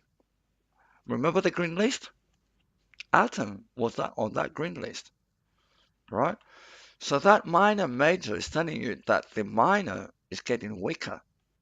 That is because Bitcoin is running, right? It makes sense. So Bitcoin goes up, the minor goes down, obviously on that chart. The lower it goes, right, the better for you to buy that token. So far, Bitcoin is outrunning now Atom. Oh, look at that. Oh, that's better. Right. Look at that. Let me zoom in a little bit. It broke the common lows, right? These are the common lows. It broke that. And it's giving us another target. Maybe it wants to come down here. Be my guest. Look at that huge gap there. Has a gap there, right? Will it target that area? Be my guest. I'd love to see it come down to these areas, right? So it's approaching the order block, so to say. Here's the order block. It's approaching. Let me get that very nice. So I got an order block there. Look at that. It's inside the order block. Oh, sorry. I overextended. I beg your pardon. Here it is. So yeah, it does getting close to that order block. Right? 1, 2, 3. And it has a fair value gap as well. So a fair value gap, it's the distance between number 1 candle and number 3. So now, let me call that fair value gap. And let me call that order block. Here it is. Now, what is a fair value gap? Once you identify the order block, that pin bar, you need to take the highest point of the number 1 and the lowest point on number 3. So this is number 1, this is number 2, this is number 3, right? So that up to there, including the wicks, that level there to this level is my fair value gap. Let me bring the rectangle. You see? the highest of the first one with the lowest of the third one. If there is a gap, we call them fair value gap. And that's my order block. Right? And what do you expect? I expect that it's going to bounce from these levels. But we are looking on the weekly right now, right? Look what RSI is telling you. Oversold. Now it's interesting. When was the last time you went oversold on that chart? Somebody asked me, is 44 for everyone? It's not. Look at that. Look at the lowest points. That was the lowest point. It goes up. Another low point, right? Around this area. A vertical line. Make it easy for you, you see? It's telling you that was the bottom. So every time it was reaching the 30 mark, it was turning around. This time it's under the 30 mark. We are down to 22. And we had a 21.8 around 22, right? It doesn't happen very often. That happened back in 2019, right? So that chart is going to give you a great opportunity for you to buy Atom against Bitcoin, right? And when Atom will start running Bitcoin, you're going to hold that Atom. And when it's going to turn around, when the stochastic RSI is going to be at the top, when RSI is going to be on the top, right? And you get a crossover, that was the time for you to sell Atom. And the exchange automatically, when you sell Atom, will give you a Bitcoin. And while it's going down, you're holding Bitcoin. So that means all year round, 365, you're holding crypto, either Atom or Bitcoin. Not stables.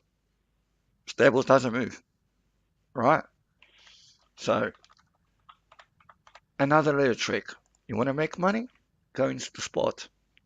Use the futures and the leverage as a tool for you to make a little bit money.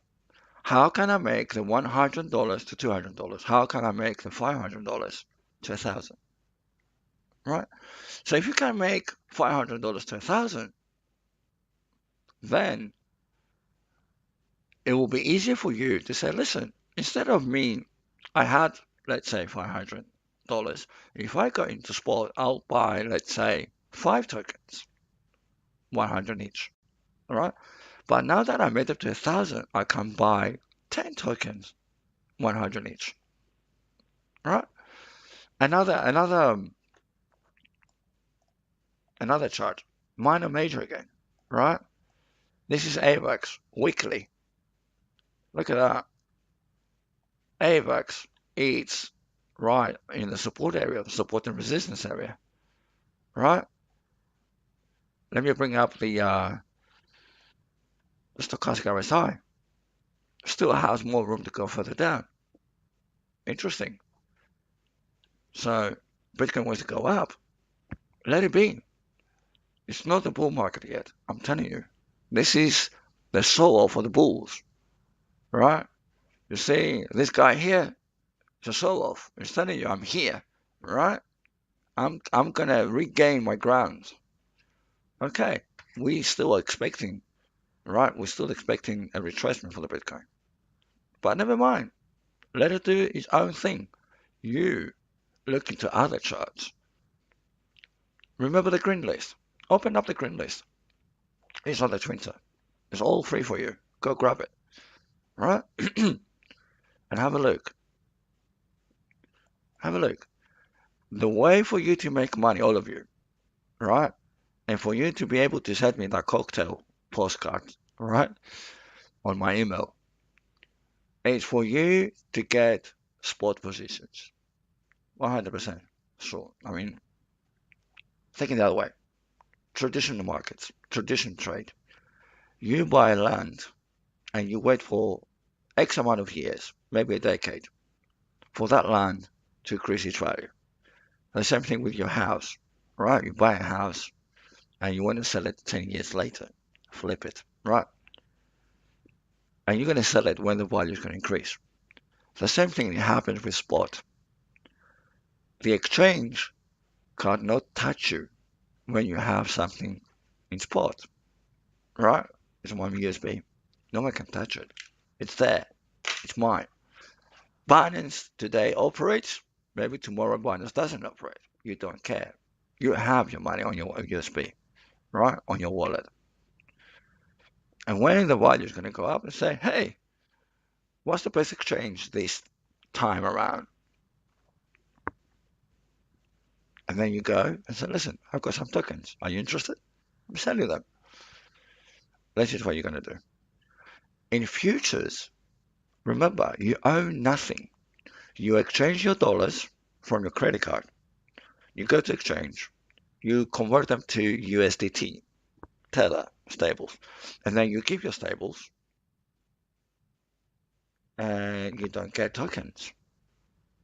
You just get a position in dollars and you are taking advantage of the price movement in percentage for you to get out with dollars. No tokens involved. So you own nothing, right? And when you're using high leverage, the exchange can see that. And every now and then, like every day, they have this daily meeting inside the exchange. And they're going to ask all the IT managers there, guys, how many users we've got online, like opposite positions? We've got like 2 million positions up. Okay, good. How many are long? Long question. We got around 10 million. Okay. How many we got in short? We got about 5 million short. Okay. So the longs are going to cost us more. Yes. On the high leverage? Yes, they are on the high leverage. Why is that? Because the market's going up. So if these people are winning a lot of money on high leverage, that means it can easily turn to 100 million, right? But if I go down short, I only pay 5, right? Right, okay. Short the market, right? And then you see a huge wick. Not body, wick, right? And you see it on futures, but you don't see it in spot. And then what they do, they liquidate all the loans. And these people here get very excited because the price is going down. Yeah, we make money, right? They get excited. Also, they get greedy. No, it's not the time for me to get out. Let it go, let it go. It will go further, it will go further. Right, and what happens? The market turns around. Why? Because you got a wick, not the body. Right? And then what happens? They liquidate both. Who got the money? The exchange did. No tokens involved. No tokens. No Atom, no Solana, no DOT, no ADA, nothing. Dollars to dollars. They grab the money. And you run out of money. You got liquidated. Or you got stopped out.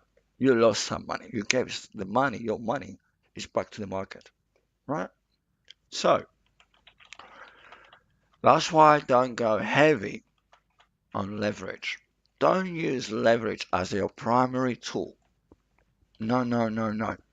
Right? Don't throw your money. If you want to throw money, I will give you a friendly advice, not a financial advice, but a friendly advice. Go to your local charity and give your money, and then your money will be given out to things that is more important than throwing out in the market. Help a poor child, I don't know, maybe help a family, whatever. You find a better use of that $100 that you're going to throw out. And you see, I mean, I'll show you how greedy people can get. Let's go to CoinGlass very quickly. Let's go to that magic tab. It says liquidation, and let's have a look what happened on the last 24 hours. Let me zoom in a little bit. Let me zoom in. No, I don't need the application. Thank you very much. Can you all see this?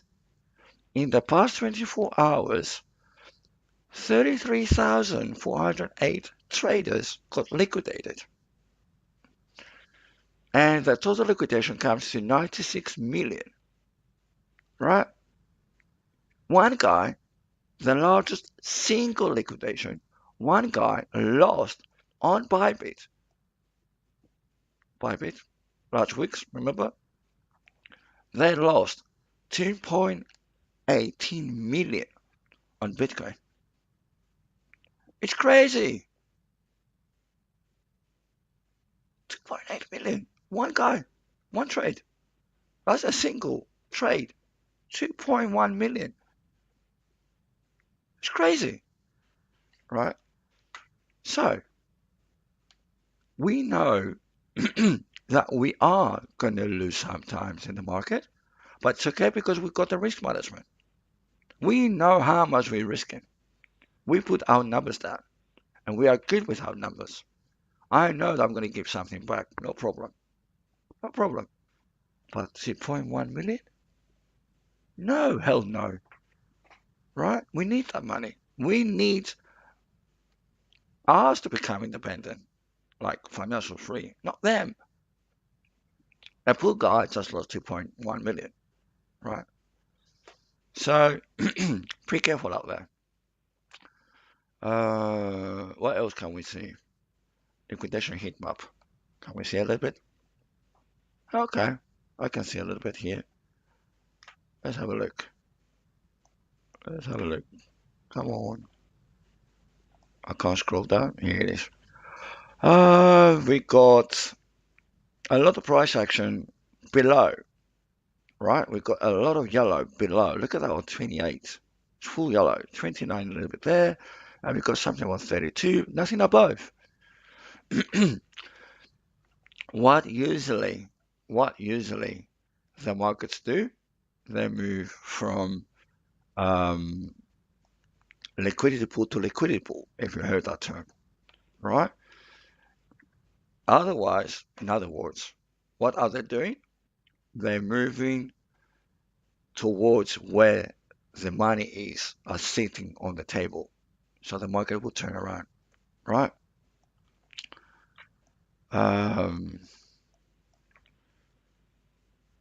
What else can I say? What else can I say? You know the strategy. The strategy for you to make a lot of money is for you to buy on the smaller tokens. Matic. Let me zoom out on Matic. Look at that Matic. Matic touched the trend line, and what's happening? It didn't break it. Most likely, it's acting as what? A resistance, right? Resistance, right? So when you see a price action approaching a resistance trend line, the first thing that is going to come up to your mind is, you know what? It's going to get rejected. It's very rare that it's going to break the trend line on the first go. It can happen, but it's less chances that can happen. The most probable thing that's going to happen is going to get rejected. That's why we call it resistance anyway, right? We don't call it a resistance line because it got broken the first time. Makes sense, right? So, a lot of people will have this mentality. New traders, newbies, listen up, right? When they see this trend line, they go crazy and say, yeah, let's go long, right? And they believe that they have this Midas touch, and they're going to break the trend line and they go early. They go in. And then they're going to brag around to us. Oh, look at that. I caught that before it got broken. I knew it. You knew nothing. It just happened for you to be lucky, right? And we are not trading according to luck right now, are we? So, if that is going to approach the trend line, you say, listen, 80% of the time, I expect that will bounce off. So I'll do a short. Where is your stop loss? Above these highs. Okay, I see you. Now, if you're looking on a larger time frame, you may use that as a stop loss. This high, right? It will take a lot of move to break it, retest it, come all the way up there. It's a lot of space. Huge safety, huge stop loss. But me, frankly, I want to get out. If it's invalid, I would like to get out as soon as possible. So I will expect to go short, right? And my stop loss is going to be sitting above these areas, right? Cool.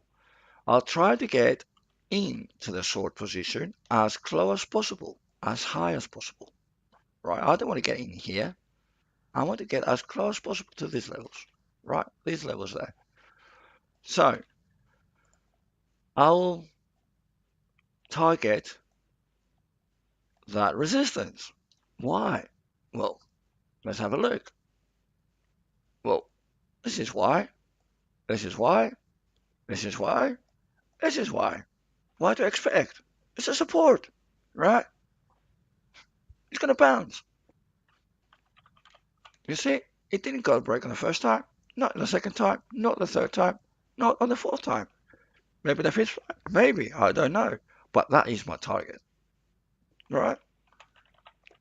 So, when you see resistance and support, see them as the bounce area. I'm going to get there, and I expect I was going to get bounce. It's simple as that. Keep that in the mind, right? Don't think you're going to outrun the rest of the traders, all the market makers, all the exchange. And they say, listen, you know what? I'm going to go long from here. No, this is a newbie mistake. You want to go long? Try to get long from here. From where? From the support, obviously. Remember, support is going to bounce. So that is my long entry. Where is my target? Here. And what do you expect? A bounce, right? Now, if he wants to go above, it can, right? I have no stopping powers. He has to break. First condition. I mean, let it become clear. First condition. Where's my finger? Ah, here's my first finger. Right? First condition. Retest. Second condition. Right? And then I call it the breaker structure. Third condition. Three conditions I have. Right? And that is my extra third condition. Break, retest, and break that high. Convince me that you are going to break this high. Because multiple times we got the break, we got the retest, goes up a little bit and then comes down. It never break the previous trend. How many people got trapped here? Many. If you put that third condition in play, you know what's going to happen? You're going to minimize even more for you to get the fake out, right? Instead of going up there, it's going to come back. You're going to minimize that. Three conditions. Same thing applies below. Break it, retest it, and break that level. Right? You want to go short? Make sure that you go short from here. If it breaks it, fine. Retest it, okay. Goes further down, I'll carry on. Right? Entry for long goes all the way up. It bounces off. Then you're going to say, you know what? Maybe I should take profit. Right? As simple as that.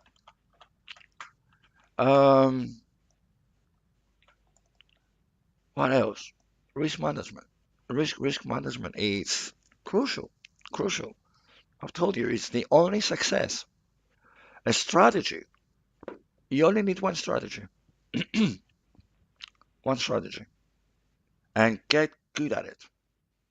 And don't change the rules for no reason. You got a strategy, you got rules. These two will give it a routine. I keep on doing the same thing. Right? Becomes a habit. Crucial.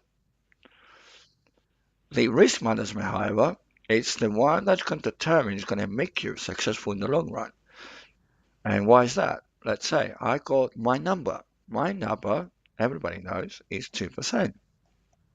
Right? That means that every single trade that I get in, it is not 2% of my trade, it's 2% of my capital as risk, as loss. That's how I do it. and I'll explain to you. And before I do that, there's a question here. Will you look confirmation on smaller time frame? Now, if my style is me trading in 4 hours is enough. If your style is for you to trade on 1 hour is enough. The only difference that gives you a smaller time frame or a larger time frame is a different stop loss. And people can ask me, okay, can you explain this? I will explain this right away. I'll use, this is the 1 hour. So if I wanted to enter here, for example, let me grab that brush. If I wanted to enter here, where will I be my stop loss? On the previous low, right? Good. This is a 1 hour. 1 hour. Right? This is a 1 hour SL. Right there. That's my entry now. Let's now move down to the smaller time frame. Let's go down to 15 minutes. Haha. What do I see? This is my entry. Where is my previous low? That one there. Nice, lovely. Right? That's my stop loss. Now that is my 15-minute stop loss. 15M. Right? You know where I'm getting at? Let's go to 3 minutes. Right? 3 minutes. This is my entry. I say, you know what? I'm going to use that stop loss there. Right? And let's make that 3 minutes. And I'll use that green as my entry. So you see now what's going on with the different time frames? The different time frames, it will give me more detailed waves, more candles for me to read the waves. So I've got different levels to work with. So I got like 2 time frames when I'm working at. I'm doing my 4 hour as my overview, and I got my 15 minute to do my entries and my exits, and my TAs and my calculations and my risk, everything. Why 4 hours? Because I need to see where I am. Right? Oh, okay, now I see that. I'm on a downtrend with a common base, and it's getting squeezed up. So I am on a descending triangle. So I need to know this. Okay? So what's the idea? We're downtrend. What kind of positions do I look? Short, obviously. It's going down, right? No evidence that it wants to go up yet. No evidence. It's going down. Since when? It's going down since July the 14th. Right? Why do I want to go long? It doesn't go up, it goes down. So I look for short opportunities. So that's why you put the 4 hours. It's like right in your face. We're going down. You look for short opportunities. Okay? Then you zoom into the 15 minutes and say, okay, let's do my TA. Right? Okay? The last few hours is going up. But in general, I do know that it's going lower. Right? Now, the smaller time frames will give you different stop loss levels. Now, if I wanted to go short, let's have a look. Let's talk about order blocks now. What's the time? 40 past 12. Who's next to me? Who's next? Who's after me? Let's have a look. I'm not running over anyone. I'm not running anyone, am I? Right now, no. Nick is going to be on next stream, which is in 20 minutes. Okay. I got a double slot. Good. I'm good. Good stuff. Right. So we've got time. Haha. Right. So where do you find order blocks? Right? Where do you find order blocks? You need to see. Let's go on the 4 hours. You'll find order blocks on the 4 hour. right? And where are the order blocks? The order blocks are always after a huge momentum is happening, right? So you have this down move, and then something happened that changed the direction. First criteria, change of direction. Something happened here that changed the direction to the down. Something happened here that changed the direction to the up. Something happened here that changed the direction to the down. Something happened here that changed the direction to the up. Something happened here that changed the direction down. Something is going to happen here, direction will go down. These are order blocks, right? Order blocks are to be found on the change of the direction, like a very solid, crucial event, right? That's the first criteria, right? Second criteria, what do I need? I need to see momentum. I would like to see momentum building up. Small candles, yeah, okay. Large candles, yeah, baby. Now we're talking, right? Another little thing that I need to see more than 3 candles. On the 4 hour, I would like to see more than 3 candles. Like my blue is my way up. Now why I'm using blue? Psychological factor. Red and green, right? Green is good, red is bad. Traffic lights. Green is go, red no go. Like red is danger, right? It's like all the very dangerous sign, right? It's red. Your stop is red. Your traffic light is red. Your no entry is red. So red is bad.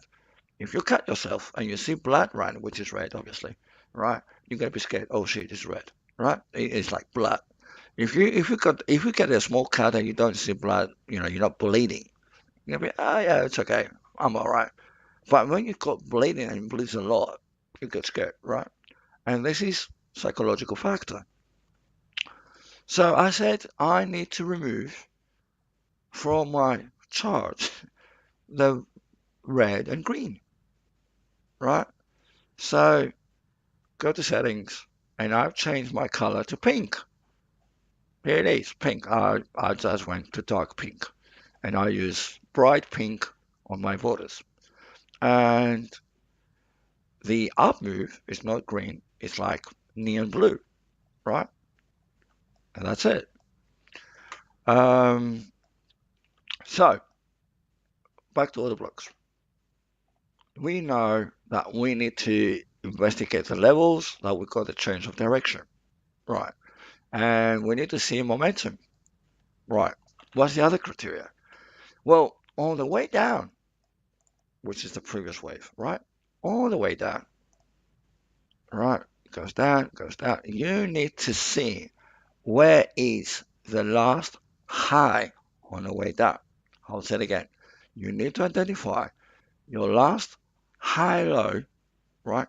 It's like it is a lower high, but on the way down, you need to find the last lower high. So that's a high, lower high, equal high, lower high. After that, it just went straight down. So that level here, it's a level that I need to mark, right? And I put a line. Here it is. I'll make it a bit thicker. It doesn't matter the color. Use any color you like, right? That is the line. And I said, okay, hey, change of direction. I got it. It's here. 2, momentum. I got some momentum. I got more than 3 blue candles. Good. Third condition, I need to make sure that I break the previous high on the way down. Right. Did I get broken? Yes, it did. A small parenthesis. You need to have a body. Right? You need to break that previous high. Let me zoom in a little bit. You need to break this previous high with a body. Do I get a body? I do get a body. When you get all these conditions, right? Then you're going to look out to see, to investigate, to identify the correct candle that is going to be responsible for that price action. Area. This is the area that I'm interested, right? All these candles there, the lowest candles. Let me remove my extension. I don't need extension on this example. Thank you very much. No extension. This is the area I'm investigating. And I need to find which one is the order block, right? The order block, usually, ideally, it's the one that it's a pin bar. Let me design it a bit better. Straight line. Oh, come on, Thales. You can't do a straight line? Here it is. And you have a small body like this, right? You draw it there, like a kid in a kindergarten. So this is a pin bar. This is the one that we're looking for, right? Now, color. Ideally, we want the opposite color of the direction. So it's going up. So my color is blue. So I'm looking for a pink one. So I mark these areas, right? That's my area. Let me go down to 15. Order blocks are to be seen on the 4-hour, refined on the 15. That's it. You don't go to another time frame. 15. We are in crypto. If you're going to study a little bit of ICTs and smart money concept, SMC, be careful because all these variations out there on YouTube and websites and stuff like that, they are based in Forex and stocks. Different volatility, different market, not the same. Right? Be careful. We are in crypto, more volatile. We got slightly different accent. Right? It's the same strategy, but different accent, different criteria. And that is, you're looking 4 hours to identify the order blocks and 15 minutes to refine them. Go to 15 minutes. Where's my little box? Where's my box? Where are your box? Here it is. Right. Here it is. Okay. Now, that is the 4-hour low high. Remember that? Now that we zoomed in the 15 minutes, we got extra waves. Got another low high, another low high, another low high. Interesting. I mark that area. Do I get the same thing? I get the same thing. All right. I'm looking for my order block. Which candlestick is responsible to change that trend line from down to the up, break that previous high with momentum. Look at that, huge momentum. That pin bar, it's the one responsible. Right? I said, listen, I see you. That's the one. Right? That's the one. The only thing, I'm not going to say worry me, but the only thing that I don't like is the color. Right? So that is my order block. Let me take that noise out. That is the moment when things try to change around. Something happened here. It pushed the price up. It didn't break the previous high, and it came down again to the same level. Right? Came down. Did it push up? Not really. It didn't touch the previous highs. So that's not an order block. That's not an order block. Right? And then comes down again. And it pushes up. And this time we got a momentum that breaks it. So here is the order block in this region. Right? Someone said good night. I'd wish you a good night. Right? I see a lot of chat going on. That's good. That's good. Much love out there. It's a lot. Impressive. Very impressive. Nick, I'm waiting for you, brother. I'm waiting for you.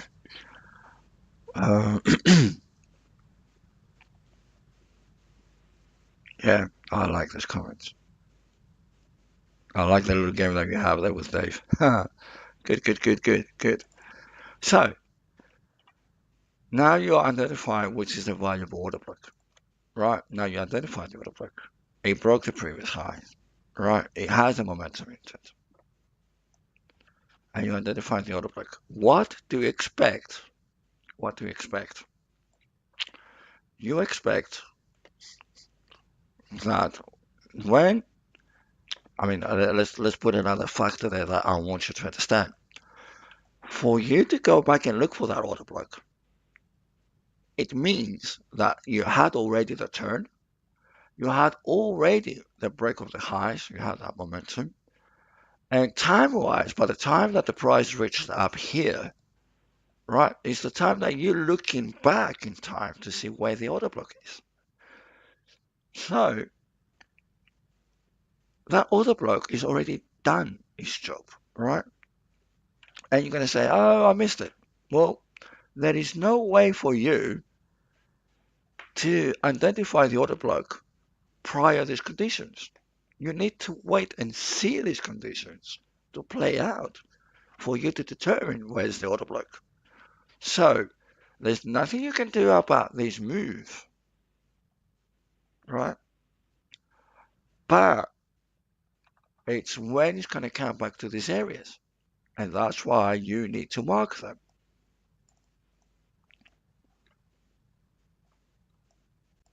I said, listen, this is an order block. Where's Matic? Matic. Okay, here it is. Here it is. Right? And what happens? What happens?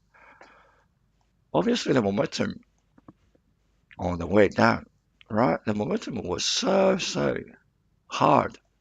It went through the order block, but it could bounce up again. But it's okay, because I was expecting a bounce. Like it went through. I do nothing. I just observe. But when it's getting back and you see this huge wick, I say, oh, you know what? There's a lot of buy pressure, right? It's going to come back up here and rejecting these areas. And what do you expect? A change of direction. And this is what happened. Came down and it gave you a new change of direction. Did it break it? It did break it, but it took a little bit more time to break these highs. Right? Let me reset that a little bit. Here we are. Remember, you need to find, right? You need to find a little bit all the way down.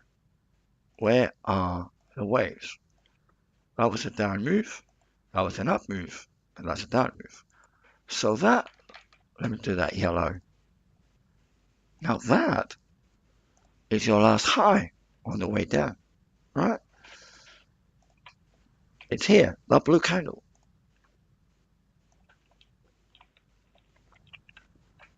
So that is your order block, right? And you can see it. It's there. And when you get that, you expect a retest of these areas. And this is when you want to enter. There's nothing you can do about the first time of that order block has been created. Here it is, right? I have a little trick for crypto, I'll tell you. But the approach is this. You need to see some price action, some confirmation that there's a momentum, there's a change of direction, it's breaking the previous highs for you to go back and look for the order block. But that order block now, it's sort of useless, right? The price has gone. And you wait when the prices come down and it's going to get rejected. And here it is. It's getting rejected. And you're looking, now that you're aware and you know the levels, you are looking for new order blocks.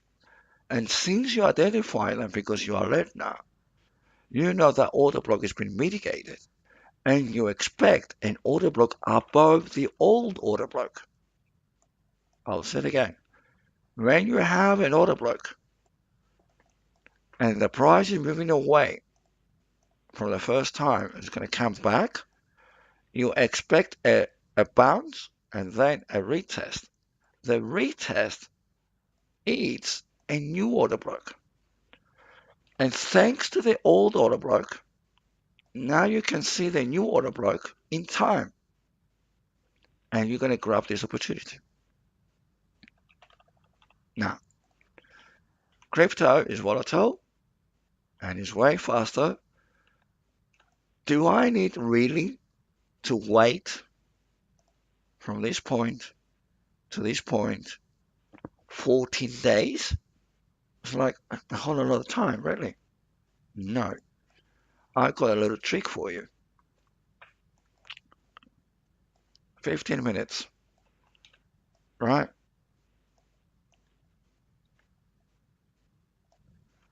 When I found a 15-minute order block, that is the order block on the 4-hour, refined on the 50-minute, I can go down to 5 and observe that order block. Let's go back to that order block. Here it is.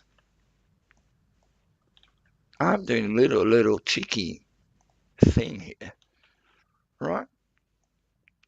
I use a smaller time frame,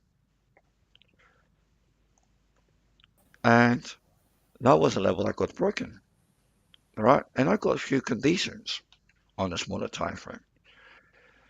That got broken. That led me to look for order block. I got momentum. I got the change of the direction. From downtrend, we got uptrend. We broke the highs, and that took me around this time. It took me to look out for order blocks. I found the order block. I said, okay, this is the order block. This time, on that nice little smaller time frame, look at that nice little red pin bar. That's the order block, right? And what is my strategy? I need, pay attention, an ABC pattern moving away from my order block. That means a corrective wave, a corrective price action moving away from my order block. That's my first condition. My second condition is I want price action to come back in a nice polite manner in ABC pattern. So Hey, two fellas. ABCs. But Sorry yes, to sir. interrupt. In about a minute, we're going to be swapping over to the new stream. Okay. I'll tell you that. Sorry for interrupting. I'm gonna. No, it's all right. No, it's all right, brother. You're more than welcome. No damage. So very quickly, ABC pattern away from the order block, ABC pattern on the way back to the order block. When you get these two conditions in play, that will be your entry. Very quickly, that's your entry. Stop loss outside of that order block. One step out. Entry, one step before the order block. That is your entry. You see that wick there? It touched that order block. In smart money concepts, they're using 50% of the order block. In crypto, we don't touch and go, right? So exactly 0 minutes. We need to swap over to another session. We're going to close this, right? And I'll be back to the new session with Nick to finalize my session and pass over to Nick. So don't go away. Just use the other link, right? I'll see you there.